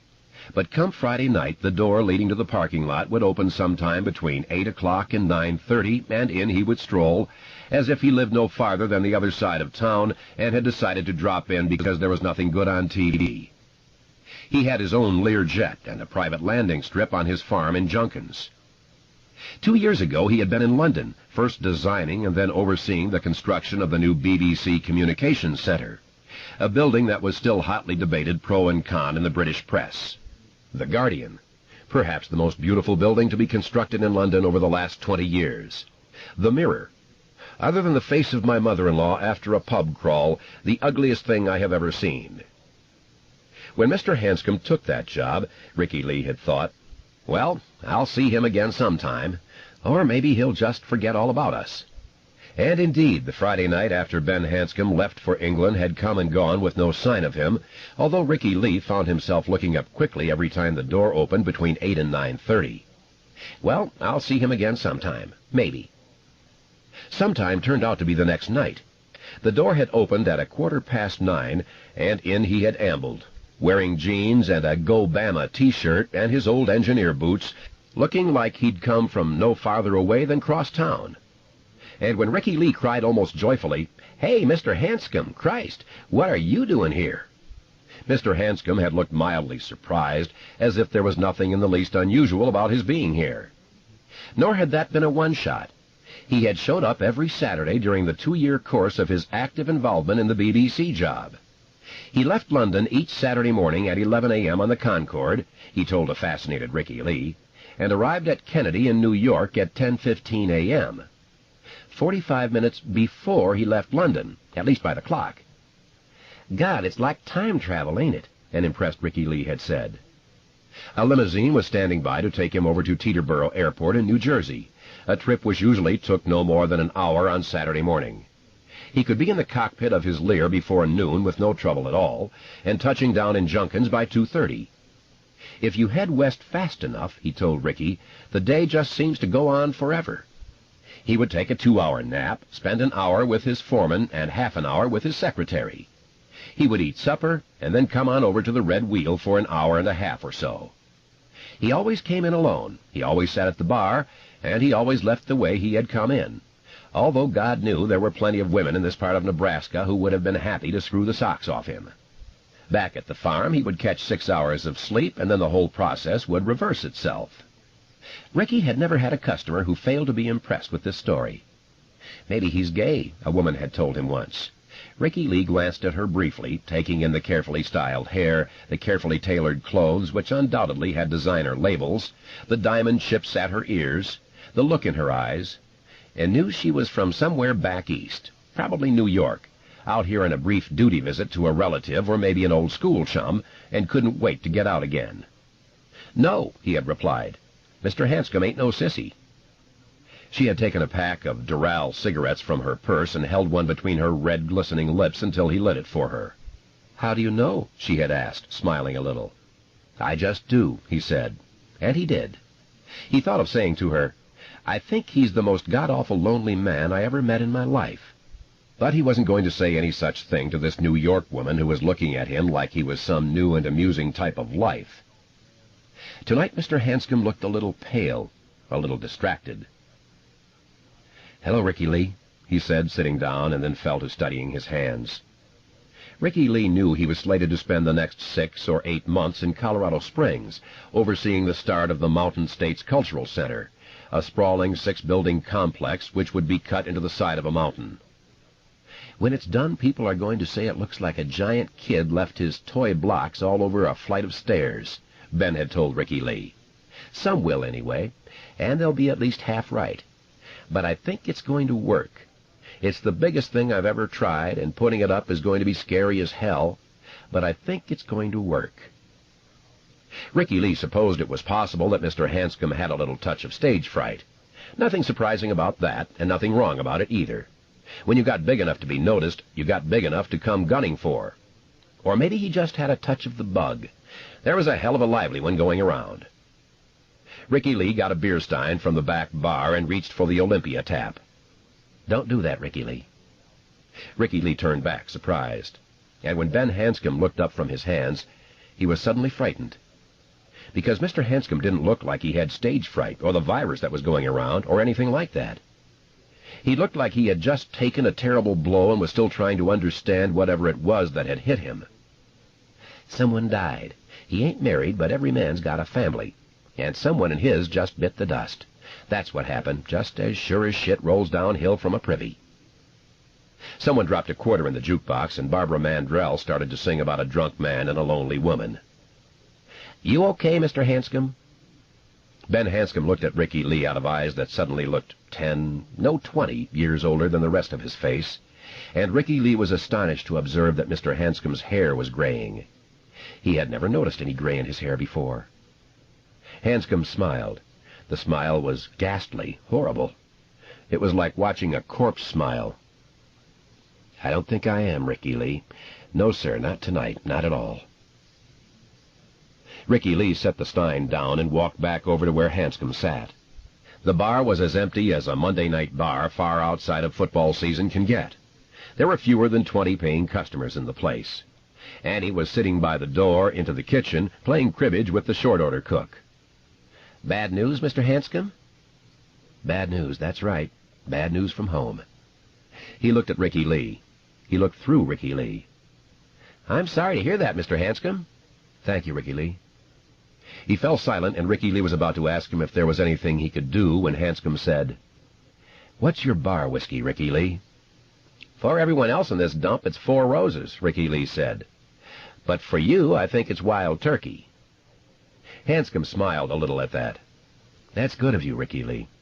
I think you better grab that stein after all. What you do is fill it up with Wild Turkey." "Fill it?" Ricky Lee asked, frankly astonished. "Christ, I'll have to roll you out of here." Or call an ambulance, he thought. "Not tonight," Hanscom said. "I don't think so." Ricky Lee looked carefully into Mr. Hanscom's eyes to see if he could possibly be joking, and it took less than a second to see that he wasn't. So he got the stein from the back bar and the bottle of Wild Turkey from one of the shelves below. The neck of the bottle chattered against the rim of the stein as he began to pour. He watched the whiskey gurgle out, fascinated in spite of himself. Ricky Lee decided it was more than just a touch of the Texan that Mr. Hanscom had in him. This had to be the biggest goddamn shot of whiskey he ever had poured or ever would pour in his life. Call an ambulance, my ass. He drinks this baby, and I'll be calling Parker and Waters and Sweet Home for their funeral hack. Nevertheless, he brought it back and set it down in front of Hanscom. Ricky Lee's father had once told him that if a man was in his right mind, you brought him what he paid for, be it piss or poison. Ricky Lee didn't know if that was good advice or bad, but he knew that if you tended bar for a living, it went a fair piece towards saving you from being chomped into gator bait by your own conscience. Hanscom looked at the monster drink thoughtfully for a moment and then asked, "What do I owe you for a shot like that, Ricky Lee?" Ricky Lee shook his head slowly, eyes still on the stein full of whiskey, not wanting to look up and meet those socketed, staring eyes. "No," he said, "this one is on the house." Hanscom smiled again, this time more naturally. "Why, I thank you, Ricky Lee.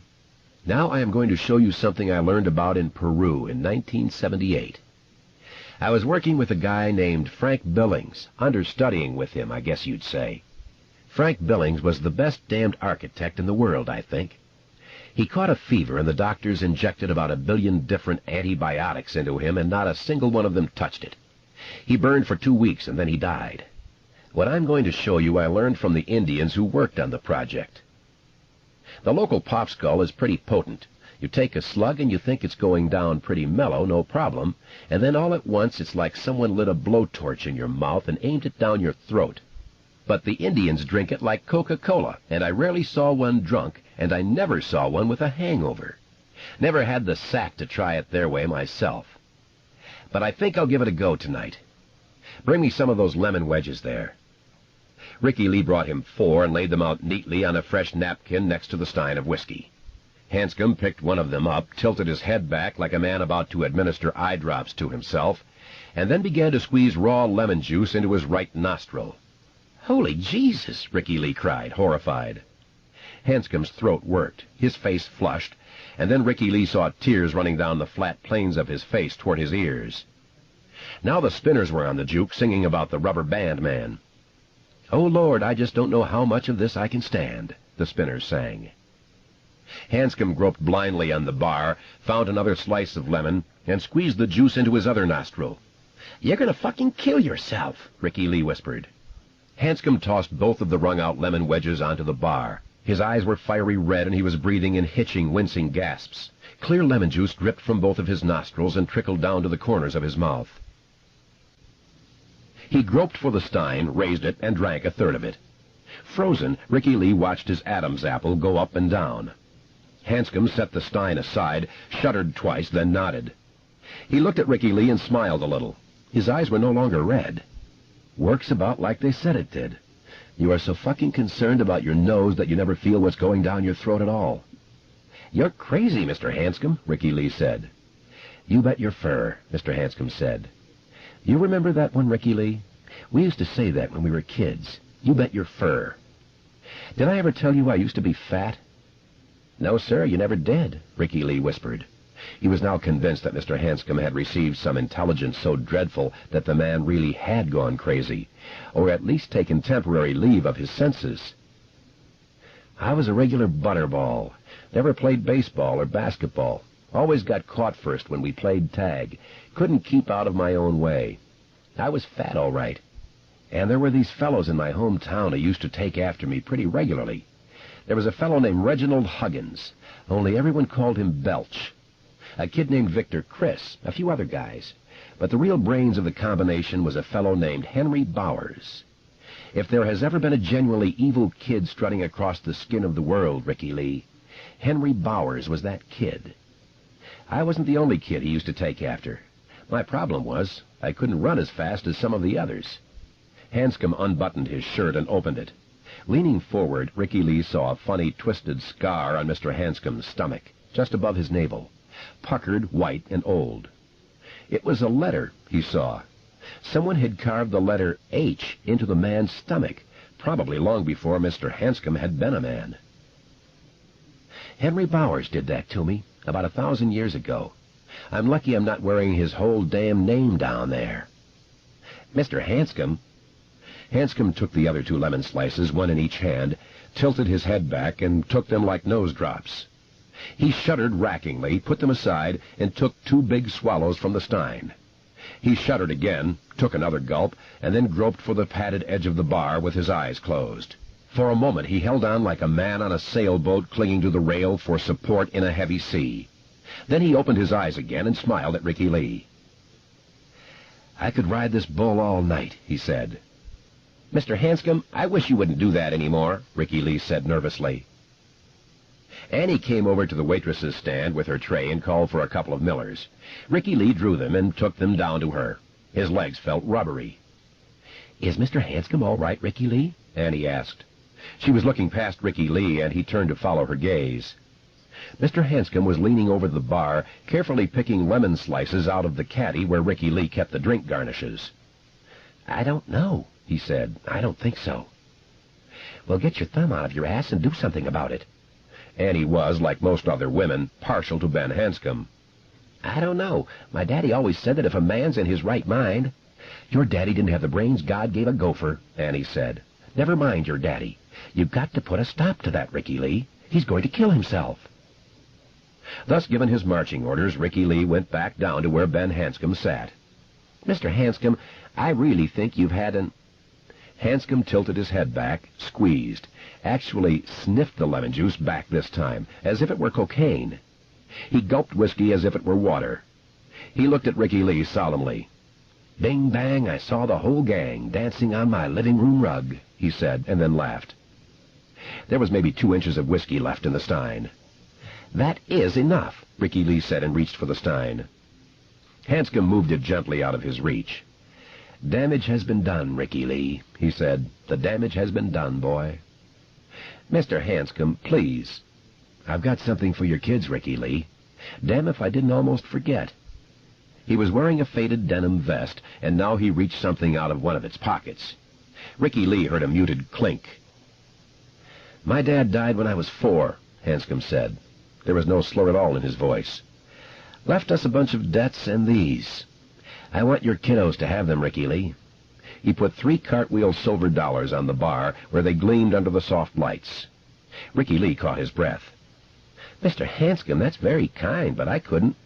There used to be 4, but I gave one of them to Stuttering Bill and the others. Bill Denbrough, that was his real name. Stuttering Bill's just what we used to call him, just a thing we used to say, like you bet your fur. He was one of the best friends I ever had. I did have a few, you know. Even a fat kid like me had a few. Stuttering Bill's a writer now." Ricky Lee barely heard him. He was looking at the cartwheels, fascinated. 1921, 1923, and 1924. God knew what they were worth now, just in terms of the pure silver they contained. "I couldn't," he said again. "But I insist." Mr. Hanscom took hold of the stein and drained it. He should have been flat on his keister, but his eyes never left Ricky Lee's. Those eyes were watery and very bloodshot, but Ricky Lee would have sworn on a stack of Bibles that they were also the eyes of a sober man. "You're scaring me a little, Mr. Hanscom," Ricky Lee said.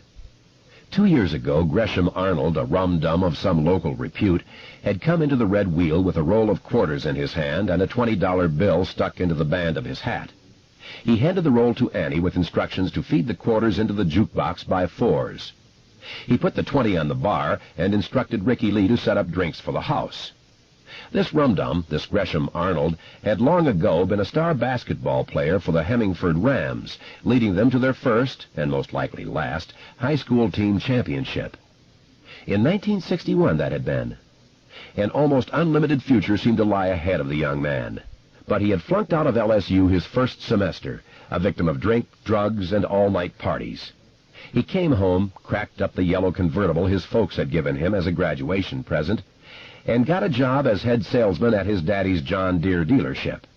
5 years passed. His father could not bear to fire him, and so he finally sold the dealership and retired to Arizona, a man haunted and made old before his time by the inexplicable and apparently irreversible degeneration of his son. While the dealership still belonged to his daddy, and he was at least pretending to work, Arnold had made some effort to keep the booze at arm's length. Afterward, it got him completely. He could get mean, but he had been just as sweet as whorehound candy the night he brought in the quarters and set up drinks for the house, and everyone had thanked him kindly, and Annie kept playing Mo Bandy songs because Gresham Arnold liked old Mo Bandy. He sat there at the bar, on the very stool where Mr. Hanscom was sitting now, Ricky Lee realized with steadily deepening unease. and drank 3 or 4 bourbon and bitters, and sang along with the juke and caused no trouble, and went home when Ricky Lee closed the wheel up, and hanged himself with his belt in an upstairs closet. Gresham Arnold's eyes that night had looked a little bit like Ben Hanscom's eyes looked right now. "Scaring you a bit, am I?" Hanscom asked, his eyes never leaving Ricky Lee's. He pushed the stein away and then folded his hands neatly in front of those 3 silver cartwheels. "I probably am. But you're not as scared as I am, Ricky Lee. Pray to Jesus you never are." "Well, what's the matter?" Ricky Lee asked. "Maybe," he wet his lips, "maybe I can give you a help." "The matter?" Ben Hanscom laughed. "Why, not too much. I had a call from an old friend tonight, guy named Mike Hanlon. I'd forgotten all about him, Ricky Lee, but that didn't scare me much. After all, I was just a kid when I knew him, and kids forget things, don't they?" "Sure they do. You bet your fur. What scared me was getting about halfway over here and realizing that it wasn't just Mike I'd forgotten about. I'd forgotten everything about being a kid." Ricky Lee only looked at him. He had no idea what Mr. Hanscom was talking about, but the man was scared all right. No question about that. It sat funny on Ben Hanscom, but it was real. "I mean I'd forgotten all about it," he said, and rapped his knuckles lightly on the bar for emphasis. "Did you ever hear, Ricky Lee, of having an amnesia so complete you didn't even know you had amnesia?" Ricky Lee shook his head. "Me either. But there I was, tooling along in the caddy tonight, and all of a sudden it hit me. I remembered Mike Hanlon, but only because he called me on the phone. I remembered Derry, but only because that was where he was calling from." "Derry?" But that was all. It hit me that I hadn't even thought about being a kid since I don't even know when. And then, just like that, it all started to flood back in, like what we did with the 4th silver dollar. "What did you do with it, Mr. Hanscom?" Hanscom looked at his watch and suddenly slipped down from his stool. He staggered a bit, the slightest bit. That was all. "Can't let the time get away from me," he said. "I'm flying tonight." Ricky Lee looked instantly alarmed, and Hanscom laughed. "Flying but not driving the plane. Not this time. United Airlines, Ricky Lee." "Oh." He supposed his relief showed on his face, but he didn't care. "Where are you going?" Hanscom's shirt was still open. He looked thoughtfully down at the puckered white lines of the old scar on his belly, and then began to button the shirt over it. "Thought I told you that, Ricky Lee. Home. I'm going home. Give those cartwheels to your kids." He started toward the door, and something about the way he walked, even the way he hitched at the sides of his pants, terrified Ricky Lee. The resemblance to the late and mostly unlamented Gresham Arnold was suddenly so acute it was nearly like seeing a ghost. "Mr. Hanscom!" he cried in alarm. Hanscom turned back, and Ricky Lee stepped quickly backward. His ass hit the back bar, and glassware gossiped briefly as the bottles knocked together. He stepped back because he was suddenly convinced that Ben Hanscom was dead. Yes, Ben Hanscom was lying dead someplace, in a ditch or an attic, or possibly in a closet with a belt noosed around his neck and the toes of his $400 cowboy boots dangling an inch or two above the floor. And this thing standing near the juke and staring back at him was a ghost. For a moment, just a moment, but it was plenty long enough to cover his working heart with a rime of ice. He was convinced he could see tables and chairs right through the man. "What is it, Ricky Lee?" No, nothing." Ben Hanscom looked out at Ricky Lee from eyes which had dark purple crescents beneath them. His cheeks burned with liquor. His nose looked red and sore. "Nothing," Ricky Lee whispered again. But he couldn't take his eyes from that face, the face of a man who has died deep in sin and now stands hard by hell's smoking side door. "I was fat and we were poor," Ben Hanscom said. "I remember that now. And I remember that either a girl named Beverly or Stuttering Bill saved my life with a silver dollar. I'm scared, almost insane by whatever else I may remember before tonight's over. But how scared I am doesn't matter, because it's going to come anyway. It's all there, like a great big bubble that's growing in my mind. But I'm going, because all I've ever gotten and all I have now is somehow due to what we did then, And you pay for what you get in this world. Maybe that's why God made us kids first and built us close to the ground, because he knows you got to fall down a lot and bleed a lot before you learn that one simple lesson. You pay for what you get. You own what you pay for. And sooner or later, whatever you own comes back home to you. You gonna be back this weekend, though, ain't you? Ricky Lee asked through numbed lips. In his increasing distress, this was all he could find to hold on to. You gonna be back this weekend just like always, ain't you? I don't know, Mr. Hanscom said, and smiled a terrible smile. I'm going a lot farther than London this time, Ricky Lee. Mr. Hanscom? You give those cartwheels to your kids, he repeated, and slipped out into the night. What the blue hell? Annie asked, but Ricky Lee ignored her. He flipped up the bar's partition and ran over to one of the windows which looked out on the parking lot. He saw the headlights of Mr. Hanscom's caddy come on, heard the engine rev. It pulled out of the dirt lot, kicking up a rooster tail of dust behind it. The taillights dwindled away to red points down Highway 63, and the Nebraska night wind began to pull the hanging dust apart. He took on a boxcar full of booze, and you let him get in that big car of his and drive away, Annie said. Way to go, Ricky Lee. Never mind. He's going to kill himself. And although this had been Ricky Lee's own thought less than 5 minutes ago, he turned to her when the taillights winked out of sight and shook his head. I don't think so, he said. Although the way he looked tonight, it might be better for him if he did. What did he say to you? He shook his head. It was all confused in his mind, and the sum total of it seemed to mean nothing. It doesn't matter, but I don't think we're ever going to see that old boy again. 4. Eddie Casbrack takes his medicine.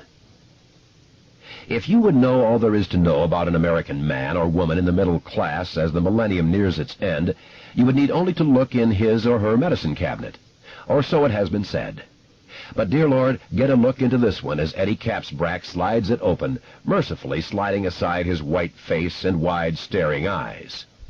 On the top shelf there's Anacin, Excedrin, Excedrin PM, Contac, Gelusil, Tylenol, and a large blue jar of Vicks, looking like a bit of brooding deep twilight under glass. There is a bottle of Vivarin, a bottle of Cerutan. That's Nature's spelled backwards, the ads on Lawrence Welk used to say when Eddie Casbrack was but a wee slip of a lad. And 2 bottles of Phillips Milk of Magnesia, the regular, which tastes like liquid chalk, and the new mint flavor, which tastes like mint-flavored liquid chalk. Here is a large bottle of Rolaids standing chummily close to a large bottle of Tums. The Tums are standing next to a large bottle of orange-flavored Digel tablets. The 3 of them look like a trio of strange piggy banks stuffed with pills instead of dimes. Second shelf, and dig the Vites. You got your E, your C with rose hips. You got B simple and B complex and B12. There's L-lysine, which is supposed to do something about those embarrassing skin problems. And lecithin, which is supposed to do something about that embarrassing cholesterol buildup in and around the big pump. There's iron, calcium, and cod liver oil. There's one-a-day multiples, Myadec multiples, Centrum multiples. And sitting up on top of the cabinet itself is a gigantic bottle of Geritol, just for good measure. Moving right along to Eddie's 3rd shelf, we find the utility infielders of the patent medicine world. X-Lax, Carter's Little Pills. Those 2 keep Eddie Casbrack moving the mail. Here nearby is Kaopectate, Pepto-Bismol, and Preparation H in case the mail moves too fast or too painfully. Also some Tux in a screw-top jar just to keep everything tidy after the mail has gone through, be it just an advertising circular or 2 addressed to occupant or a big old special delivery package. Here is Formula 44 for coughs, NyQuil and Dristan for colds, and a big bottle of castor oil. There's a tin of Sucrets in case Eddie's throat gets sore, and there's a quartet of mouthwashes, Chloraseptic, Cepacol, Cepastat in the spray bottle, and of course good old Listerine, often imitated but never duplicated. Visine and Murine for the eyes, Cordaid and Neosporin ointment for the skin, the second line of defense if the L-lysine doesn't live up to expectations. A tube of Oxy 5 and a plastic bottle of Oxy Wash, because Eddie would definitely rather have a few less cents than a few more zits, and some tetracycline pills. And off to one side, clustered like bitter conspirators, are 3 bottles of coal tar shampoo. The bottom shelf is almost deserted, but the stuff which is here means serious business. You could cruise on this stuff, okay? On this stuff you could fly higher than Ben Hanscom's jet and crash harder than Thurman Munson's. There's Valium, Percodan, Elavil, and Darvon Complex. There is also another Sucrets box on this low shelf, but there are no Sucrets in it. If you open that one, you would find 6 Quaaludes. Eddie Casbrack believed in the Boy Scout motto. He was swinging a blue tote bag as he came into the bathroom. He set it on the sink, unzipped it, and then with trembling hands he began to spill bottles and jars and tubes and squeeze bottles and spray bottles into it. Under other circumstances, he would have taken them out handful by careful handful, but there was no time for such niceties now. The choice, as Eddie saw it, was as simple as it was brutal. Get moving and keep moving, or stand in one place long enough to start thinking about what all of this meant and simply die of fright. "Eddie?" Myra called from downstairs. "Eddie, what are you doing?" Eddie dropped the Sucrets box containing the ludes into the bag. The medicine cabinet was now entirely empty except for Myra's Midol and a small, almost used-up tube of Blistex. He paused for a moment and then grabbed the Blistex. He started to zip the bag closed, debated, and then threw in the Midol as well. She could always buy more. "Eddie!" From halfway up the stairs now. Eddie zipped the bag the rest of the way closed and then left the bathroom, swinging it by his side. He was a short man with a timid, rabbity sort of face. Much of his hair was gone. What was left grew in listless, piebald patches. The weight of the bag pulled him noticeably to one side. An extremely large woman was climbing slowly to the 2nd floor. Eddie could hear the stairs creak protestingly under her. "What are you doing?" Eddie did not need a shrink to tell him that he had, in a sense, married his mother. Myra Casbrack was huge. She had only been big when Eddie married her 5 years ago, but he sometimes thought his subconscious had seen the potential for hugeness in her. God knew his own mother had been a whopper. And she looked somehow more huge than ever as she reached the 2nd floor landing. She was wearing a white nightgown which swelled Comer-like at bosom and hip. Her face, devoid of makeup, was white and shiny. She looked badly frightened. "I have to go away for a while," Eddie said. "What do you mean you have to go away? What was that telephone call?" "Nothing," he said, fleeing abruptly down the hallway to their walk-in closet. He put the tote bag down, opened the closet's fold-back door, and raked aside the half-dozen identical black suits which hung there, as conspicuous as a thundercloud among the other more brightly colored clothes. He always wore one of the black suits when he was working. He bent into the closet, smelled mothballs and wool, and pulled out one of the suitcases from the back. He opened it and began throwing clothes in. Her shadow fell over him. "What's this about, Eddie? Where are you going? You tell me." "I can't tell you." She stood there, watching him, trying to decide what to say next, or what to do. The thought of simply bundling him into the closet and then standing with her back against the door until this madness had passed crossed her mind. But she was unable to bring herself to do it, although she certainly could have. She was 3 inches taller than Eddie and outweighed him by 100 pounds. She couldn't think of what to do or say, because this was so utterly unlike him. She could not have been any more dismayed and frightened if she had walked into the television room and found their new big-screen TV floating in the air. "You can't go," she heard herself saying. "You promised you'd get me Al Pacino's autograph." It was an absurdity, God knew it was, but at this point even an absurdity was better than nothing. "You'll still get it," Eddie said. "You'll have to drive him yourself." Oh, here was a new terror to join those already circling in her poor dazzled head. She uttered a small scream. "I can't. I never—" "You'll have to," he said. He was examining his shoes now. "There's no one else." "Neither of my uniforms fit anymore. They're too tight in the tits." "Have Dolores let one of them out," he said implacably. He threw 2 pairs of shoes back, found an empty shoebox, and popped a 3rd pair into it. Good black shoes, plenty of use left in them still, but looking just a bit too worn to wear on the job. When you drove rich people around New York for a living, many of them famous rich people, everything had to look just right. These shoes no longer looked just right, but he supposed they would do for where he was going, and for whatever he might have to do when he got there. Maybe Richie Tozier would. But then the blackness threatened, and he felt his throat beginning to close up. Eddie realized with real panic that he had packed the whole damn drugstore and had left the most important thing of all, his aspirator, downstairs on top of the stereo cabinet. He banged the suitcase closed and latched it. He looked around at Myra, who was standing there in the hallway with her hand pressed against the short, thick column of her neck as if she were the one with the asthma. She was staring at him, her face full of perplexity and terror. And he might have felt sorry for her if his heart had not already been so filled with terror for himself. "What's happened, Eddie? Who is that on the telephone? Are you in trouble? You are, aren't you? What kind of trouble are you in?" He walked toward her, zipper bag in one hand and suitcase in the other, standing more or less straight now that he was more evenly weighted. She moved in front of him, blocking off the stairway, and at first he thought she would not give way. Then, when his face was about to crash into the soft roadblock of her breasts, she did give way, fearfully. As he walked past, never slowing, she burst into miserable tears. "I can't drive, Al Pacino," she bawled. "I'll smash into a stop sign or something. I know I will. Eddie, I'm scared." He looked at the Seth Thomas clock on the table by the stairs. 9:20. The canned-sounding Delta clerk had told him he had already missed the last flight north to Maine. That one had left LaGuardia at 8:25. He had called Amtrak and discovered there was a late train to Boston departing Penn Station at 11:30. It would drop him off at South Station, where he could take a cab to the offices of Cape Cod Limousine on Arlington Street. Cape Cod and Eddie's company, Royal Crest, had worked out a useful and friendly reciprocal arrangement over the years.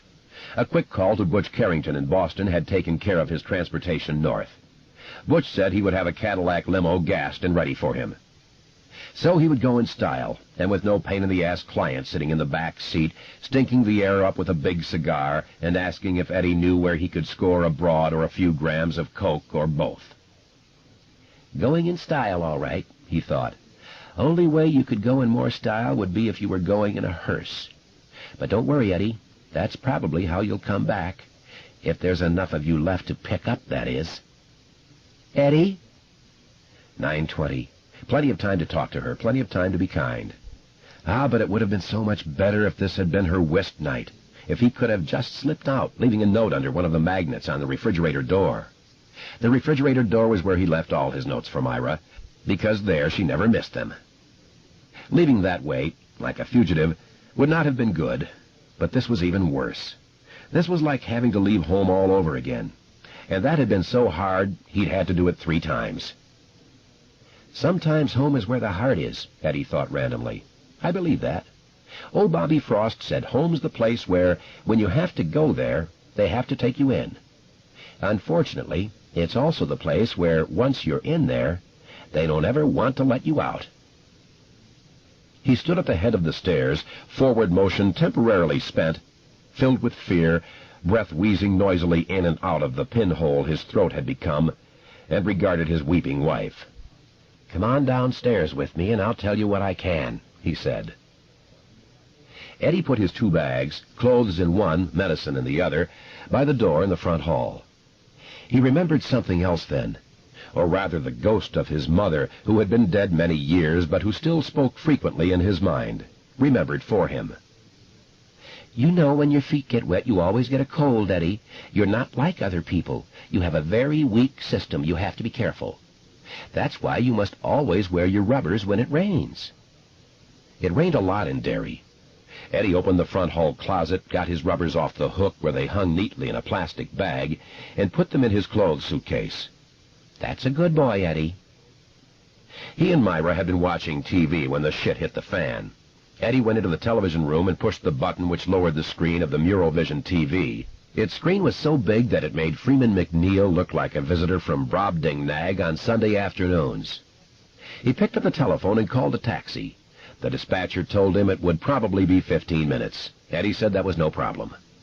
He hung up and grabbed his aspirator off the top of their expensive Sony compact disc player. I spent $1,500 on a state-of-the-art sound system so that Myra wouldn't miss a single golden note on her Barry Manilow records and her Supreme's greatest hits, he thought, and then felt a flush of guilt. That wasn't fair, and he damn well knew it. Myra would have been just as happy with her old scratchy records as she was with the new 45 RPM-sized laser discs.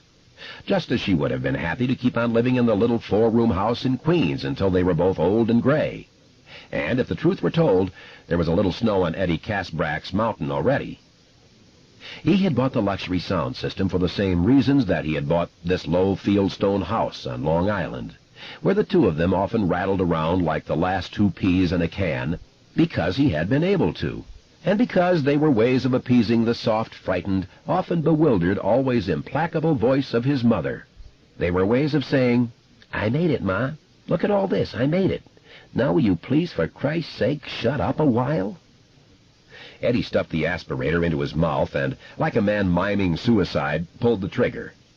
A cloud of awful licorice taste roiled and boiled its way down his throat, and Eddie breathed deeply. He could feel breathing passages which had almost closed start to open up again. The tightness in his chest started to ease, and suddenly he heard voices in his mind, ghost voices. "Didn't you get the note I sent you?" "I got it, Mrs. Casbrack, but—" "Well, in case you can't read, Coach Black, let me tell you in person. Are you ready?" "Mrs. Casbrack." "Good. Here it comes, from my lips to your ears. Ready? My Eddie cannot take physical education. I repeat, he cannot take phys ed. Eddie is very delicate, and if he runs or jumps—" "Mrs. Casbrack, I have the results of Eddie's last physical on file in my office. That's a state requirement. It says that Eddie is a little small for his age, but otherwise he's absolutely normal.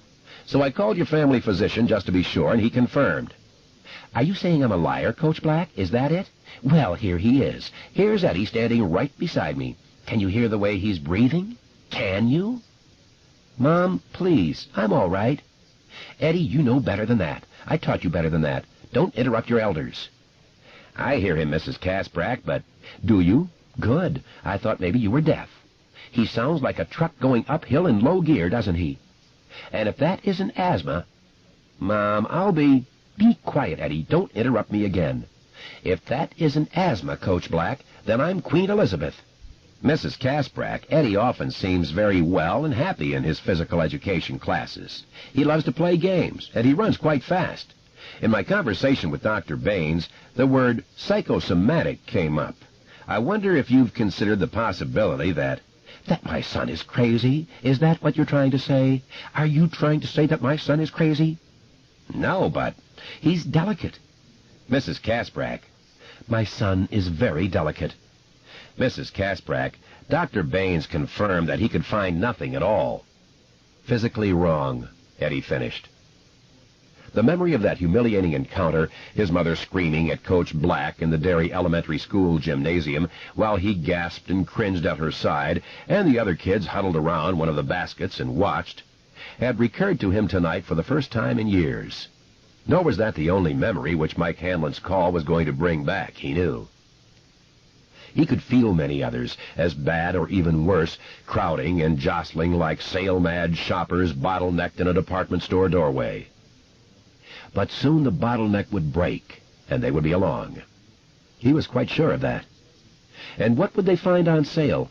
His sanity? Could be.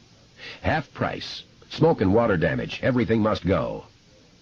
"Nothing physically wrong," he repeated, took a deep, shuddery breath, and stuffed the aspirator into his pocket. "Eddie," Myra said, "please tell me what all of this is about." Tear tracks shone on her chubby cheeks. Her hands twisted restlessly together like a pair of pink and hairless animals at play. Once, shortly before actually proposing marriage, he had taken a picture of Myra, which she had given him, and had put it next to one of his mother, who had died of congestive heart failure at the age of 64. At the time of her death, Eddie's mother had topped the scales at over 400 pounds, 406 to be exact. She had become something nearly monstrous by then. Her body had seen nothing more than boobs and butt and belly, all overtopped by her pasty, perpetually dismayed face. But the picture of her which he put next to Myra's picture had been taken in 1944, 2 years before he had been born. "You were a very sickly baby," the ghost mom now whispered in his ear. "Many times we despaired of your life." In 1944, his mother had been a relatively svelte 180 pounds. He had made that comparison, he supposed, in a last-ditch effort to stop himself from committing psychological incest. He looked from mother to Myra, and back again to mother. They could have been sisters. The resemblance was that close. Eddie looked at the two nearly identical pictures and promised himself he would not do this crazy thing. He knew that the boys at work were already making jokes about Jack Spratt and his wife. But they didn't know the half of it. The jokes and snide remarks he could take. But did he really want to be a clown in such a Freudian circus as this? No, he did not. He would break it off with Myra. He would let her down gently because she was really very sweet and had had even less experience with men than he'd had with women.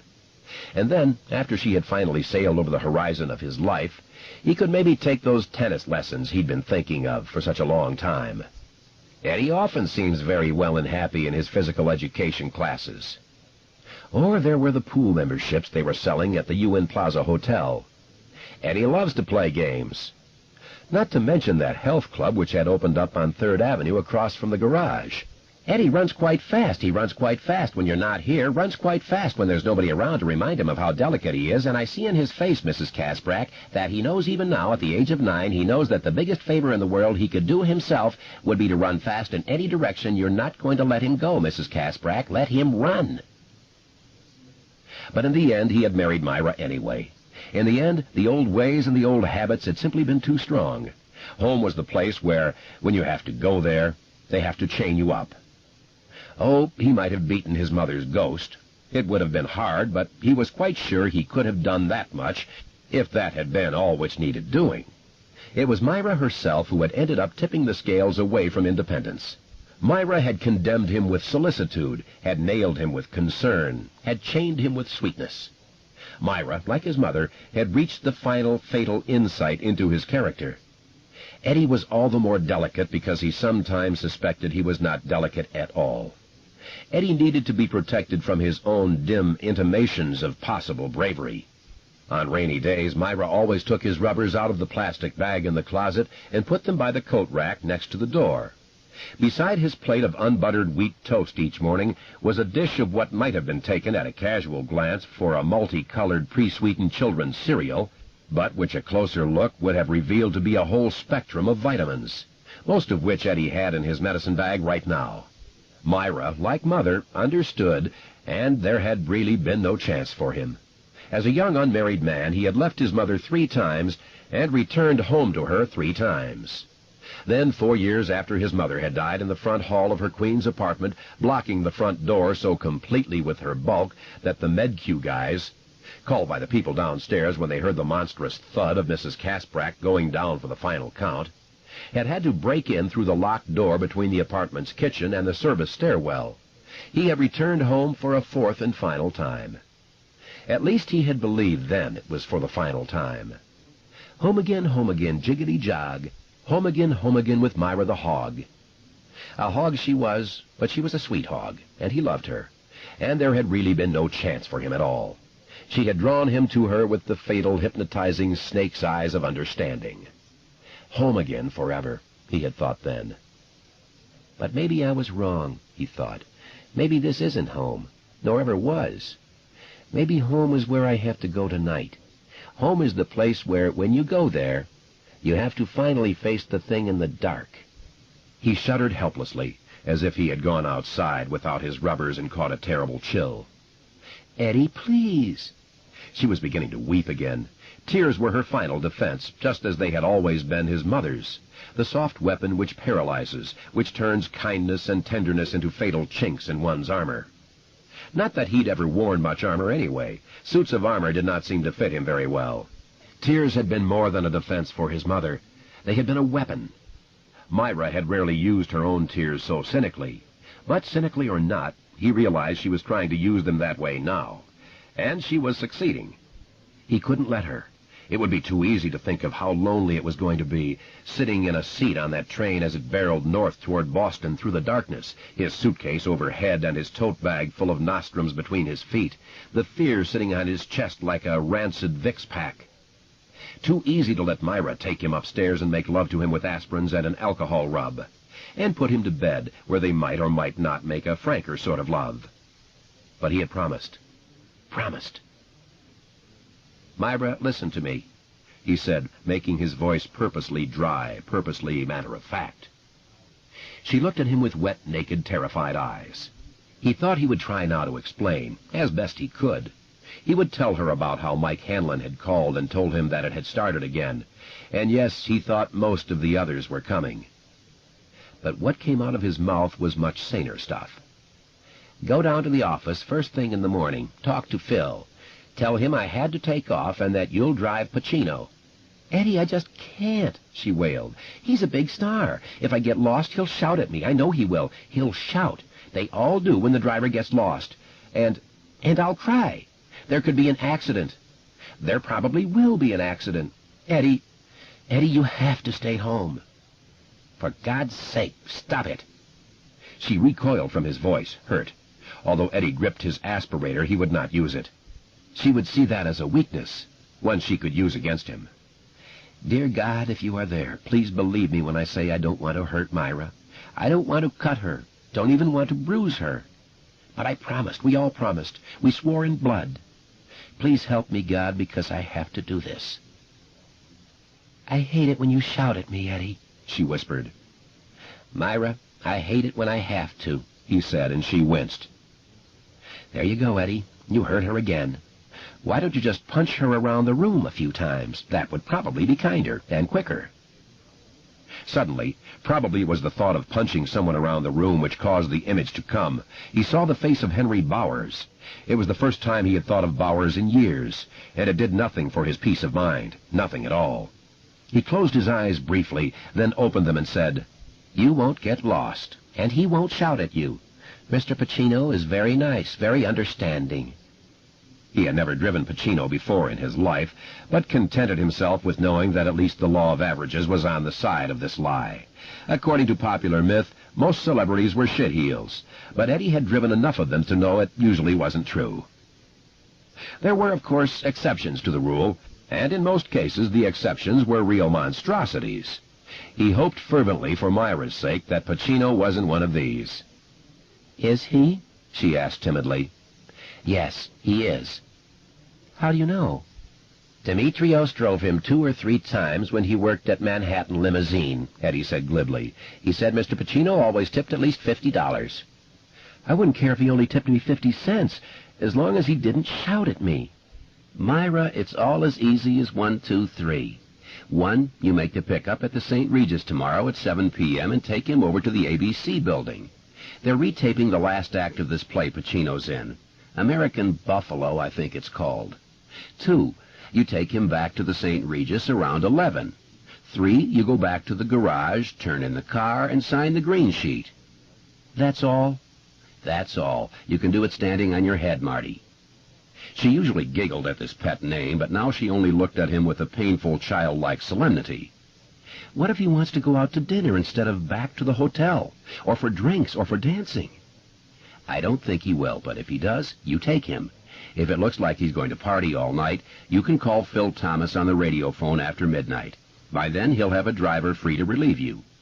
I'd never stick you with something like this in the first place if I had a driver who was free, but I got 2 guys out sick, Demetrios on vacation, and everyone else booked up solid. You'll be snug in your own bed by 1 in the morning, Marty. 1 in the morning at the very, very latest. I absolutely guarantee it." She didn't laugh at absolutely either. He cleared his throat and leaned forward, elbows on his knees. Instantly the ghost mom whispered, "Don't sit that way, Eddie. It's bad for your posture, and it cramps your lungs. You have very delicate lungs." He sat up straight again, hardly aware he was doing it. "This better be the only time I have to drive," she nearly moaned. "I've turned into such a horse in the last 2 years, and my uniforms look so bad now." "It's the only time, I swear." "Who called you, Eddie?" As if on cue, lights swept across the wall. A horn honked once as the cab turned into the driveway. He felt a surge of relief. They had spent the 15 minutes talking about Pacino instead of Derry and Mike Hanlon and Henry Bowers, and that was good. Good for Myra and good for him as well. He did not want to spend any time thinking or talking about those things until he had to. Eddie stood up. "It's my cab." She got up so fast she tripped over the hem of her own nightgown and fell forward. Eddie caught her, but for a moment the issue was in grave doubt. She outweighed him by 100 pounds. And she was beginning to blubber again. "Eddie, you have to tell me." "I can't. There's no time." "You never kept anything from me before, Eddie," she wept. "And I'm not now. Not really. I don't remember it all. At least not yet. The man who called is an old friend. You'll get sick," she said desperately, following him as he walked toward the front hall again. "I know you will. Let me come, Eddie, please. I'll take care of you. Pacino can get a cab or something. It won't kill him. What do you say, okay?" Her voice was rising, becoming frantic, and to Eddie's horror she began to look more and more like his mother. His mother as she had looked in the last months before she died. Old and fat and crazy. "I'll rub your back and see that you get your pills. I'll help you. I won't talk if you don't want me to, but you can tell me everything, Eddie. Eddie, please don't go. Eddie, please, please." He was striding down the hall to the front door now, walking blind, head down, moving as a man moves against a high wind. He was wheezing again. When he picked up the bags, each of them seemed to weigh 100 pounds. He could feel her plump pink hands on him, touching, exploring, pulling with helpless desire but no real strength, trying to seduce him with her sweet tears of concern, trying to draw him back. "I'm not going to make it," he thought desperately. The asthma was worse now, worse than it had been since he was a kid. He reached for the doorknob, but it seemed to be receding from him, receding into the blackness of outer space. "If you stay, I'll make you a sour cream coffee cake," she babbled. "We'll have popcorn. I'll make your favorite turkey dinner. I'll make it for breakfast tomorrow morning if you want. I'll start right now. And giblet gravy. Eddie, please, I'm scared. You're scaring me so bad." She grabbed his collar and pulled him backward, like a beefy cop putting the grab on a suspicious fellow who was trying to flee. With a final fading effort, Eddie kept going. And when he was at the absolute end of his strength and ability to resist, he felt her grip trail away. She gave one final wail. His fingers closed around the doorknob. How blessedly cool it was. He pulled the door open and saw a checker cab sitting out there, an ambassador from the land of sanity. The night was clear. The stars were bright and lucid. He turned back to Myra, whistling and wheezing. "You need to understand that this isn't something I want to do," he said. "If I had a choice, any choice at all, I wouldn't go. Please understand that, Marty. I'm going, but I'll be coming back." Oh, but that felt like a lie. "When? How long?" "A week, or maybe 10 days. Surely no longer than that." "A week!" she screamed, clutching at her bosom like a diva in a bad opera. "A week, 10 days. Please, Eddie, please." "Marty, stop, okay? Just stop." For a wonder, she did. Stopped and stood looking at him with her wet, bruised eyes, not angry at him, only terrified for him and, coincidentally, for herself. And for perhaps the first time in all the years he had known her, he felt that he could love her safely. Was that part of the going away? He supposed it was. No, you could flush the supposed. He knew it was. Already he felt like something living in the wrong end of a telescope. But it was maybe all right. Was that what he meant? That he had finally decided it was all right to love her?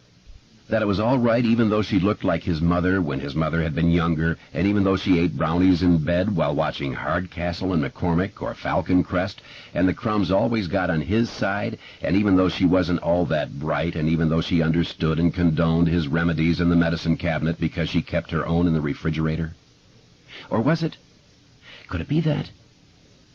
These other things were all things he had considered in one way or another, at one time or another, during his oddly entwined lives as a son and lover and a husband. Now, on the point of leaving home for what felt like the absolutely last time, a new possibility came to him, and startled wonder brushed him like the wing of some large bird. Could it be that Myra was even more frightened than he was? Could it be that his mother had been? Another dairy memory came shooting up from his subconscious like a balefully fizzing firework. There had been a shoe store downtown on Center Street, the Shoe Boat. His mother had taken him there one day. He thought he could have been no more than 5 or 6, and told him to sit still and be good while she got a pair of white pumps for a wedding. So he sat still and was good while his mother talked with Mr. Gardner, who was one of the shoe clerks. But he was only 5, or maybe 6. And after his mother had rejected the 3rd pair of white pumps Mr. Gardner showed her, Eddie got bored and walked over to the far corner to look at something he had spotted there. At first he thought it was just a big crate standing on end. When he got closer, he decided it was some kind of desk. But it sure was the kookiest desk he had ever seen. It was so narrow. It was made of bright polished wood with lots of curvy inlaid lines and carved doojiggers in it. Also, there was a little flight of 3 stairs leading up to it, and he had never seen a desk with stairs. When he got right up to it, he saw that there was a slot at the bottom of the desk thing, a button on one side, and on top of it, entrancing, was something that looked exactly like Captain Video's space scope. Eddie walked around to the other side, and there was a sign.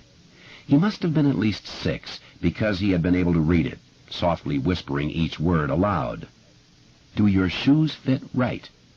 Check and see." He went back around, climbed the 3 steps to the little platform, then stuck his foot into the slot at the bottom of the shoe checker. Did his shoes fit right? Eddie didn't know, but he was wild to check and see. He socked his face into the rubber face guard and thumbed the button. Green light flooded his eyes. Eddie gasped. He could see a foot floating inside a shoe filled with green smoke. He wiggled his toes, and the toes he was looking at wiggled right back. They were his all right, just as he had suspected. And then he realized it was not just his toes he could see. He could see his bones, too. The bones in his foot. He crossed his great toe over his second toe, as if sneakily warding off the consequences of telling a lie, and the eldritch bones in the scope made an X that was not white but goblin green. He could see... Then his mother shrieked, a rising sound of panic that cut through the quiet shoe store like a runaway reaper blade, like a fire bell, like doom on horseback. He jerked his startled, dismayed face out of the viewer and saw her pelting toward him across the store in her stocking feet, her dress flying out behind her. She knocked a chair over, and one of those shoe-measuring things that always tickled his feet went flying. Her bosom heaved. Her mouth was a scarlet O of horror. Faces turned to follow her progress. "Eddie, get off there!" she screamed. "Get off there! Those machines give you cancer! Get off there! Eddie! Eddie!" He backed away as if the machine had suddenly grown red-hot. In his startled panic, he forgot the little flight of stairs behind him. His heels dropped over the top one, and he stood there, slowly falling backward, his arms pinwheeling wildly in a losing battle to retain his departing balance. And hadn't he thought with a kind of mad joy, "I'm going to fall. I'm going to find out what it feels like to fall and bump my head. Goody for me." Hadn't he thought that? Or was it only the man imposing his own self-serving adult ideas over whatever his child's mind, always roaring with confused surmises and half-perceived images which lost their sense and their very brightness, had thought or tried to think? Either way, it was a moot question. He had not fallen. His mother had gotten there in time. His mother had caught him. He had burst into tears, but he had not fallen. Everyone had been looking at them. He remembered that. He remembered Mr. Gardner picking up the shoe-measuring thing and checking the little sliding gadgets on it to make sure they were still okay, while another clerk righted the fallen chair and then flapped his arms once in amused disgust before putting on his pleasantly neutral salesman's face again. Mostly he remembered his mother's wet cheek and her hot, sour breath. He remembered her whispering over and over in his ear, "Don't you ever do that again! Don't you ever do that again! Don't you ever!" It was what his mother chanted to ward off trouble. She had chanted the same thing a year earlier when she discovered the babysitter had taken Eddie to the public pool in Dairy Park one stiflingly hot summer day. This had been when the polio scare of the early 50s was just beginning to wind down. She had dragged him out of the pool, telling him he must never do that, never, never. And all the kids had looked as all the clerks and customers were looking now, and her breath had had that same sour tang. She dragged him out of the shoe boat, shouting at the clerks that she would see them all in court if there was anything wrong with her boy. Eddie's terrified tears had continued off and on for the rest of the morning, and his asthma had been particularly bad all day. That night he had lain awake for hours past the time he was usually asleep, wondering exactly what cancer was, if it was worse than polio, if it killed you, how long it took if it did, and how bad it hurt before you died. He also wondered if he would go to hell afterward. The threat had been serious, he knew that much. She had been scared. That was how he knew. So terrified. "Marty," he said across this gulf of years, "would you give me a kiss?" She kissed him and hugged him so tightly while she was doing it that the bones in his back groaned. If we were in water, he thought, she'd drown us both. "Don't be afraid," he whispered in her ear. "I can't help it," she wailed. "I know," he said, and realized that even though she was hugging him with rib-breaking tightness, his asthma had eased. That whistling note in his breathing was gone. "I know, Marty." The taxi driver honked again. "Will you call?"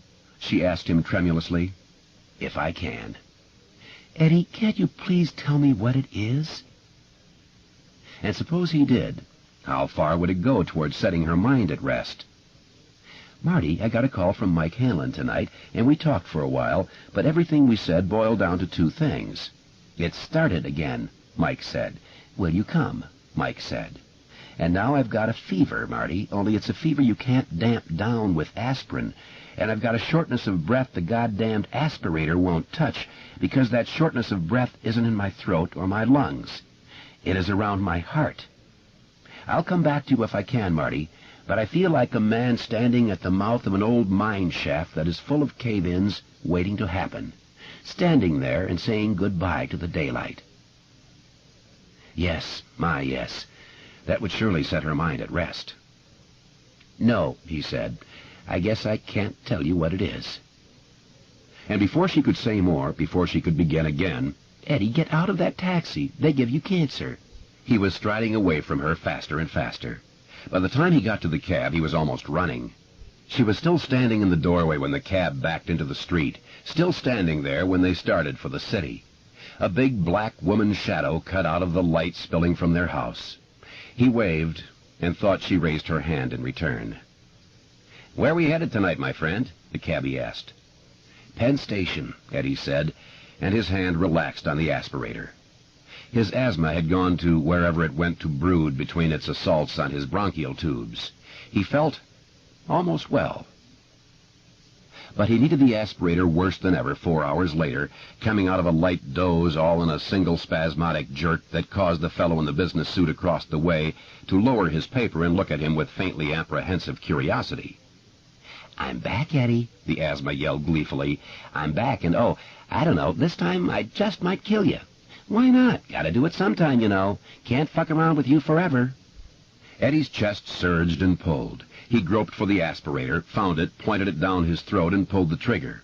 Then he sat back in the tall Amtrak seat, shivering, waiting for relief, thinking of the dream from which he had just awakened. Dream? Christ, if that was all. He was afraid it was more memory than dream. In it there had been a green light, like the light inside a shoe-store X-ray machine, and a rotting leper had pursued a screaming boy named Eddie Kasprack through tunnels under the earth. He ran and ran. "He runs quite fast," Coach Black had told his mother, and he ran plenty fast with that rotting thing after him. Oh, yes, you better believe it, you bet your fur. In this dream where he was 11 years old, and then he had smelled something like the death of time, and someone lit a match, and he had looked down and seen the decomposing face of a boy named Patrick Hochstetter, a boy who had disappeared in July of 1958, and there were worms crawling in and out of Patrick Hochstetter's cheeks, and that gassy, awful smell was coming from inside of Patrick Hochstetter. And in that dream, that was more memory than dream, he had looked to one side and had seen 2 school books that were fat with moisture and overgrown with green mold. Roads to Everywhere and Understanding Our America. They were in their current condition because it was a foul wetness down here. How I Spent My Summer Vacation, a theme by Patrick Hochstetter. I spent it dead in a tunnel. Moss grew on my books, and they swelled up to the size of Sears catalogs. Eddie opened his mouth to scream, and that was when the scabrous fingers of the leper clittered around his cheek and plunged themselves into his mouth, and that was when he woke up with that back-snapping jerk, to find himself not in the sewers under Derry, Maine, but in an Amtrak club car near the head of a train speeding across Rhode Island under a big white moon. The man across the aisle hesitated, almost thought better of speaking, and then did. "Are you all right, sir?" "Oh, yes," Eddie said. "I fell asleep and had a bad dream. It got my asthma going." "I see." The paper went up again. Eddie saw it was the paper his mother had sometimes referred to as the New York Times. Eddie looked out the window at a sleeping landscape lit only by the fairy moon. Here and there were houses, or sometimes clusters of them, most dark, a few showing lights. But the lights seemed little and falsely mocking compared to the moon's ghost glow. He thought the moon talked to him. He thought suddenly, Henry Bowers. God, he was so crazy. He wondered where Henry Bowers was now. Dead? In prison? Drifting across empty plains somewhere in the middle of the country like an incurable virus, sticking up 7-Elevens in the deep slumberous hours between 1 and 4 in the morning, or maybe killing some of the people stupid enough to slow down for his cocked thumb in order to transfer the dollars in their wallets to his own. Possible. In a state asylum somewhere? Looking up at this moon, which was approaching the full, talking to it, listening to answers which only he could hear. Eddie considered this somehow even more possible. He shivered.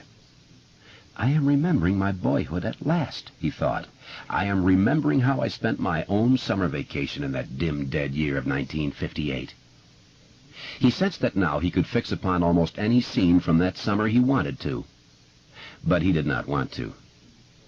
Oh, God, if I could only forget it all again.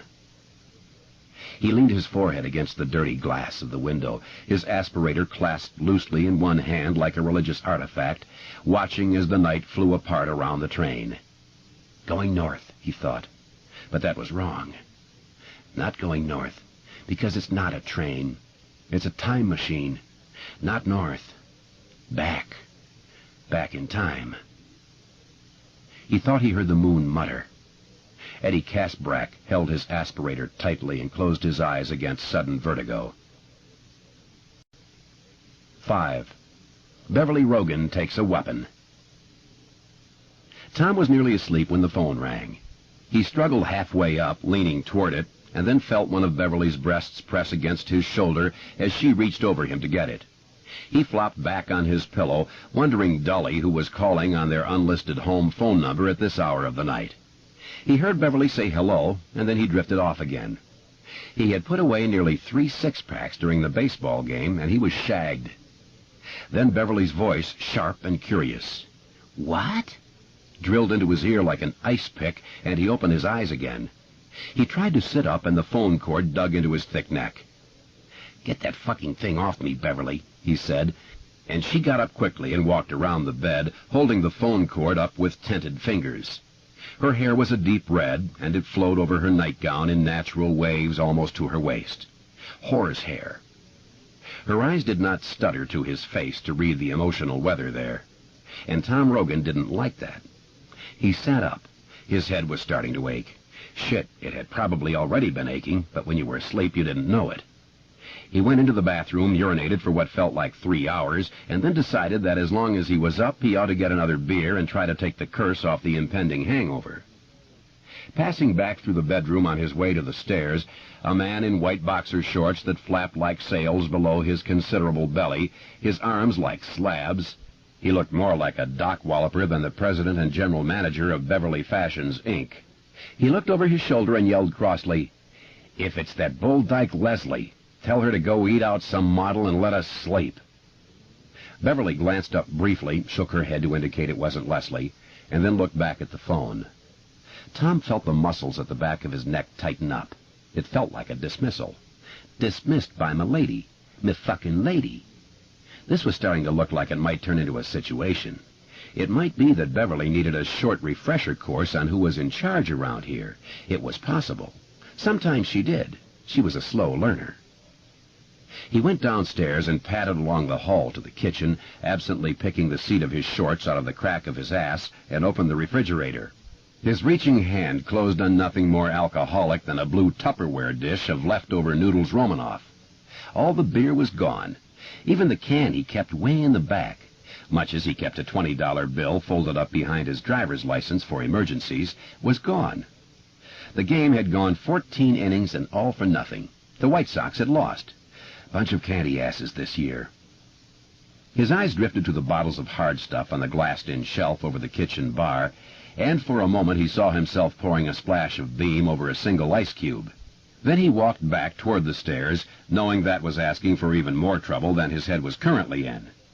He glanced at the face of the antique pendulum clock at the foot of the stairs and saw it was past midnight. This intelligence did nothing to improve his temper, which was never very good even at the best of times. He climbed the stairs with slow deliberation, aware, too aware, of how hard his heart was working. Kaboom, ka-thud, kaboom, ka-thud, kaboom, ka-thud. It made him nervous when he could feel his heart beating in his ears and wrists as well as in his chest. Sometimes when that happened, he would imagine it not as a squeezing and loosening organ, but as a big dial on the left side of his chest with the needle edging ominously into the red zone. He did not like that shit. He did not need that shit. What he needed was a good night's sleep. But the numb cunt he was married to was still on the phone. "I understand that, Mike. Yes, yes. I am. I know. But—" A longer pause. "Bill Denbrough?" she exclaimed, and that ice pick drilled into his ear again. He stood outside the bedroom door until he got his breath back. Now it was ka-thud, ka-thud, ka-thud again. The booming had stopped. He briefly imagined the needle edging out of the red and then willed the picture away. He was a man, for Christ's sake, and a damned good one, not a furnace with a bad thermostat. He was in great shape. He was iron, and if she needed to relearn that, he would be happy to teach her. He started in, then thought better of it and stood where he was a moment longer, listening to her, not particularly caring about who she was talking to or what she said, only listening to the rising, falling tones of her voice. And what he felt was the old familiar dull rage. He had met her in a downtown Chicago singles bar 4 years ago. Conversation had been easy enough because they both worked in the Standard Brands building and knew a few of the same people. Tom worked for King & Landry Public Relations on 42. Beverly Marsh, so she had been then, was an assistant designer at Delia Fashions on 12. Delia, which would later enjoy a modest vogue in the Midwest, catered to young people. Delia skirts and blouses and shawls and slacks were sold largely to what Delia Castleman called youth stores, and what Tom called head shops. Tom Rogan knew 2 things about Beverly Marsh almost at once. She was desirable and she was vulnerable. In less than a month, he knew a third as well. She was talented, very talented. In her drawings of casual dresses and blouses, he saw a money machine of almost scary potential. Not in the head shops, though, he thought, but did not say. At least not then. No more bad lighting, no more knockdown prices, no more shitty displays somewhere in the back of the store between the dope paraphernalia and the rock group T-shirts. Leave that shit for the small-timers. He had known a great deal about her before she knew he had any real interest in her, and that was just the way Tom wanted it. He had been looking for someone like Beverly Marsh all his life, and he moved in with the speed of a lion making a run at a slow antelope. Not that her vulnerability showed on the surface. You looked and saw a gorgeous woman, slim but abundantly stacked. Hips weren't so great, maybe, but she had a great ass and the best set of tits he had ever seen. Tom Rogan was a tit man, always had been, and tall girls almost always had disappointing tits. They wore thin shirts and their nipples drove you crazy, but when you got those thin shirts off, you discovered that nipples were really all they had. The tits themselves looked like the pull knobs on a bureau drawer. "More than a handful's wasted," his college roommate had been fond of saying, but as far as Tom was concerned, his college roommate had been so full of shit he squeaked going into a turn. Oh, she had been some kind of fine-looking, all right, with that dynamite body and that gorgeous fall of red wavy hair. But she was weak somehow. It was as if she was sending out radio signals which only he could receive. You could point to certain things, how much she smoked, but he had almost cured her of that. The restless way her eyes moved, never quite meeting the eyes of whoever was talking to her, only touching them from time to time and then leaping nimbly away. Her habit of lightly rubbing her elbows when she was nervous, the look of her fingernails, which were kept neat but brutally short. Tom noticed this latter the first time he met her. She picked up her glass of white wine. He saw her nails and thought, "She keeps them short like that because she bites them." Lions may not think, at least not the way people think, but they see. And when antelopes start away from a water-hole, alerted by that dusty rug scent of approaching death, the cats can observe which one falls to the rear of the pack, maybe because it has a lame leg, maybe because it is just naturally slower, or maybe because its sense of danger is less developed. And it might even be possible that some antelopes, and some women, want to be brought down. Suddenly he heard a sound that jerked him rudely out of these memories, the snap of her cigarette lighter. The dull rage came again, his stomach filled with a heat which was not entirely unpleasant. Smoking. She was smoking. They had had a few of Tom Rogan's special seminars on the subject, and here she was doing it again. She was a slow learner, all right, but a good teacher is at his best with slow learners. "Yes," she said now. "Uh-huh. All right, yes." She listened, then uttered a strange, jagged laugh he had never heard before. "Two things, since you ask. Reserve me a room and say me a prayer." "Yes, okay." "Uh-huh. Me too. Good night." She was hanging up as he came out. He meant to come in hard, yelling at her to put it out. Put it out now, right now. But when he saw her, the words died in his throat. He had seen her like this before, but only 2 or 3 times.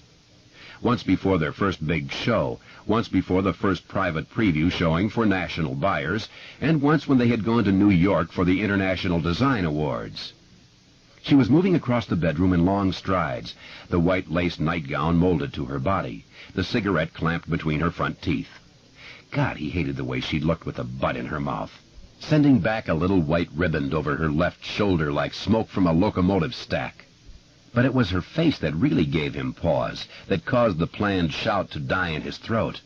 His heart lurched, kabamp, and he winced, telling himself that what he felt was not fear but only surprise at finding her this way. She was a woman who really came alive all the way only when the rhythm of her work spiked toward a climax. Each of those remembered occasions had, of course, been career-related. At those times he had seen a different woman from the one he knew so well, a woman who fucked up his sensitive fear radar with wild bursts of static. The woman who came out in times of stress was strong but high-strung, fearless but unpredictable. There was lots of color in her cheeks now, a natural blush high on her cheekbones. Her eyes were wide and sparkly, not a trace of sleep left in them.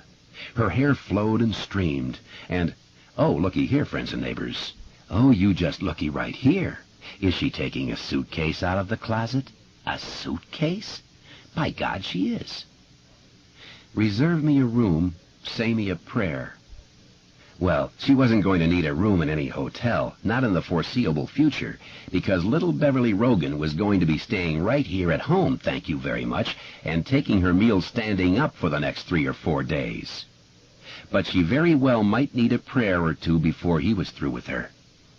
She tossed the suitcase on the foot of the bed and then went to her bureau. She opened the top drawer and pulled out 2 pairs of jeans and a pair of cords, tossed them into the suitcase. Back to the bureau, cigarette streaming smoke over her shoulder. She grabbed a sweater, a couple of T-shirts, one of the old ship-and-shore blouses that she looked so stupid in but refused to give up. Whoever had called her sure hadn't been a jet-setter. This was dull stuff, strictly Jackie Kennedy Hyannisport weekend stuff.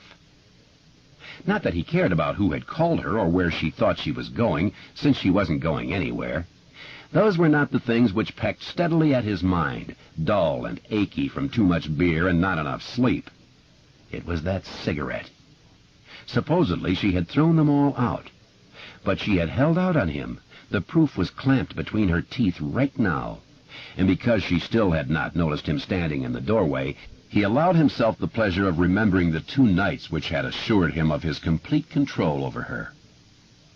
"I don't want you to smoke around me anymore. he told her as they headed home from a party in Lake Forest. October that had been.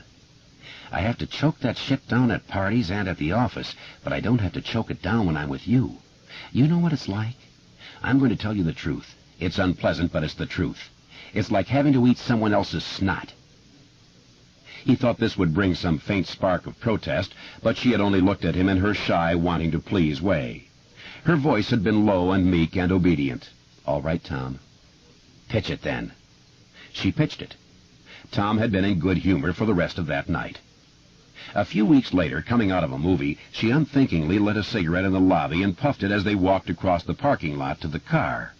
It had been a bitter November night, the wind chopping like a maniac at any exposed square inch of flesh it could find.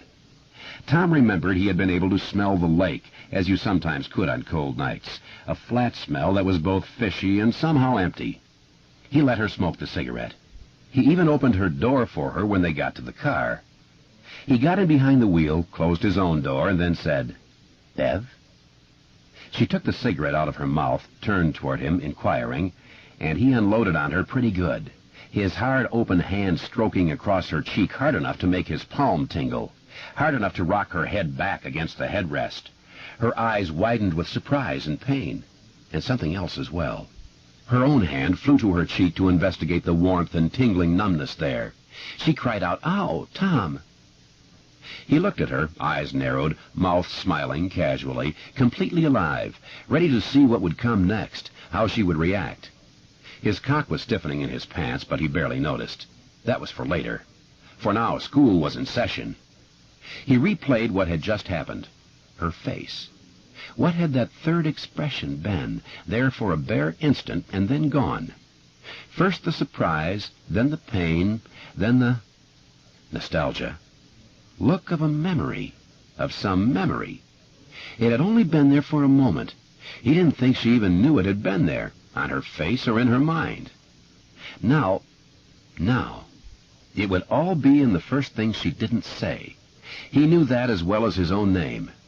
It wasn't, "You son of a bitch." It wasn't, "See you later, Macho City." It wasn't, "We're through, Tom." She only looked at him with her wounded, brimming hazel eyes and said, "Why did you do that?" Then she tried to say something else and burst into tears instead. "Throw it out." "What? What, Tom?" Her makeup was running down her face in muddy tracks. He didn't mind that. He kind of liked seeing her that way. It was messy, but there was something sexy about it, too. Slutty, kind of exciting. "The cigarette. Throw it out." Realization dawning, and with it, guilt. "I just forgot," she cried. "That's all." "Throw it out, Bev, or you're going to get another shot." She rolled the window down and pitched the cigarette. Then she turned back to him, her face pale and scared and somehow serene. You aren't supposed to hit me. That's a bad basis for a lasting relationship." She was trying to find a tone, an adult rhythm of speech, and failing. He had regressed her. He was in this car with a child, voluptuous and sexy as hell, but a child. "Can't and aren't are two different things, Keed," he said. He kept his voice calm, but inside he was jittering and jiving. "And I'll be the one to decide what constitutes a lasting relationship and what doesn't. If you can live with that, fine. If you can't, you can take a walk. I won't stop you. I might kick you once in the ass as a going-away present, but I won't stop you. It's a free country. What more can I say?" "Maybe you've already said enough," she whispered. And he hit her again, harder than the first time, because no broad was ever going to smart off to Tom Rogan. He would pop the Queen of England if she cracked smart to him. Her cheek banged the padded dashboard. Her hand groped for the door handle and then fell away. She only crouched in the corner like a rabbit, one hand over her mouth, her eyes large and wet and frightened. Tom looked at her for a moment, and then he got out and walked around the back of the car. He opened her door. His breath was smoke in the black, windy November air, and the smell of the lake was very clear. "You want to get out, Bev? I saw you reaching for the door handle, so I guess you must want to get out. Okay, that's all right. I asked you to do something, and you said you would. Then you didn't. So you want to get out? Come on, get out. What the fuck, right? Get out. You want to get out?" "No," she whispered. "What? I can't hear you." "No, I don't want to get out," she said a little louder. What? Those cigarettes giving you emphysema? If you can't talk, I'll get you a fucking megaphone. This is your last chance, Beverly. You speak up so I can hear you. Do you want to get out of this car, or do you want to come back with me? Want to come back with you, she said, and clasped her hands on her skirt like a little girl. She wouldn't look at him. Tears slipped down her cheeks. All right, he said. Fine. But first you say this for me, Bev. You say, I forgot about smoking in front of you, Tom. Now she looked at him, her eyes wounded, pleading, inarticulate. You can make me do this, her eyes said, but please don't. Don't, I love you. Can't it be over? No, it could not, because that was not the bottom of her wanting, and both of them knew it. Say it. I forgot about smoking in front of you, Tom. Good. Now say, I'm sorry. I'm sorry, she repeated dully. The cigarette lay smoking on the pavement like a cut piece of fuse. People leaving the theater glanced over at them, the man standing by the open passenger door of a late model fade into the woodwork Vega, the woman sitting inside, her hands clasped primly in her lap, her head down, the dome light outlining the soft fall of her hair in gold. He crushed the cigarette out. He smeared it against the blacktop. Now say, I'll never do it again without your permission. I'll never... Her voice began to hitch. Never... Say it, Bev. Never to do it again without your permission. So he had slammed the door and gone back around to the driver's seat. He got behind the wheel and drove them back to his downtown apartment. Neither of them said a word. Half the relationship had been set in the parking lot. The second half was set 40 minutes later in Tom's bed. She didn't want to make love, she said. He saw a different truth in her eyes and the strutty cock of her legs, however, and when he got her blouse off, her nipples had been rock hard. She moaned when he brushed them and cried out softly when he suckled first one and then the other, kneading them restlessly as he did so. She grabbed his hand and thrust it between her legs.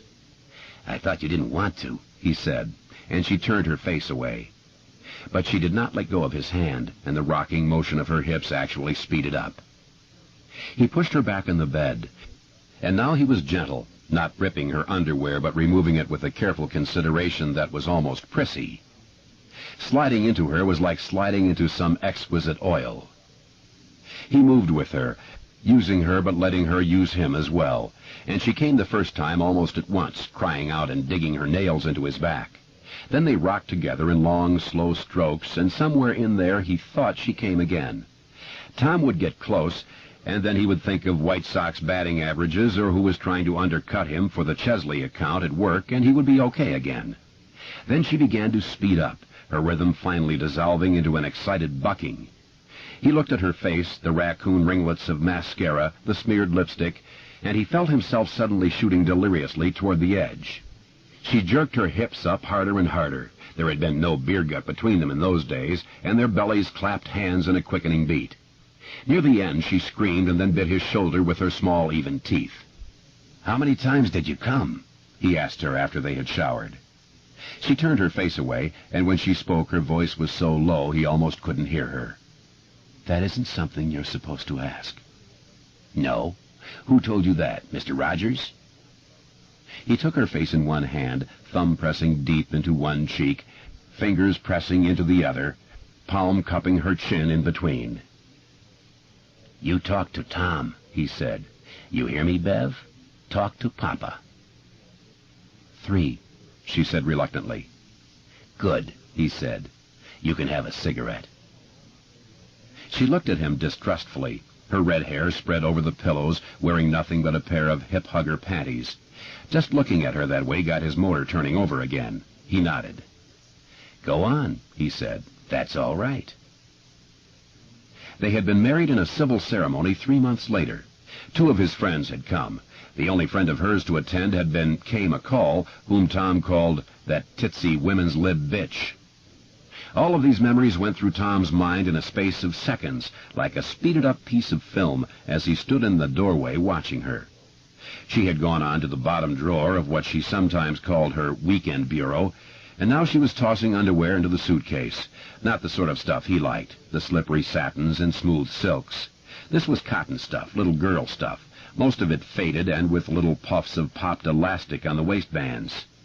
A cotton nightie that looked like something out of Little House on the Prairie. She poked in the back of this bottom drawer to see what else might be lurking in there. Tom Rogan, meanwhile, moved across the shag rug toward his wardrobe. His feet were bare and his passage noiseless as a puff of breeze. It was the cigarette. That was what had really gotten him mad. It had been a long time since she had forgotten that first lesson. There had been other lessons to learn since, a great many, and there had been hot days when she had worn long-sleeved blouses or even cardigan sweaters buttoned all the way to the neck. Gray days when she had worn sunglasses. But that first lesson had been so sudden and fundamental. He had forgotten the telephone call that had wakened him out of his deepening sleep. It was the cigarette. If she was smoking now, then she had forgotten Tom Rogan. Temporarily, of course, only temporarily, but even temporarily was too damned long. What might have caused her to forget didn't matter. Such things were not to happen in his house for any reason. There was a wide black strip of leather hanging from a hook inside the closet door. There was no buckle on it. He had removed that long ago. It was doubled over at one end where a buckle would have gone, and this doubled-over section formed a loop into which Tom Rogan now slipped his hand. "Tom, you've been bad," his mother had sometimes said. Well, sometimes was maybe not such a good word. Maybe often would have been a better one. "You come here, Tommy. I got to give you a weapon." His life as a child had been punctuated by weapons. He had finally escaped to Wichita State College, but apparently there was no such thing as a complete escape, because he continued to hear her voice in dreams. "Come here, Tommy. I got to give you a weapon. Weapon." He had been the eldest of 4. 3 months after the youngest had been born, Ralph Rogan had died. Well, died was maybe not such a good word. Maybe committed suicide would have been a better way to put it, since he had poured a generous quantity of lye into a tumbler of gin and quaffed this devil's brew while sitting on the bathroom hopper. Mrs. Rogan had found work at the Ford plant. Tom, although only 11, became the man of the family.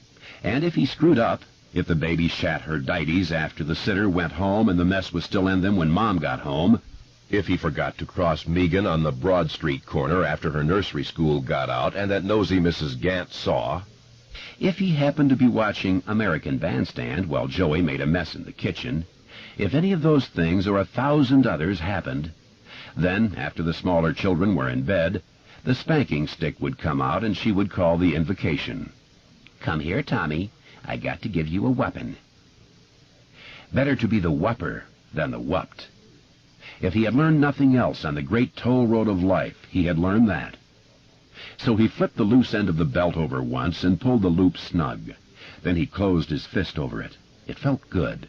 It made him feel like a grown-up. The strip of leather hung from his clenched fist like a dead blacksnake. His headache was gone. She had found that one last thing in the back of the drawer, an old white cotton bra with gun-shell cups. The thought that this early morning call might have been from a lover surfaced briefly in his mind and then sank again. That was ridiculous. A woman going away to meet her lover did not pack her faded ship and shore blouses and her cotton Kmart undies with the pops and snarls and the elastic. Also, she wouldn't dare. "Beverly," he said softly, and she turned at once, startled, her eyes wide, her long hair swinging. The belt hesitated, dropped a little. He stared at her, feeling that little bloom of uneasiness again. Yes, she had looked this way before the big shows, and then he hadn't gotten in her way, understanding that she was so filled with a mixture of fear and competitive aggressiveness that it was as if her head was full of illuminating gas. A single spark and she would explode. She had seen the shows not as a chance to split off from Delia Fashions, to make a living, or even a fortune, on her own. If that had been all, she would have been fine. But if that were all, she also would not have been so ungodly talented. She had seen those shows as a kind of super exam on which she would be graded by fierce teachers. What she saw on those occasions was some creature without a face.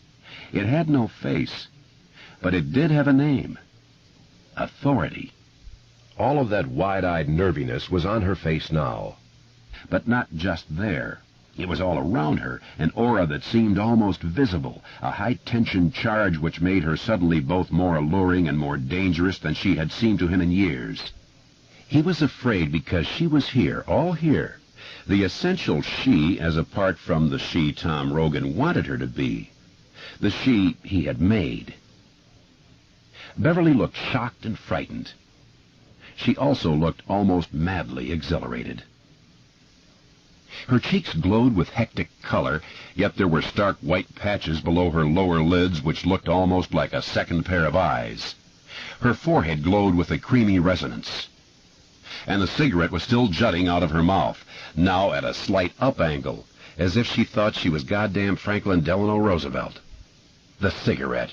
Just looking at it caused dull fury to wash over him again in a green wave.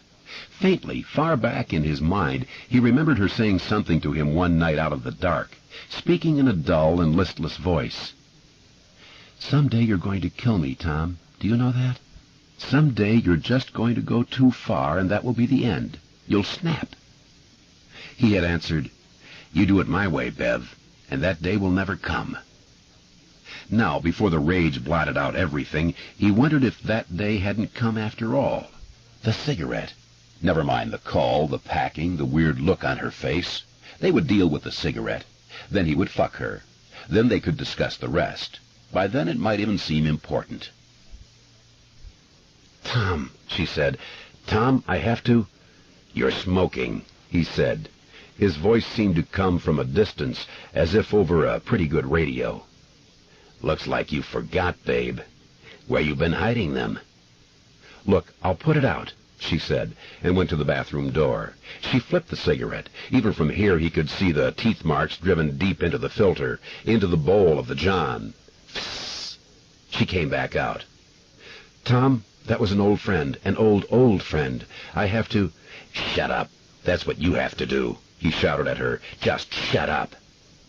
But the fear he wanted to see, the fear of him, was not on her face. There was fear, but it had come out of the telephone, and fear was not supposed to come to Beverly from that direction.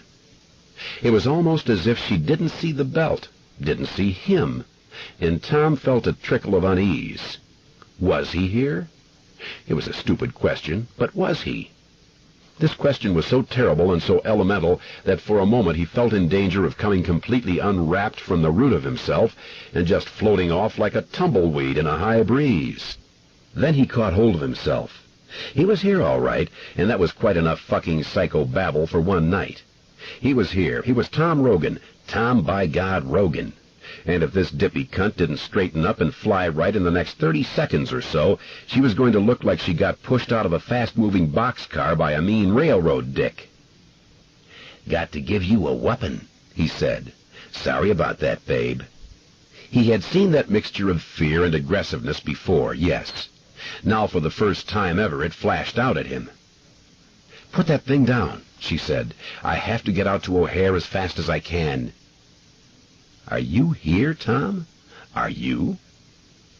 He pushed the thought away. The strip of leather which had once been a belt swung slowly before him like a pendulum. His eyes flickered and then held fast to her face. "Listen to me, Tom. There's been some trouble back in my hometown, very bad trouble. I had a friend in those days. I guess he would have been my boyfriend, except we weren't quite old enough for that. He was only an 11-year-old kid with a bad stutter back then. He's a novelist now. You even read one of his books, I think. The Black Rapids?" She searched his face, but his face gave no sign. There was only the belt penduluming back and forth, back and forth. He stood with his head lowered and his stocky legs slightly apart. Then she ran her hand restlessly through her hair, distractedly, as if she had many important things to think of and hadn't seen the belt at all. And that haunting, awful question resurfaced in his head again. "Are you there? Are you sure?" "That book laid around here for weeks, and I never made the connection. Maybe I should have, but we're all older, and I haven't even thought about dairy in a long, long time. Anyway, Bill had a brother, George, and George was killed before I really knew Bill. He was murdered. And then the next summer—" But Tom had listened to enough craziness from within and from without. He moved in on her fast, cocking his right arm back over his shoulder like a man about to throw a javelin. The belt hissed a path through the air. Beverly saw it coming and tried to duck away, but her right shoulder struck the bathroom doorway, and there was a meaty whap as the belt struck her left forearm, leaving a red wheal. "Gonna whap you," Tom repeated. His voice was sane, even regretful, but his teeth showed in a white and frozen smile. He wanted to see that look in her eyes, that look of fear and terror and shame, that look that said, "Yes, you're right, I deserved it." That look that said, "Yes, you're there all right, I feel your presence." Then love could come back, and that was right and good, because he did love her. They could even have a discussion, if she wanted it, of exactly who had called and what all this was about.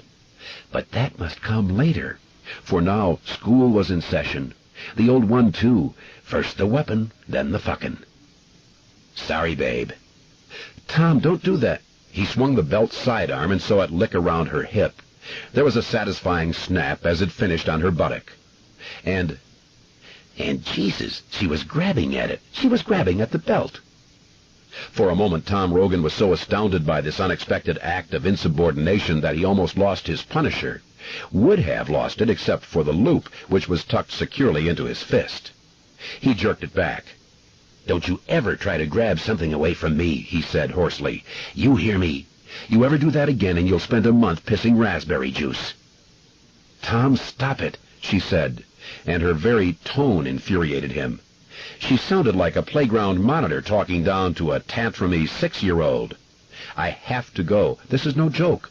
People are dead, and I made a promise a long time ago." Tom heard little of this. He bellowed and ran at her with his head down, the belt swinging blindly. He hit her with it, driving her away from the doorway and along the bedroom wall. He cocked his arm back, hit her, cocked his arm back, hit her, cocked his arm back, hit her. Later that morning he would not be able to raise the arm above eye level until he had swallowed 3 codeine tablets. But for now he was aware of nothing but the fact that she was defying him. She had not only been smoking, she had tried to grab the belt away from him, and oh folks, oh friends and neighbors, she had asked for it, and he would testify before the throne of God Almighty that she was going to get it. He drove her along the wall, swinging the belt, raining blows on her. Her hands were up to protect her face, but he had a clear shot at the rest of her. The belt made thick bullwhip cracks in the quiet room. But she did not scream, as she sometimes did, and she did not beg him to stop, as she usually did. Worst of all, she did not cry, as she always did. The only sounds were the belt and their breathing, his heavy and hoarse, hers quick and light.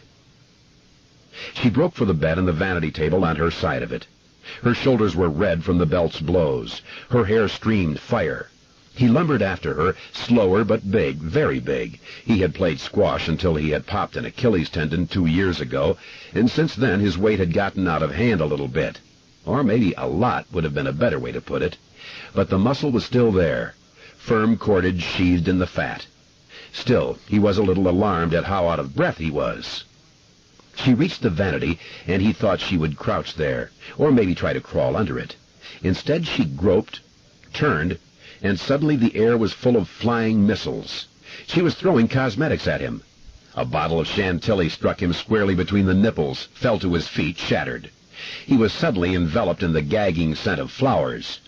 "Quit it," he roared. "Quit it, you bitch!"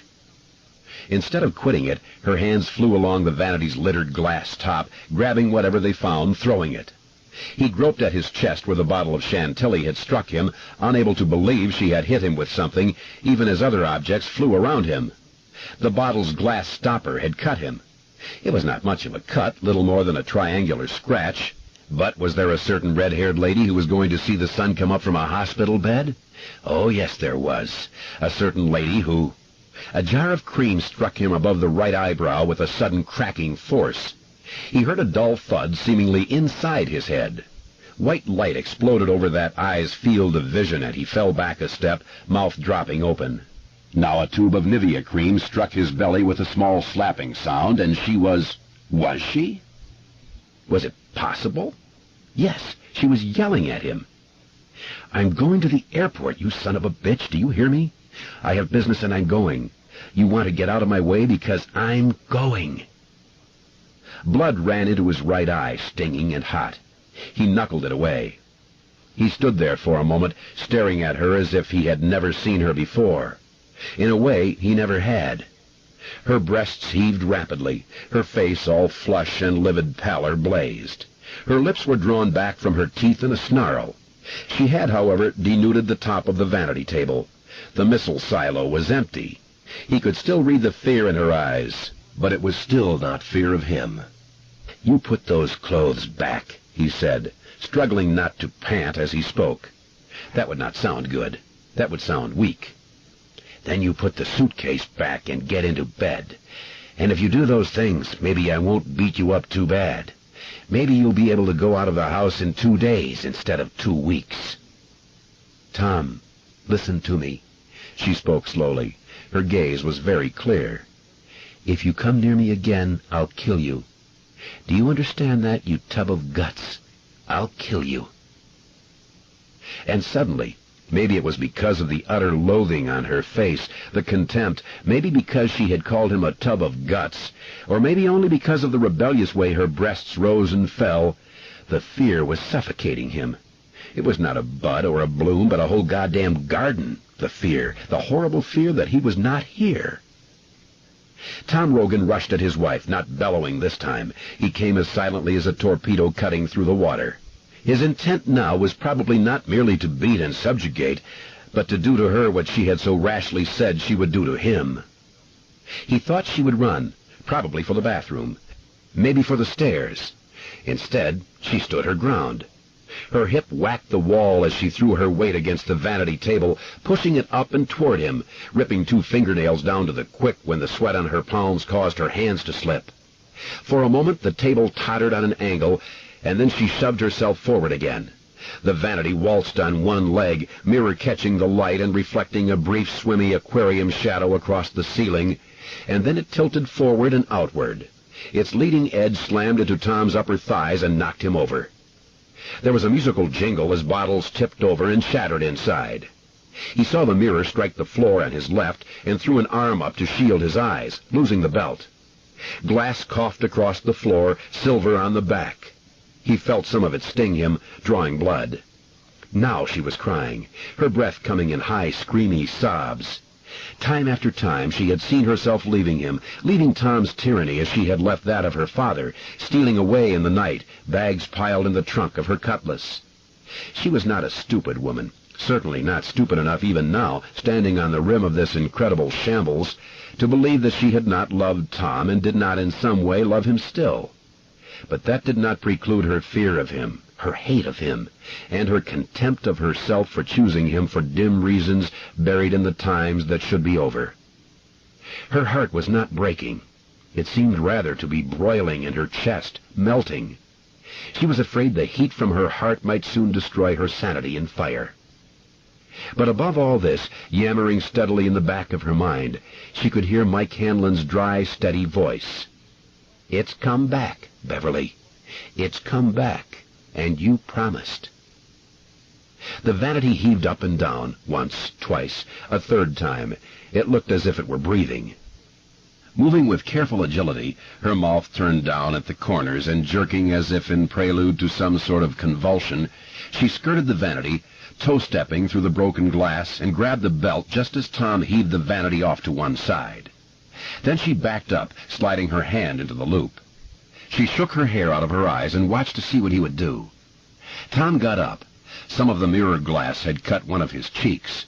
A diagonal cut traced a line as fine as thread across his brow. He squinted at her as he rose slowly to his feet, and she saw drops of blood on his boxer shorts. "You just give me that belt," he said. Instead, she took 2 turns of it around her hand and looked at him defiantly. "Quit it, Bev, right now. If you come for me, I'm going to strap the shit out of you." The words were coming out of her mouth, but she couldn't believe it was her saying them. And just who was this caveman in the bloody undershorts anyway? Her husband? Her father? The lover she had taken in college who had broken her nose one night, apparently on a whim? "Oh, God help me," she thought. "God help me now." And still her mouth went on. "I can do it, too. You're fat and slow, Tom. I'm going. And I think maybe I'll stay gone. I think maybe it's over. Who's this guy, Dembro? Forget it. She realized almost too late that the question had been a distraction. He was coming for her before the last word was out of his mouth. She wickered the belt through the air in an arc, and the sound it made when it smashed across his mouth was the sound of a stubborn cork coming out of a bottle. He squealed and clapped his hands to his mouth, his eyes huge, hurt and shocked. Blood began to pour between his fingers and over the backs of his hands. "You broke my mouth, you bitch!" he screamed, muffled. "Ah, God, you broke my mouth!" He came at her again, hands reaching, his mouth a wet red smear. His lips appeared to have burst in two places. The crown had been knocked from one of his front teeth. As she watched, he spit it to one side. Part of her was backing away from this scene, sick and moaning, wanting to shut her eyes. But that other Beverly felt the exultation of a death row convict freed in a freak earthquake. That Beverly liked all of this just fine. "I wish you'd swallowed it," that one thought. "Wish you'd choked on it." It was this latter Beverly who swung the belt for the last time. The belt he had used on her buttocks, her legs, her breasts. The belt he had used on her times without number over the last 4 years. How many strokes you got depended on how badly you'd screwed up. Tom comes home and dinner is cold. 2 with the belt. Bev's working late at the studio and forgets to call home. 3 with the belt. Oh, hey, look at this. Beverly got another parking ticket. 1 with the belt, across the breasts. He was good. He rarely bruised. It didn't even hurt that much. Except for the humiliation. That hurt. And what hurt worse was knowing that part of her craved the hurt, craved the humiliation. Last time pays for all, she thought, and swung. She brought the belt in low, brought it in sidearm, and it whacked across his balls with a brisk yet heavy sound, the sound of a woman striking a rug with a carpet beater. That was all it took. All the fight promptly went out of Tom Rogan. He uttered a thin, strengthless shriek and fell on his knees as if to pray. His hands were between his legs. His head was thrown back. Cords stood out on his neck. His mouth was a tragedy grimace of pain. His left knee came down squarely on a heavy, pointed hook of shattered perfume bottle, and he rolled silently over on one side like a whale. One hand left his balls to grab his squirting knee. The blood, she thought. Dear Lord, he's bleeding everywhere. He'll live, this new Beverly, the Beverly who seemed to have surfaced at Mike Hanlon's phone call, replied coldly. Guys like him always live. You just get the hell out of here before he decides he wants to tango some more, or before he decides to go down cellar and get his Winchester. She backed away and felt pain stab her foot as she stepped on a chunk of glass from the broken vanity mirror. She bent down to grab the handle of her suitcase. She never took her eyes off him. She backed out the door and she backed down the hall. She was holding the suitcase in front of her in both hands, and it banged her shins as she backed. Her cut foot printed bloody heel prints. When she reached the stairs, she turned around and went down quickly, not letting herself think. She suspected she had no coherent thoughts left inside anyway, at least for the time being. She felt a light pawing against her leg and screamed. She looked down and saw it was the end of the belt. It was still wrapped around her hand. In this dim light it looked more like a dead snake than ever. She threw it over the banister, her face a wince of disgust, and saw it land in an S on the rug of the downstairs hallway. At the foot of the stairs she grasped the hem of her white lace nightgown cross-handed and pulled it over her head. It was bloody, and she would not wear it 1 second longer, no matter what.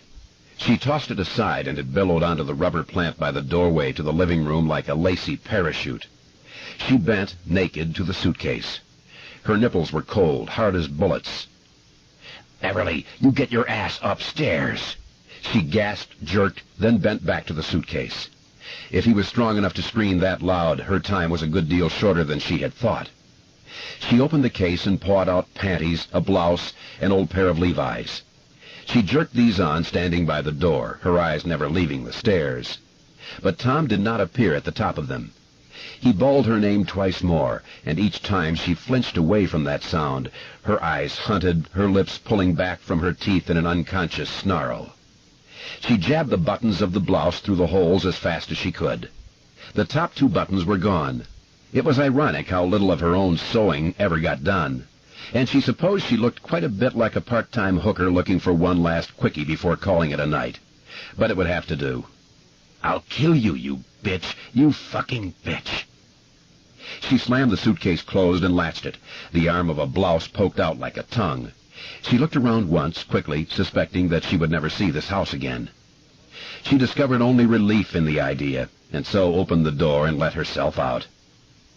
She was 3 blocks away, walking with no clear sense of where she was going, when she realized her feet were still bare. The one she had cut, the left, throbbed dully. She had to get something on her feet, and it was nearly 2 o'clock in the morning. Her wallet and credit cards were at home. She felt in the pockets of the jeans and came up with nothing but a few puffs of lint. She didn't have a dime, not so much as a red penny. She looked around at the residential neighborhood she was in. Nice homes, manicured lawns and plantings, dark windows.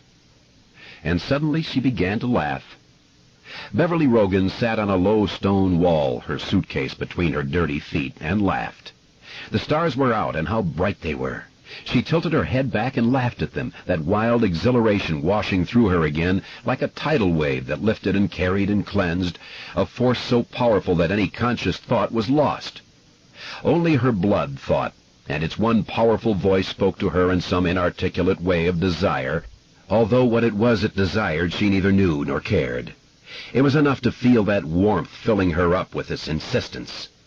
Desire, she thought, and inside her that tidal wave of exhilaration seemed to gather speed, rushing her onward toward some inevitable crash. She laughed at the stars, frightened but free, her terror as sharp as pain and sweet as a ripe October apple. And when a light came on in an upstairs bedroom of the house this stone wall belonged to, she grabbed the handle of her suitcase and fled off into the night, still laughing. 6. Bill Denbrough takes time out. "Leave?" Audra repeated.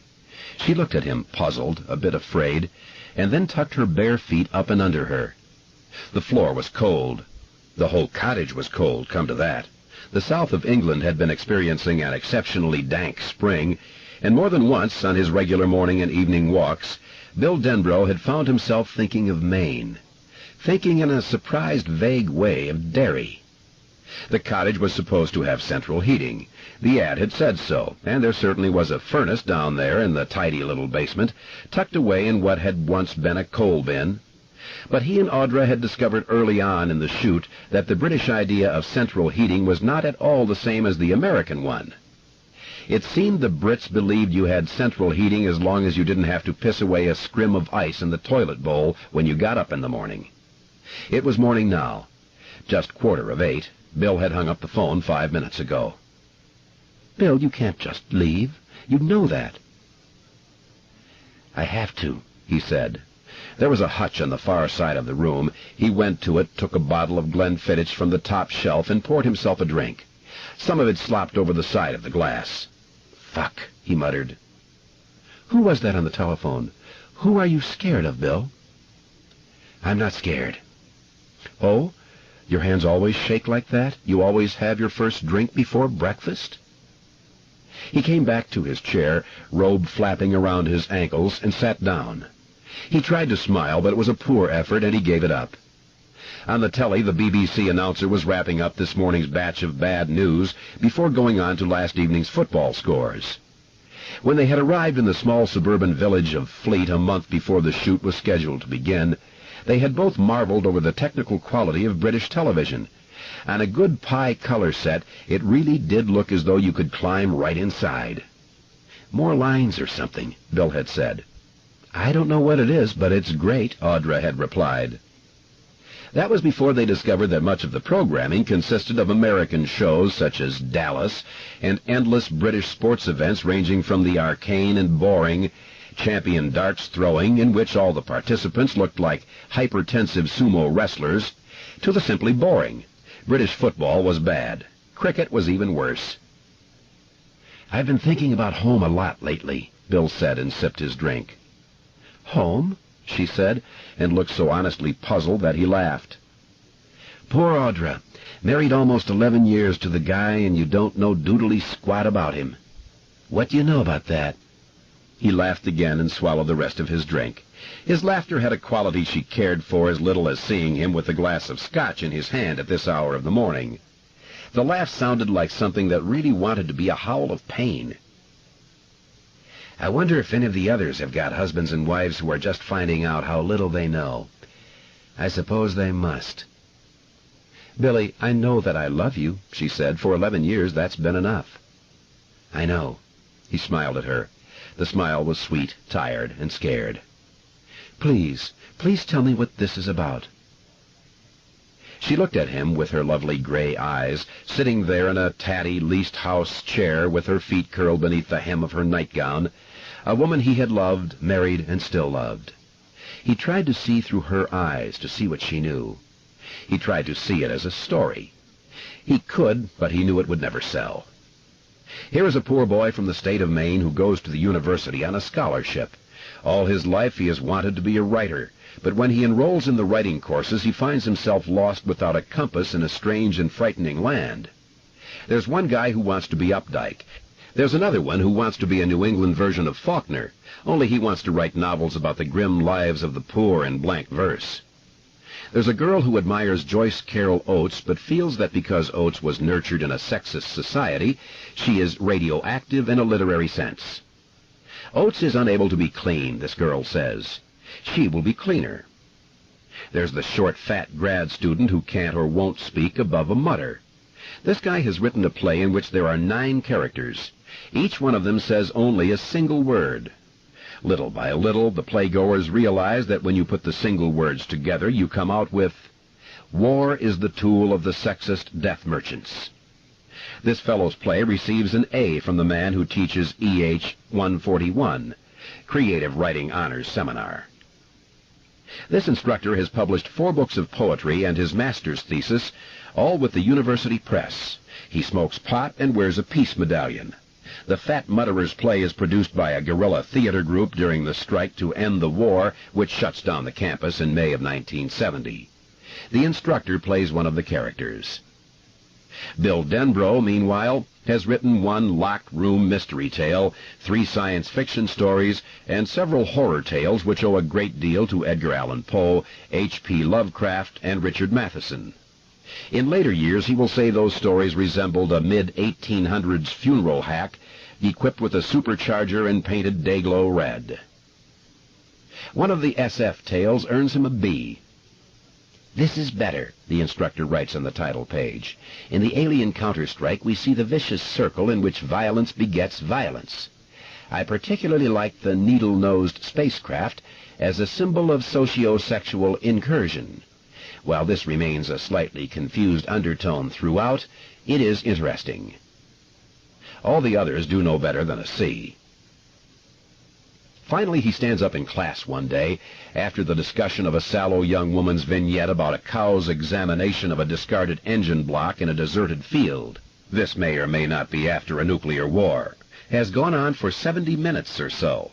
The sallow girl, who smokes one Winston after another and picks occasionally at the pimples which nestle in the hollows of her temples, insists that the vignette is a socio-political statement in the manner of the early Orwell.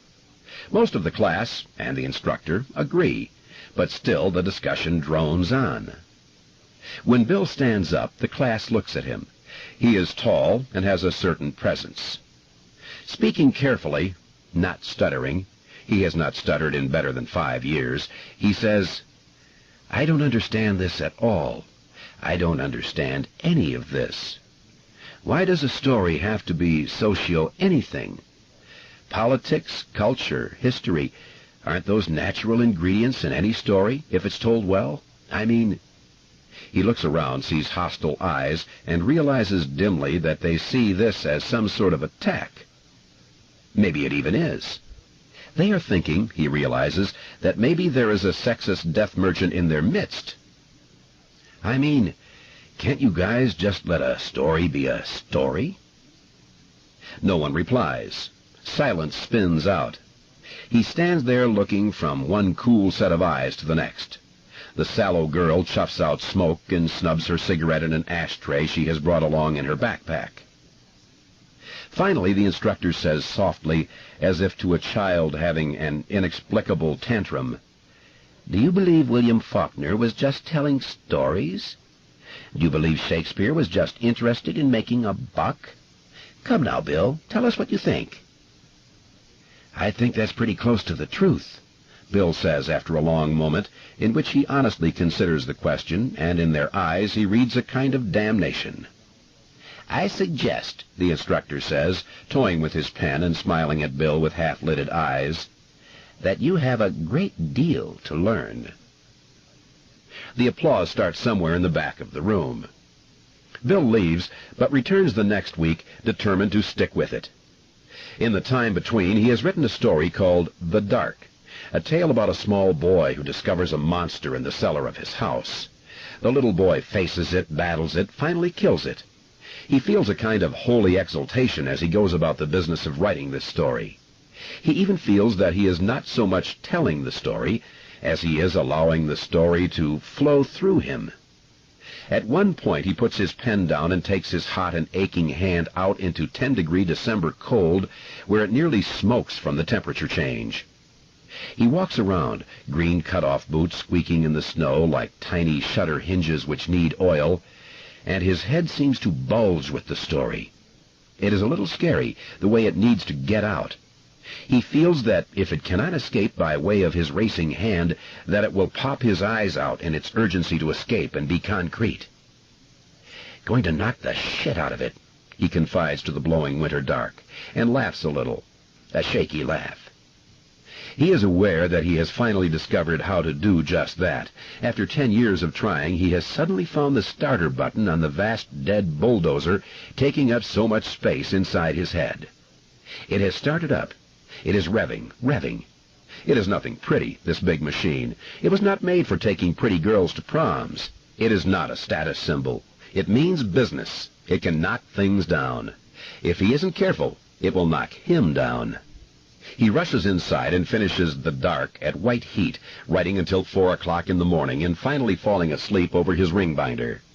If someone had suggested to him that he was really writing about his brother George, he would have been surprised. He has not thought about George in years, or so he honestly believes. The story comes back from the instructor with an F slashed into the title page.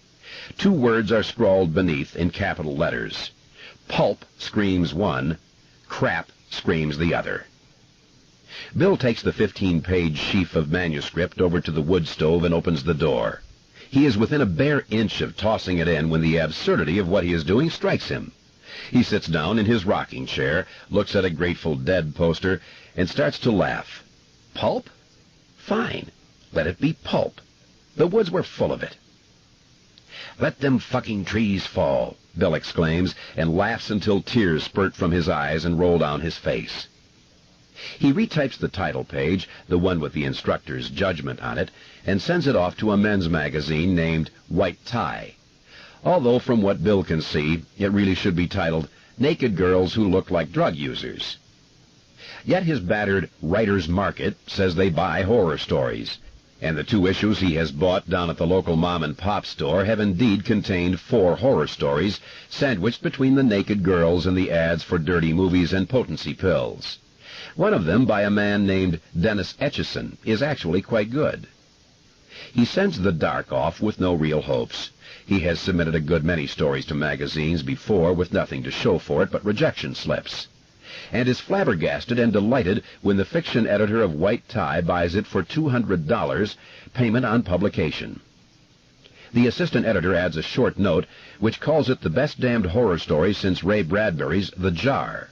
He adds, "Too bad only about 70 people coast to coast will read it." But Bill Denbrough does not care. $200. He goes to his advisor with a drop card for EH-141. His advisor initials it. Bill Denbrough staples the drop card to the assistant fiction editor's congratulatory note and tacks both to the bulletin board on the creative writing instructor's door. In the corner of the bulletin board he sees an anti-war cartoon. And suddenly, as if moving of its own accord, his fingers pluck his pen from his breast pocket, and across the cartoon he writes this: "If fiction and politics ever really do become interchangeable, I'm going to kill myself, because I won't know what else to do. You see, politics always change. Stories never do. He pauses, and then, feeling a bit small, but unable to help himself, he adds, I suggest you have a lot to learn. His drop card comes back to him in the campus mail 3 days later. The instructor has initialed it. On the space-marked grade at time of drop, the instructor has not given him an incomplete or the low C to which his run of grades at that time would have entitled him. Instead, another F is slashed angrily across the grade line. Below it, the instructor has written, Do you think money proves anything about anything, Dembro? Well, actually, yes, Bill Dembro says to his empty apartment, and once more begins to laugh crazily.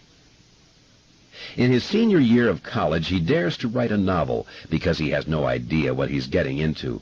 He escapes the experience scratched and frightened, but alive and with a manuscript nearly 500 pages long.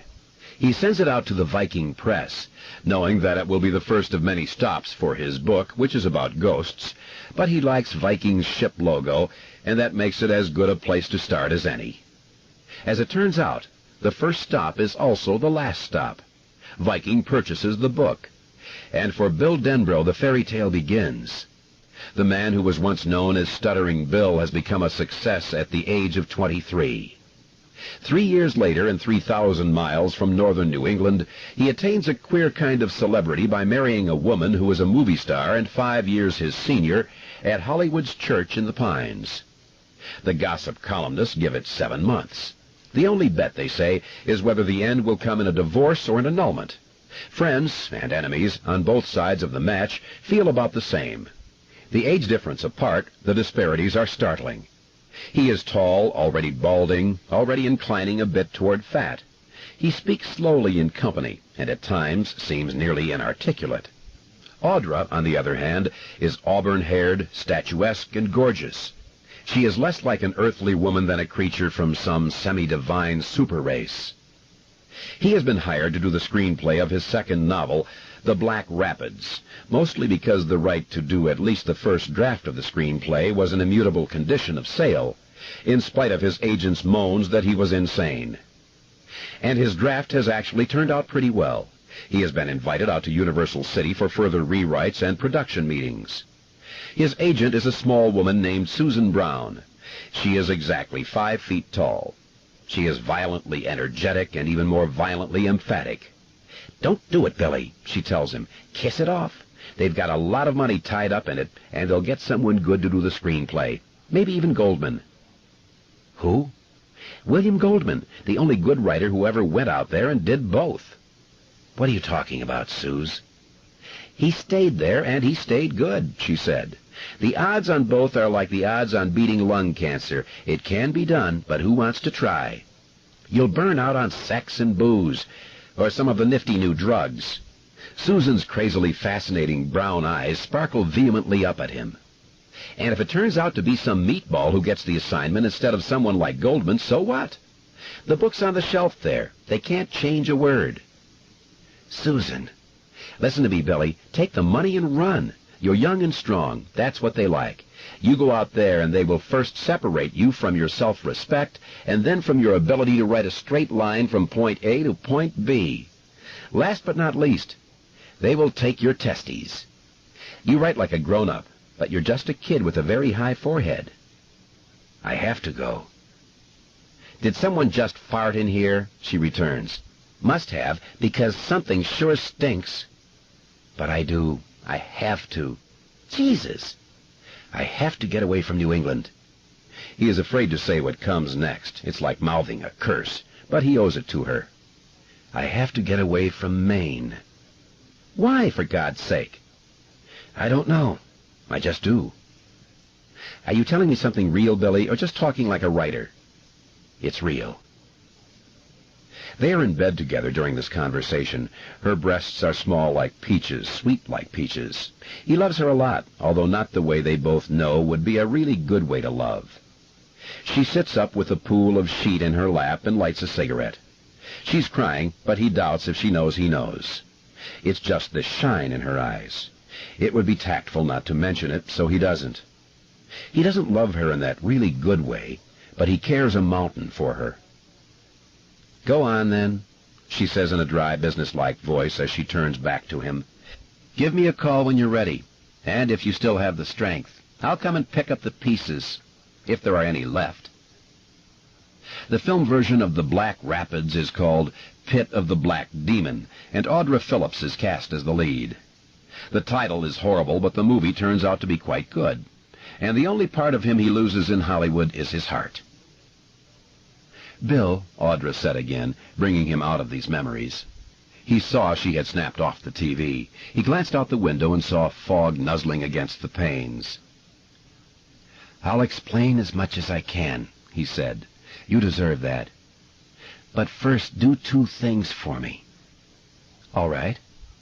"Fix yourself another cup of tea and tell me what you know about me, or what you think you know." She looked at him, puzzled, and then went to the highboy. "I know you're from Maine," she said, making herself tea from the breakfast pot. She was not British, but just a touch of clipped British had crept into her voice, a holdover from the part she played in Attic Room, the movie they had come over here to do. It was Bill's first original screenplay. He had been offered the directorial shot as well. Thank God he had declined that. His leaving now would have completed the job of bitching things up. He knew what they would all say, the whole crew. Billy Denbrough finally shows his true colors, just another fucking writer crazier than a shithouse rat. God knew he felt crazy right about now. "I know you had a brother and that you loved him very much and that he died," Audra went on. "I know that you grew up in a town called Derry, moved to Bangor about 2 years after your brother died, and moved to Portland when you were 14. I know your dad died of lung cancer when you were 17, and you wrote a bestseller while you were still in college, paying your way with a scholarship and a part-time job in a textile mill. That must have seemed very strange to you, the change in income, in prospects." She returned to his side of the room, and he saw it in her face then, the realization of the hidden spaces between them. "I know that you wrote The Black Rapids a year later and came out to Hollywood. And the week before shooting started on the movie, you met a very mixed-up woman named Audra Phillips who knew a little bit about what you must have been through, the crazy decompression, because she had been plain old Audrey Philpott 5 years before, and this woman was drowning." "Audra, don't." Her eyes were steady, holding his. "Oh, why not? Let us tell the truth and shame the devil. I was drowning. I discovered poppers 2 years before I met you, and then a year later I discovered Coke, and that was even better. A popper in the morning, Coke in the afternoon, wine at night, a Valium at bedtime. Audra's vitamins. Too many important interviews, too many good parts. I was so much like a character in a Jacqueline Suzanne novel it was hilarious.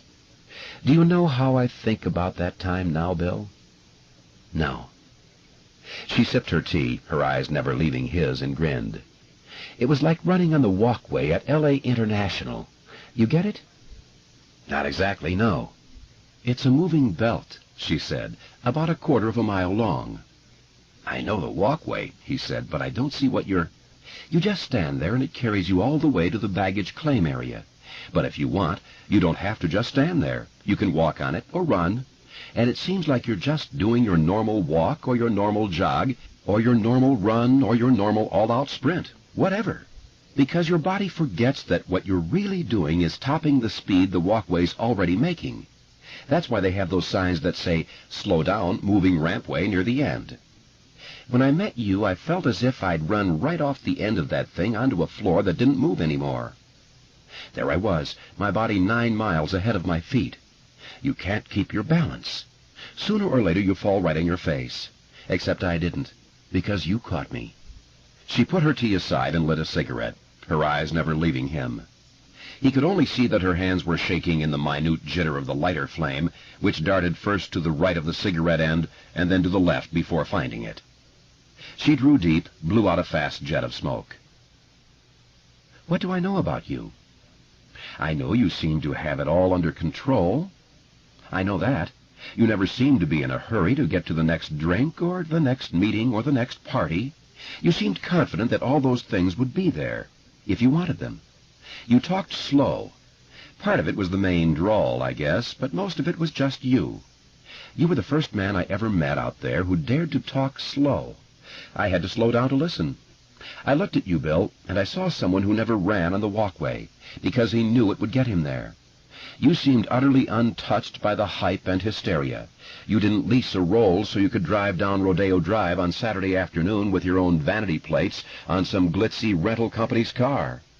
You didn't have a press agent to plant items in Variety or the Hollywood Reporter.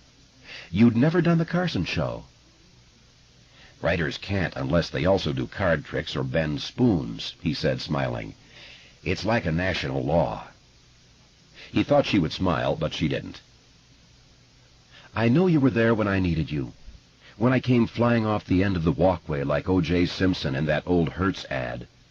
Maybe you saved me from eating the wrong pill on top of too much booze, or maybe I would have made it out the other side on my own, and it's all a big dramatization on my part. But it doesn't feel like that. Not inside, where I am. She snuffed the cigarette, only 2 puffs gone. I know you've been there ever since. And I've been there for you. We're good in bed. That used to seem like a big deal to me. But we're also good out of it, and now that seems like a bigger deal. I feel as if I could grow old with you and still be brave. I know you drink too much beer and don't get enough exercise. I know that some nights you dream badly. He was startled, nastily startled, almost frightened. I never dream. She smiled. So you tell the interviewers when they ask you where you get your ideas, but it's not true, unless it's just indigestion when you start groaning in the night, and I don't believe that, Billy. Do I talk? He asked cautiously. He could remember no dreams at all, good or bad. Audra nodded. Sometimes, but I can never make out what it is you say, and on a couple of occasions you have wept. He looked at her blankly. There was a bad taste in his mouth. It trailed back along his tongue and down his throat like the taste of melted aspirin. So now you know how fear tastes, he thought. Time you found out, considering all you've written on the subject. He supposed it was a taste he would get used to, if he lived long enough. Memories were suddenly trying to crowd in. It was as if a black sack in his mind were bulging, threatening to spew noxious dreams, images up from his subconscious and into the mental field of vision commanded by his rational waking mind. And if that happened all at once, it would drive him mad. He tried to push them back and succeeded, but not before he heard a voice. It was as if someone buried alive had cried out from the ground. It was Eddie Casbrack's voice. You saved my life, Bill. Those big boys, they drive me bug shit. Sometimes I think they really want to kill me. Your arms, Audra said. Bill looked down at them. The flesh there had humped into goose flesh. Not little bumps, but huge white knobs like insect eggs. They both stared, saying nothing, as if looking at an interesting museum exhibit. The goosebumps slowly melted away. In the silence that followed, Audra said, And I know one other thing. Someone called you this morning from the States and said you have to leave me.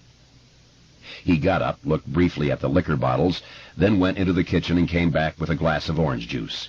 He said, You know I had a brother, and you know he died, but you don't know he was murdered. Audra took in a quick snatch of breath. Murdered? Oh, Bill, why didn't you ever... Tell you? He laughed, that barking sound again. I don't know. What happened? We were living in Derry then. There had been a flood, but it was mostly over, and George was bored. I was sick in bed with the flu. He wanted me to make him a boat out of a sheet of newspaper. I knew how from day camp the year before. He said he was going to sail it down the gutters on Witcham Street and Jackson Street because they were still full of water.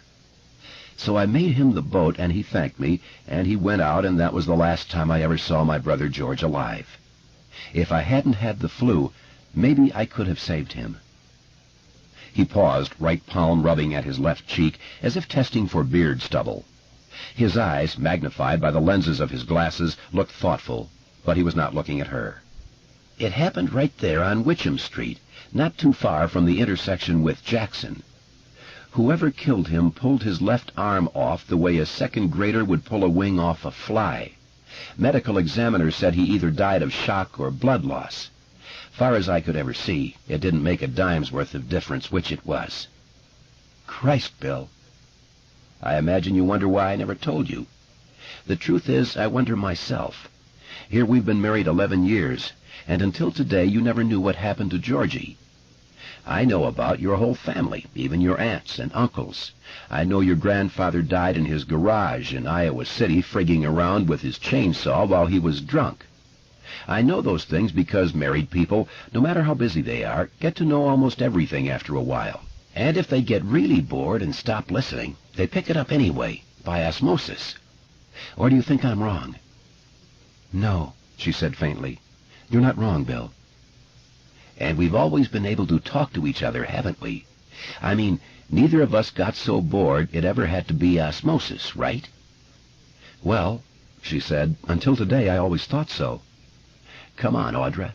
You know everything that's happened to me over the last 11 years of my life.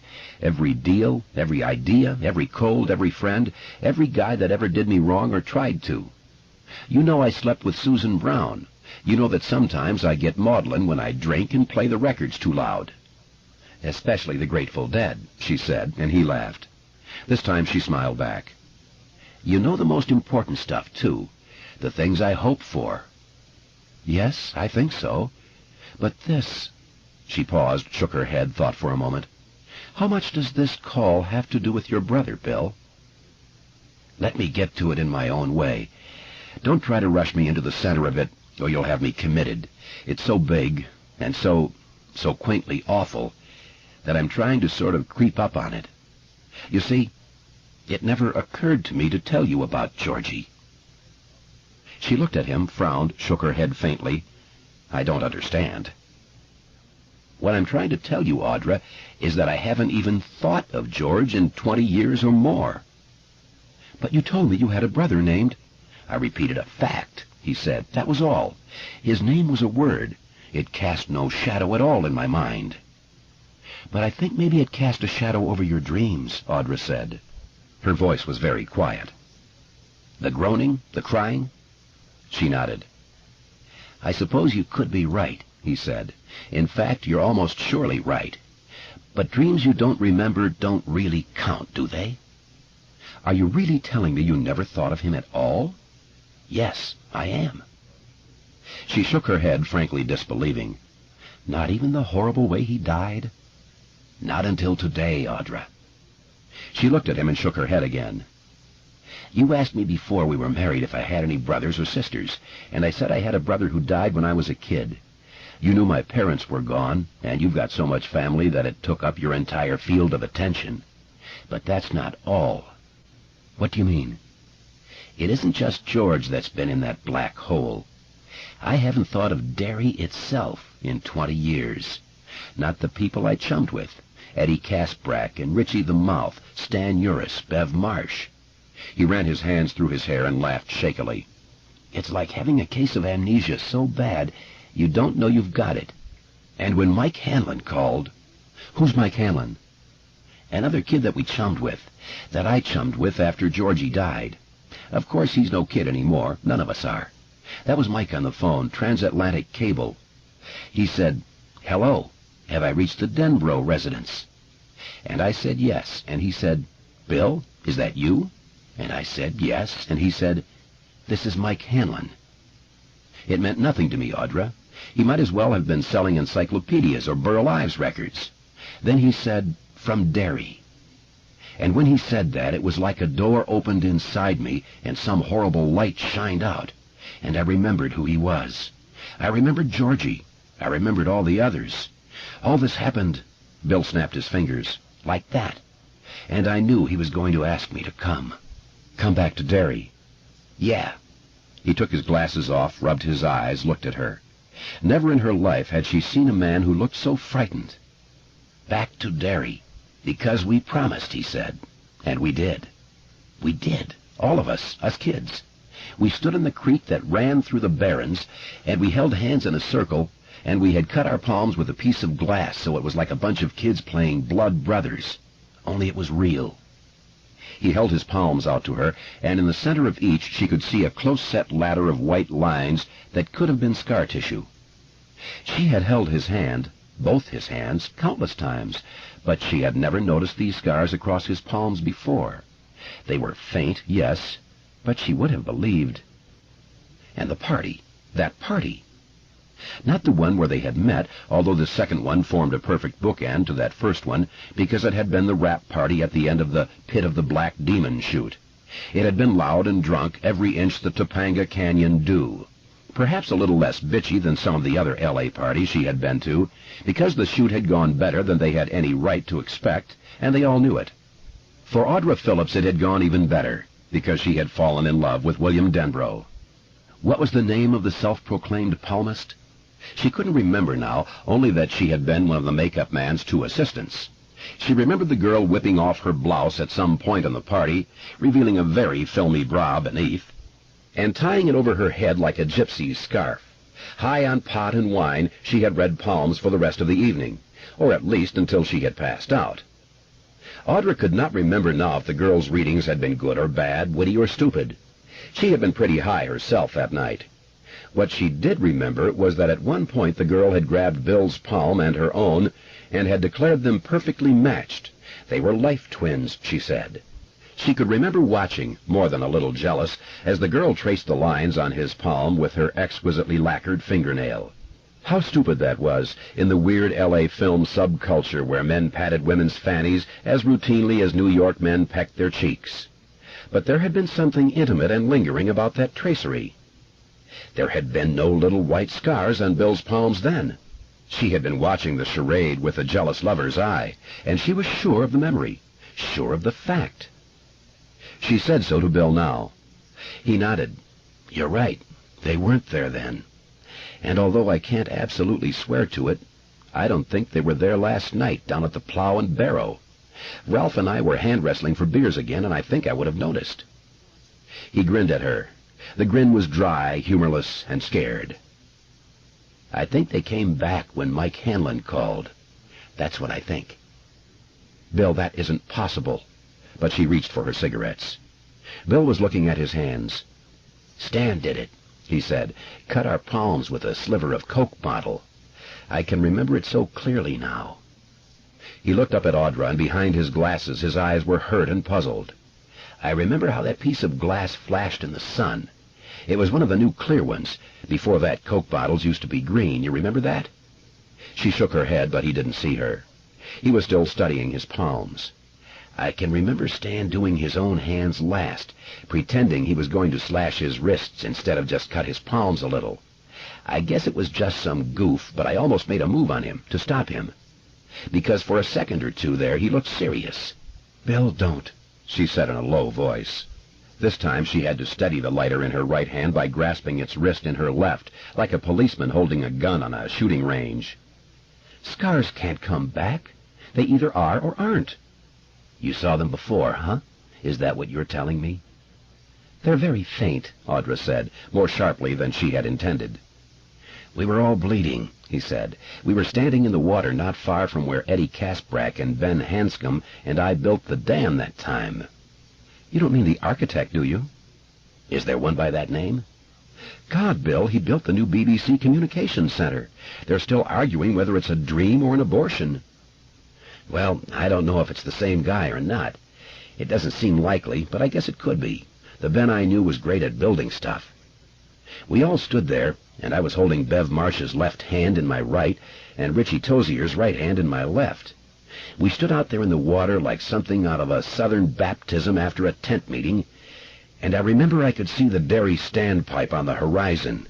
It looked as white as you imagine the robes of the archangels must be. And we promised, we swore, that if it wasn't over, that if it ever started to happen again, we'd go back, and we'd do it again, and stop it, forever. "Stop what?" she cried, suddenly furious with him. "Stop what? What the fuck are you talking about?" "I wish you wouldn't ask," Bill began, and then stopped. She saw an expression of bemused horror spread over his face like a stain. "Give me a cigarette." She passed him the pack. He lit one. She had never seen him smoke a cigarette. "I used to stutter, too." "You stuttered?" "Yes, back then. You said I was the only man in L.A. you ever knew who dared to speak slowly. The truth is, I didn't dare talk fast. It wasn't reflection, it wasn't deliberation, it wasn't wisdom. All reformed stutterers speak very slowly. It's one of the tricks you learn, like thinking of your middle name just before you introduce yourself, because stutterers have more trouble with nouns than with any other words. And the one word in all the world that gives them the most trouble is their own first name. Stuttered. She smiled a small smile, as if he had told a joke and she had missed the point. Until Georgie died, I stuttered moderately, Bill said, and already he had begun to hear words double in his mind, as if they were infinitesimally separated in time. The words came out smoothly in his ordinary slow and cadenced way, but in his mind he heard words like Georgie and moderately overlap, becoming Georgie and moderately. I mean, I had some really bad moments, usually when I was called on in class, and especially if I really knew the answer and wanted to give it, but mostly I got by. After George died, it got a lot worse. Then around the age of 14 or 15, things started to get better again. I went to Cheverus High in Portland, and there was a speech therapist there, Mrs. Thomas, who was really great. She taught me some good tricks, like thinking of my middle name just before I said, "Hi, I'm Bill Denbrough," out loud. I was taking French 1, and she taught me to switch to French if I got badly stuck on a word. So if you're standing there feeling like the world's grandest asshole, saying this b over and over like a broken record, you switched over to French, and ce livre would come flowing off your tongue. Worked every time. And as soon as you said it in French, you could come back to English and say, "this book," with no problem at all.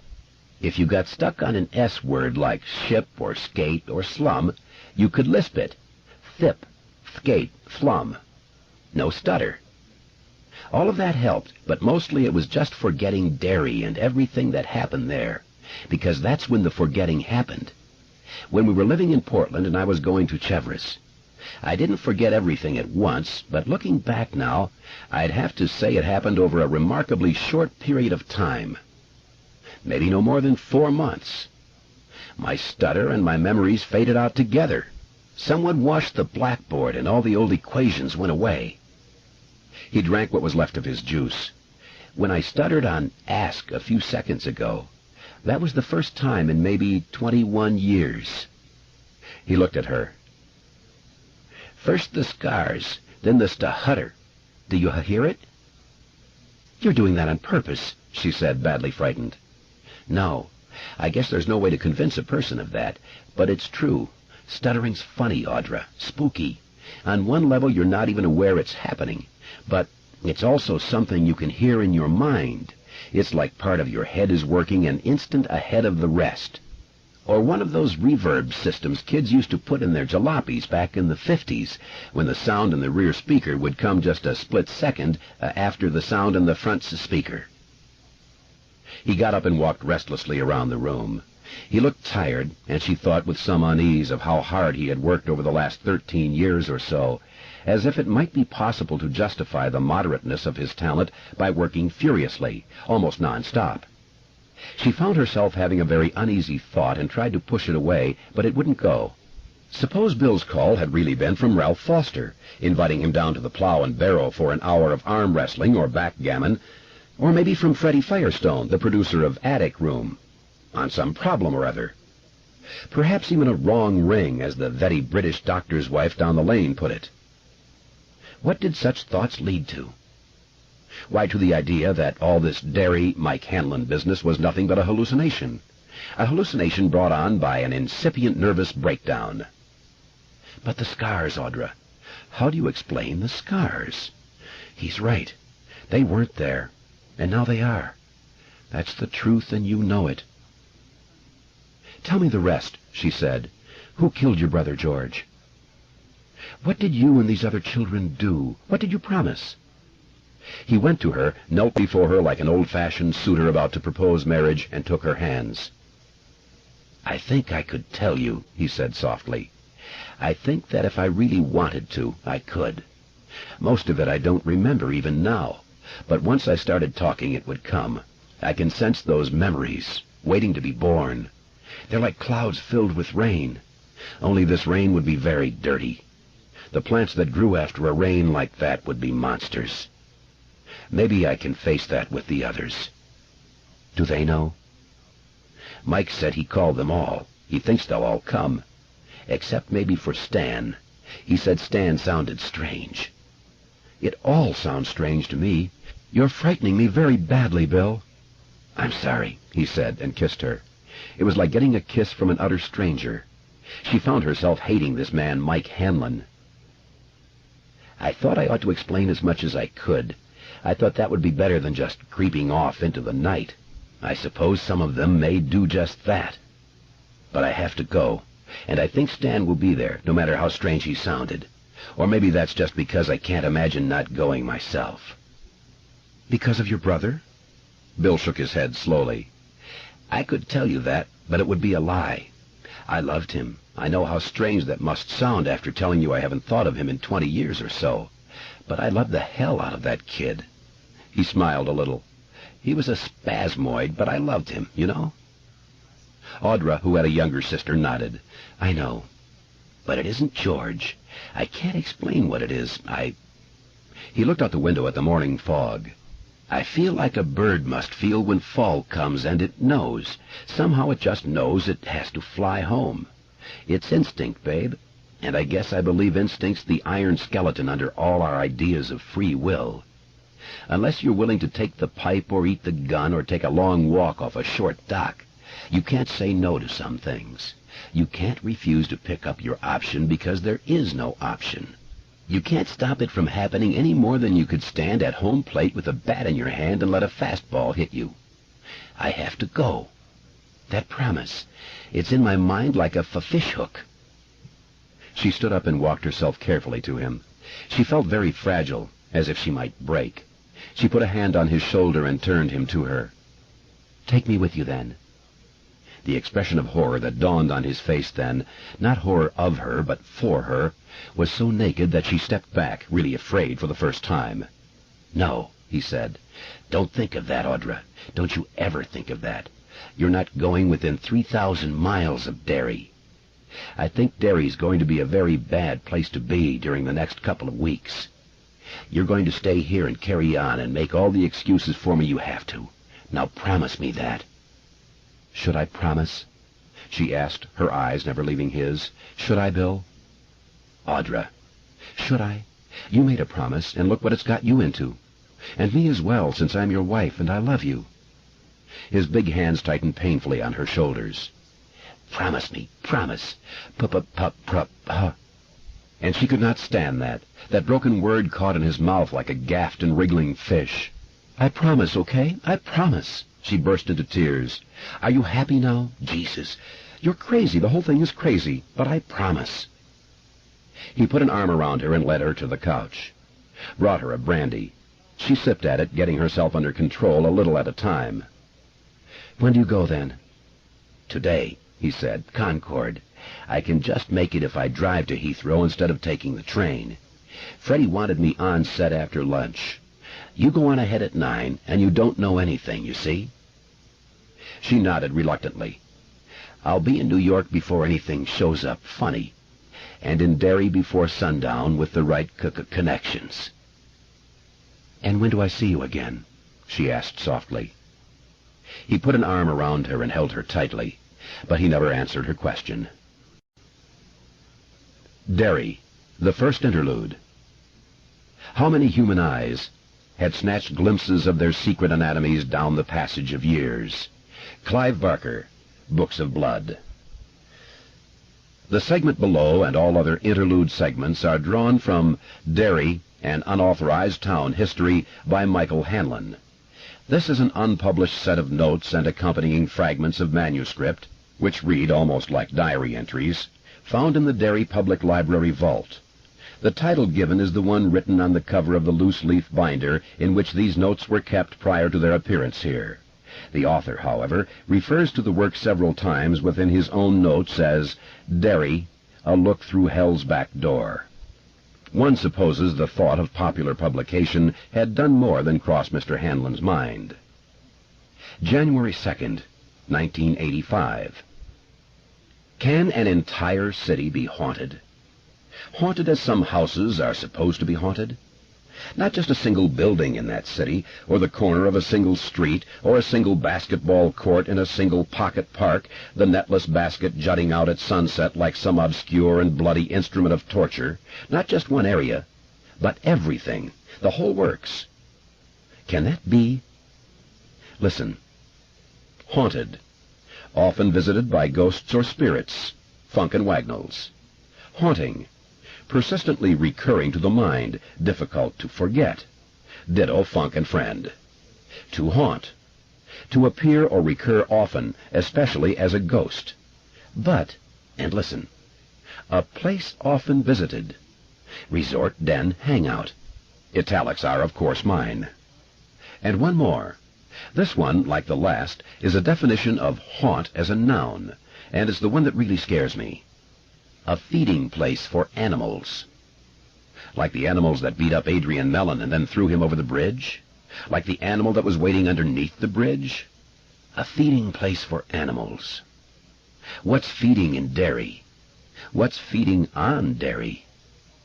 You know, it's sort of interesting. I didn't know it was possible for a man to become as frightened as I have become since the Adrian Mellon business and still live, let alone function. It's as if I've fallen into a story, and everyone knows you're not supposed to feel this afraid until the end of the story, when the haunter of the dark finally comes out of the woodwork to feed on you, of course. On you. But if this is a story, it's not one of those classic screamers by Lovecraft or Bradbury or Poe. I know, you see, not everything, but a lot. I didn't just start when I opened the Derry News one day last September, read the transcript of the Unwin boys' preliminary hearing, and realized that the clown who killed George Denbrough might well be back again. I actually started around 1980. I think that is when some part of me which had been asleep woke up, knowing that its time might be coming round again. What part? The watchman part, I suppose. Or maybe it was the voice of the turtle. Yes, I rather think it was that. I know it's what Bill Denbrough would believe. I discovered news of old horrors in old books, read intelligence of old atrocities in old periodicals. Always in the back of my mind, every day a bit louder, I heard the seashell drone of some growing, coalescing force. I seemed to smell the bitter ozone aroma of lightnings to come. I began making notes for a book I will almost certainly not live to write. And at the same time I went on with my life. On one level of my mind I was and am living with the most grotesque, capering horrors. On another I have continued to live the mundane life of a small city librarian. I shelve books. I make out library cards for new patrons. I turn off the microfilm readers careless users sometimes leave on. I joke with Carol Danner about how much I would like to go to bed with her, and she jokes back about how much she'd like to go to bed with me, and both of us know that she's really joking, and I'm really not. Just as both of us know that she won't stay in a little place like Derry for long, and I will be here until I die, taping torn pages in Business Week, sitting down at monthly acquisition meetings with my pipe in one hand and a stack of library journals in the other, and waking in the middle of the night with my fists jammed against my mouth to keep in the screams. The Gothic conventions are all wrong. My hair has not turned white. I do not sleepwalk. I have not begun to make cryptic comments or to carry a planchette around in my sport coat pocket.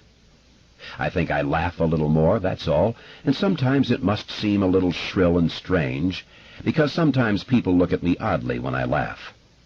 Part of me, the part Bill would call the voice of the turtle, says I should call them all tonight. But am I, even now, completely sure? Do I want to be completely sure? No, of course not. But God, what happened to Adrian Mellon is so much like what happened to Stuttering Bill's brother, George, in the fall of 1957. If it has started again, I will call them. I'll have to. But not yet. It's too early anyway. Last time it began slowly and didn't really get going until the summer of 1958. So, I wait. And fill up the waiting with words in this notebook and long moments of looking into the mirror to see the stranger the boy became. The boy's face was bookish and timid.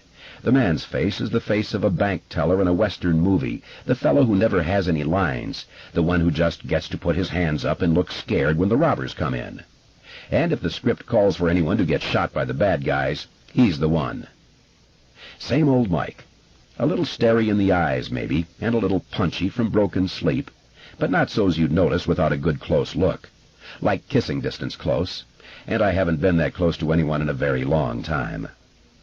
If you took a casual glance at me, you might think he's been reading too many books, but that's all. I doubt you'd guess how hard the man with the mild bank teller's face is now struggling just to hold on to his own mind. If I have to make those calls, it may kill some of them. That's one of the things I've had to face on the long nights when sleep won't come, nights when I lie there in bed wearing my conservative blue pajamas, my spectacles neatly folded up and lying on the night table next to the glass of water I always put there in case I wake up thirsty in the night. I lie there in the dark and I take small sips of water, and I wonder how much, or how little, they remember. I am somehow convinced that they don't remember any of it, because they don't need to remember.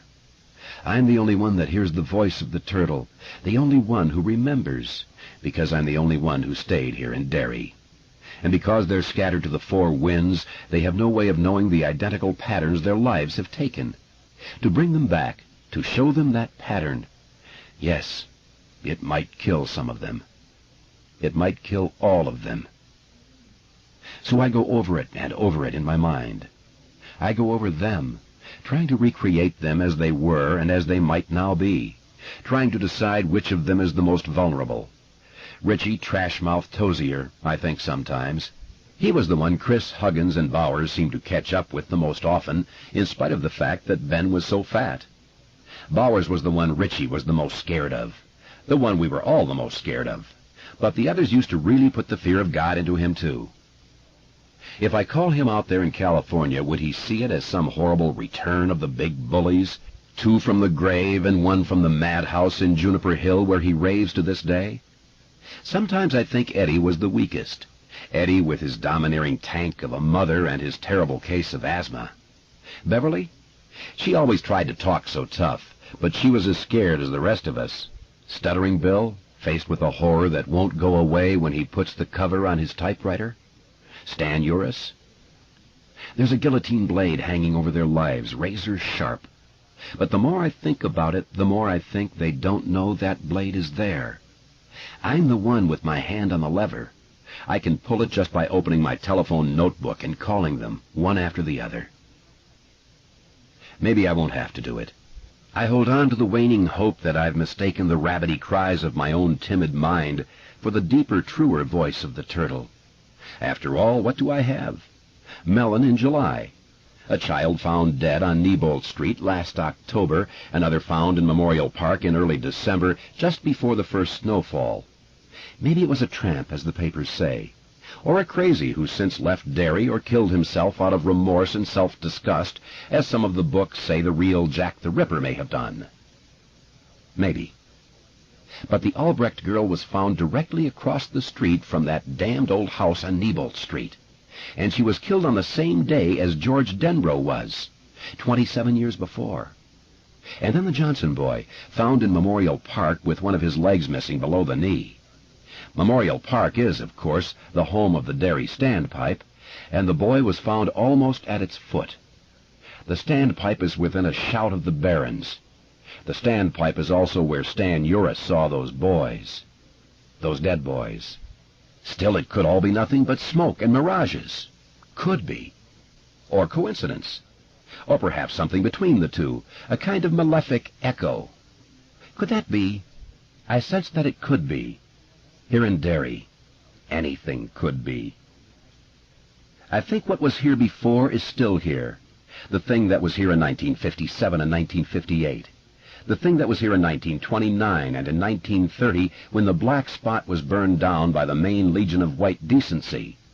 The thing that was here in 1904 and 1905 and early 1906, at least until the Kitchener Iron Works exploded. The thing that was here in 1876 and 1877, the thing that has shown up every 27 years or so. Sometimes it comes a little sooner, sometimes a little later, but it always comes. As one goes back, the wrong notes are harder and harder to find because the records grow poorer and the moth holes in the narrative history of the area grow bigger. But knowing where to look and when to look goes a long way toward solving the problem. It always comes back, you see. It. So, yes, I think I'll have to make those calls. I think it was meant to be us. Somehow, for some reason, we're the ones who have been elected to stop it forever. Blind fate, blind luck? Or is it that damned turtle again? Does it perhaps command as well as speak? I don't know. And I doubt if it matters. All those years ago, Bill said, "The turtle can't help us." And if it was true then, it must be true now. I think of us standing in the water, hands clasped, making that promise to come back if it ever started again, standing there almost like druids in a ring, our hands bleeding their own promise, palm to palm. A ritual that is perhaps as old as mankind itself, an unknowing tap driven into the tree of all power, the one that grows on the borderline between the land of all we know and that of all we suspect. Because the similarities... But I'm doing my own Bill Denbrough here, stuttering over the same ground again and again, reciting a few facts and a lot of unpleasant, and rather gaseous, suppositions, growing more and more obsessive with every paragraph. No good, useless, dangerous even. But it is so very hard to wait on events. This notebook is supposed to be an effort to get beyond that obsession by widening the focus of my attention. After all, there is more to the story than 6 boys and 1 girl, none of them happy, none of them accepted by their peers, who stumbled into a nightmare during one hot summer when Eisenhower was still president. It is an attempt to pull the camera back a little, if you will, to see the whole city, a place where nearly 35,000 people work and eat and sleep and copulate and shop and drive around and walk and go to school and go to jail, and sometimes disappear into the dark. To know what a place is, I really do believe one has to know what it was. And if I had to name a day when all of this really started again for me, it would be the day in the early spring of 1980 when I went to see Albert Carson, who died last summer. At 91, he was full of years as well as honors. He was head librarian here from 1914 to 1960, an incredible span. But he was an incredible man. And I felt that if anyone would know which history of this area was the best one to start with, Albert Carson would. I asked him my question as we sat on his porch, and he gave me his answer, speaking in a croak. He was already fighting the throat cancer, which would eventually kill him. "Not one of them is worth a shit, as you damn well know." Then where should I start? Start what, for Christ's sake? Researching the history of the area, of Derry Township. Oh, well... Start with the Frick and the Michaud. They're supposed to be the best. And after I read those? Read them? Christ, no. Throw them in the wastebasket. That's your first step. Then read Budinger. Branson Budinger was a damned sloppy researcher and afflicted with a terminal boner, if half of what I heard when I was a kid was true. But when it came to Derry, his heart was in the right place. He got most of the facts wrong, but he got them wrong with feeling, Hanlon. I laughed a little, and Carson grinned with his leathery lips, an expression of good humor that was actually a little frightening. In that instant, he looked like a vulture happily guarding a freshly killed animal, waiting for it to reach exactly the right stage of tasty decomposition before beginning to dine. When you finish with Budinger, read Ives. Make notes on all the people he talked to. Sandy Ives is still at the University of Maine, folklorist. After you read him, go see him. Buy him a dinner. I'd take him to the Orinoco, because dinner at the Orinoco seems to never end. Pump him. Fill up a notebook with names and addresses. Talk to the old-timers he's talked to, those that are still left. There are a few of us. And get some more names from them. By then you'll have all the place to stand you'll need, if you're half as bright as I think you are. If you chase down enough people, you'll find out a few things that aren't in the histories, and you may find they disturb your sleep. Derry... What about it? Derry's not right, is it?" "Right?" he asked in that whispery croak. "What's right? What does that word mean? Is right pretty pictures of the Kenduskeag at sunset, Kodachrome by so-and-so, f-stop such-and-such? If so, then Derry is right, because there are pretty pictures of it by the score. Is right a damned committee of dry-boxed old virgins to save the governor's mansion, or to put a commemorative plaque in front of the standpipe? If that's right, then Derry's right as rain, because we've got more than our share of old kitty cats minding everybody's business. Is right that ugly plastic statue of Paul Bunyan in front of City Center? Oh, if I had a truck full of napalm and my old Zippo lighter, I'd take care of that fucking thing, I assure you. But if one's aesthetic is broad enough to include plastic statues, then Derry is right. The question is, what does right mean to you, Hanlon? Eh? More to the point, what does right not mean?" I could only shake my head. He either knew or he didn't. He would either tell or he wouldn't. "Do you mean the unpleasant stories you may hear, or the ones you already know? There are always unpleasant stories. A town's history is like a rambling old mansion, filled with rooms and cubby holes and laundry chutes and garrets and all sorts of eccentric little hiding places, not to mention an occasional secret passage or two. If you go exploring Mansion Derry, you'll find all sorts of things, yes. You may be sorry later, but you'll find them. And once a thing is found, it can't be unfound, can it? Some of the rooms are locked, but there are keys. There are keys." His eyes glinted at me with an old man's shrewdness. "You may come to think you've stumbled on the worst of Derry's secrets, but there is always one more, and one more, and one more." "Do you—" "I think I shall have to ask you to excuse me just now. My throat is very bad today. It's time for my medicine and my nap." "In other words, here is a knife and fork, my friend. Go see what you can cut with them." I started with the Frick history and the Michaud history. I followed Carson's advice and threw them in the wastebasket, but I read them first. They were as bad as he had suggested. I read the Budinger history, copied out the footnotes, and chased them down.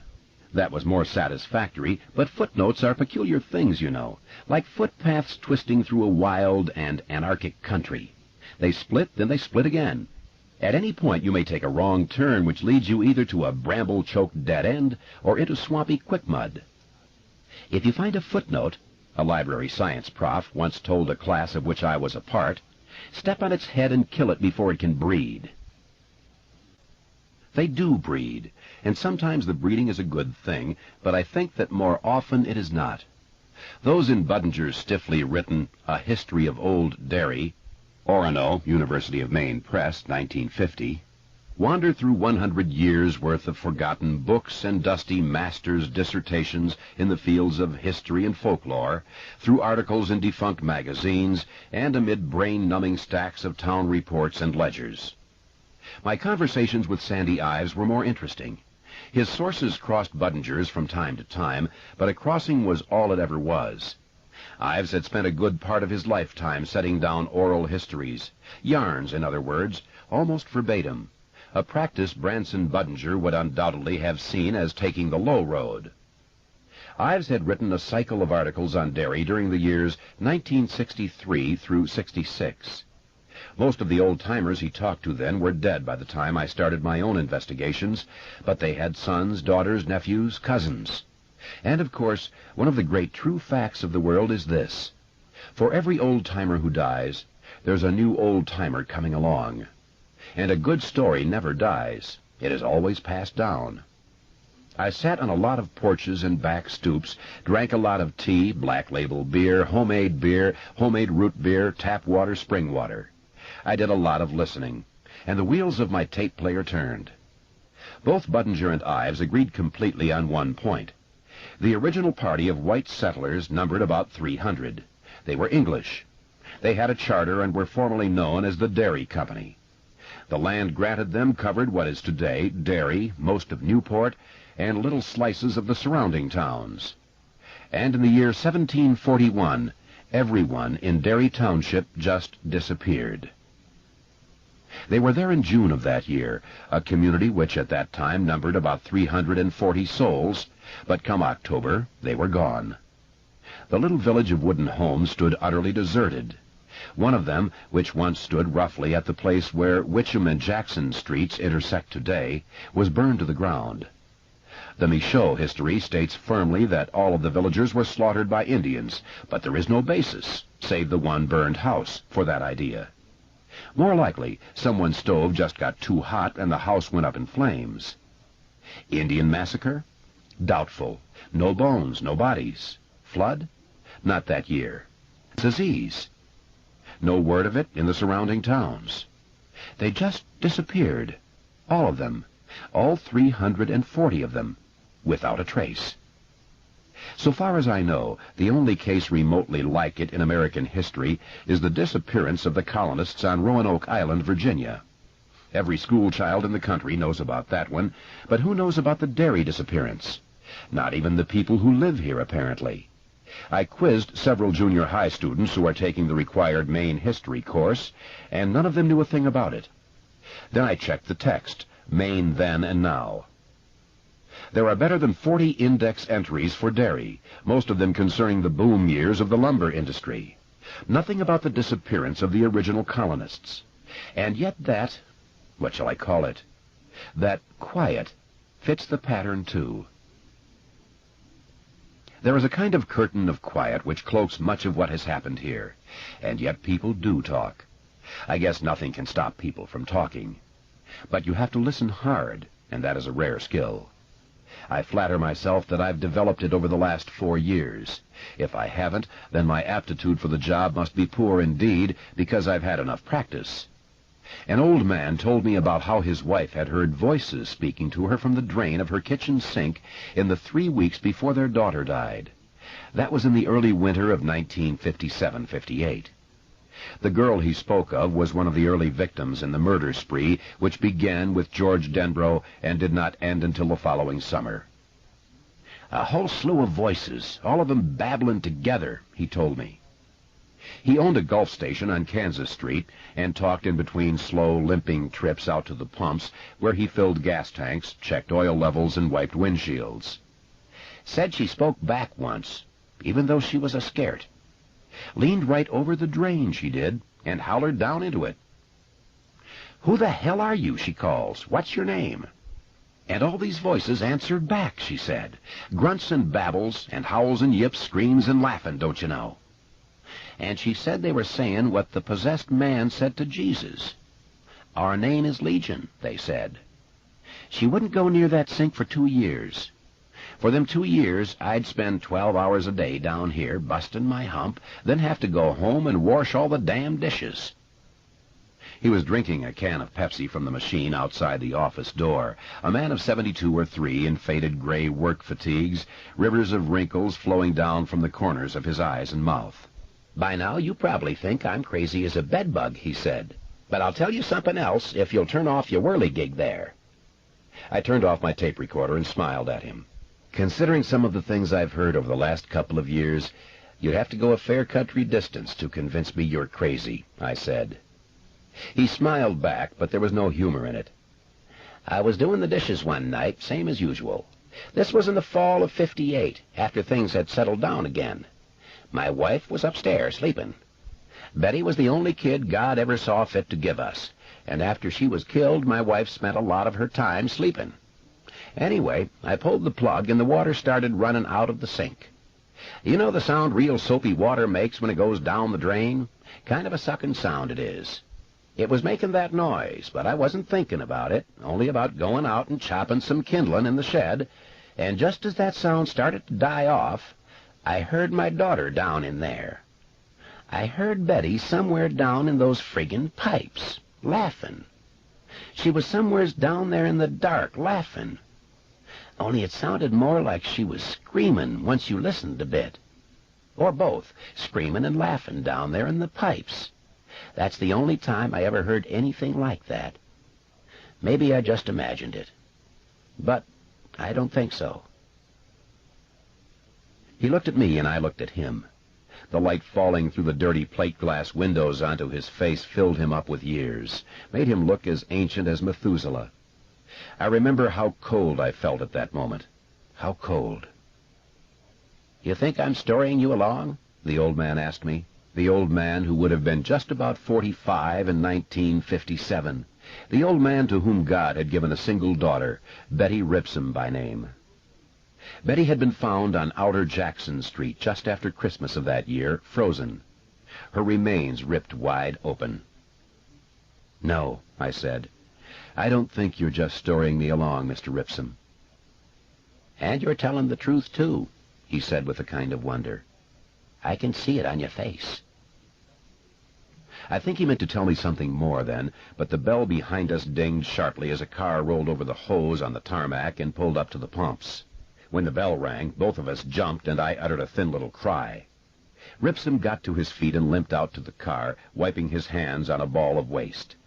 When he came back in, he looked at me as though I were a rather unsavory stranger who had just happened to wander in off the street. I made my goodbyes and left. Budinger and Ives agree on something else. Things really are not right here in Derry. Things in Derry have never been right. I saw Albert Carson for the last time a scant month before he died.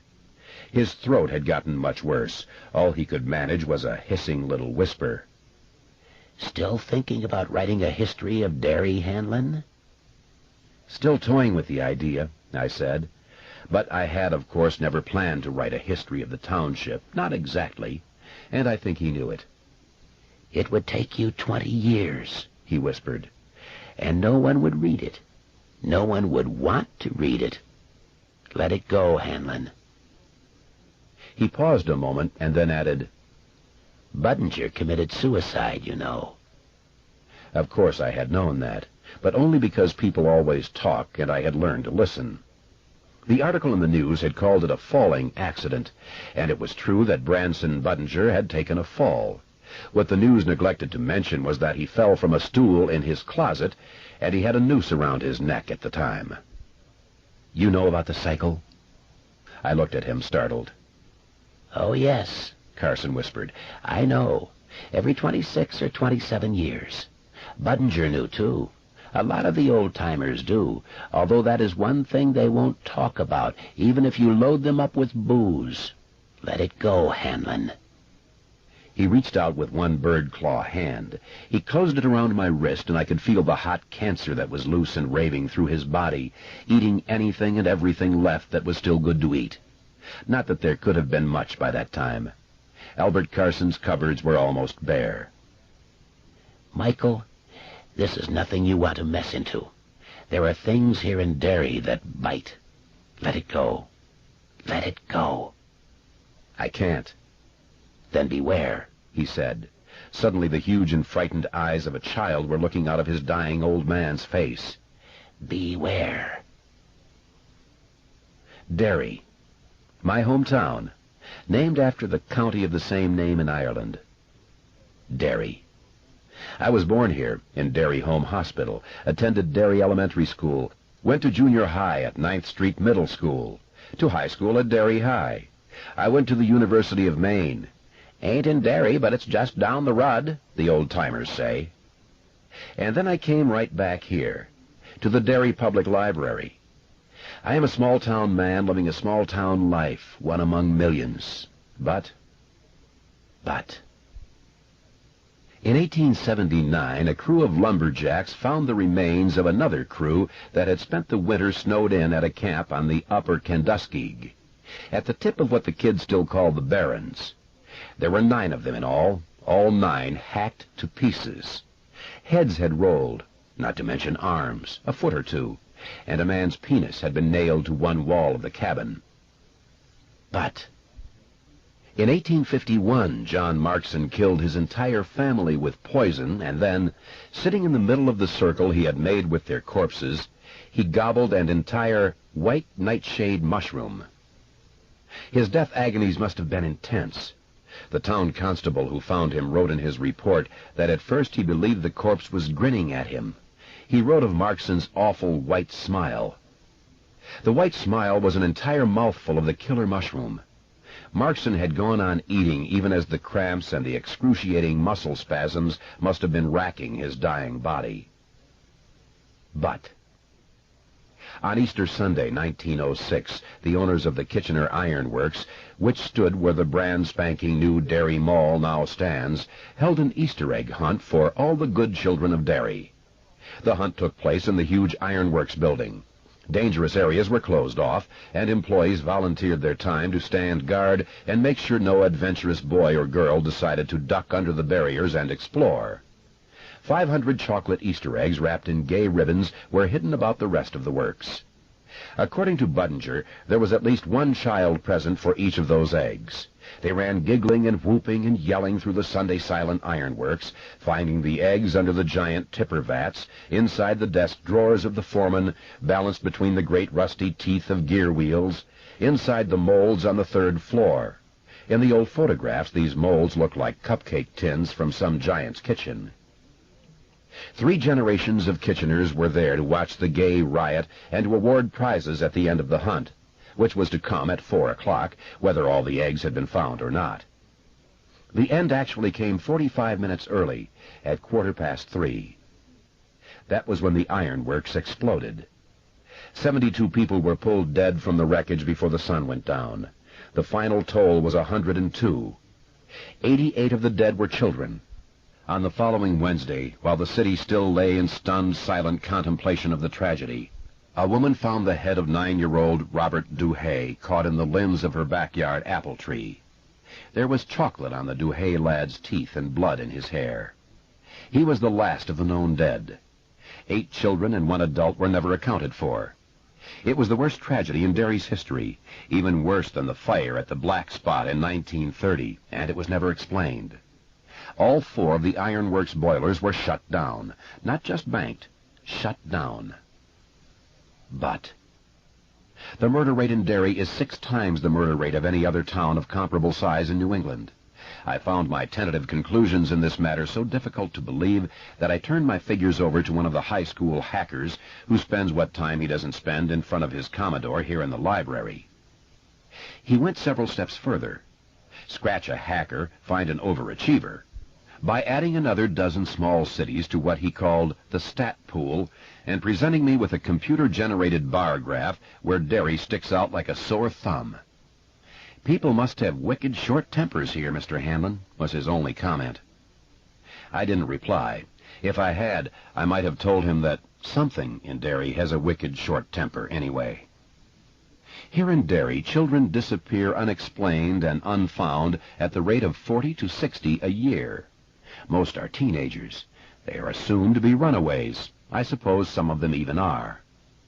And during what Albert Carson would undoubtedly have called the time of the cycle, the rate of disappearance shoots nearly out of sight. In the year 1930, for instance, the year the Black Spot burned, there were better than 170 child disappearances in Derry. And you must remember that these are only the disappearances which were reported to the police and thus documented. Nothing surprising about it, the current chief of police told me when I showed him the statistic. It was the Depression. Most of them probably got tired of eating potato soup or going flat hungry at home and went off riding the rods, looking for something better. During 1958, 127 children, ranging in age from 3 to 19, were reported missing in Derry. Was there a depression in 1958? I asked Chief Rademacher. "No," he said. "But people move around a lot, Hanlon. Kids in particular get itchy feet. Have a fight with the folks about coming in late after a date, and boom, they're gone." I showed Chief Rademacher the picture of Chad Lowe, which had appeared in the Derry News in April 1958. "You think this one ran away after a fight with his folks about coming in late, Chief Rademacher?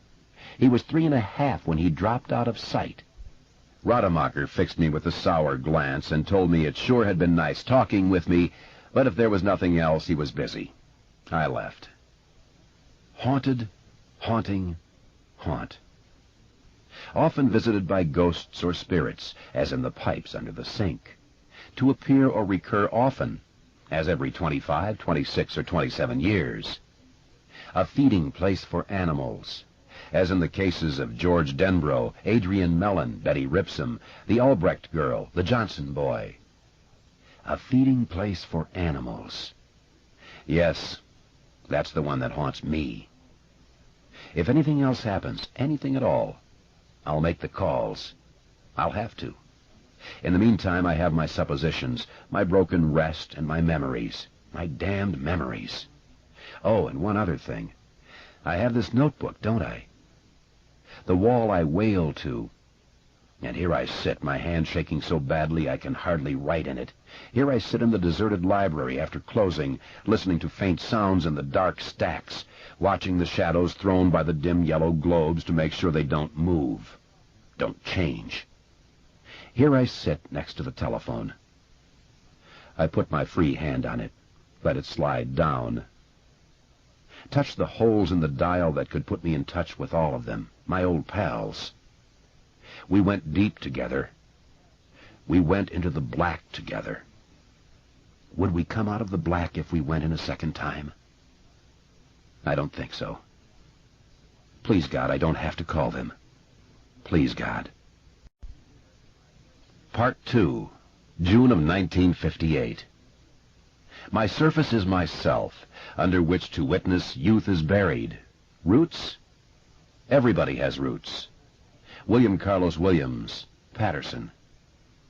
Sometimes I wonder what I'm a-gonna do. There ain't no cure for the summertime blues.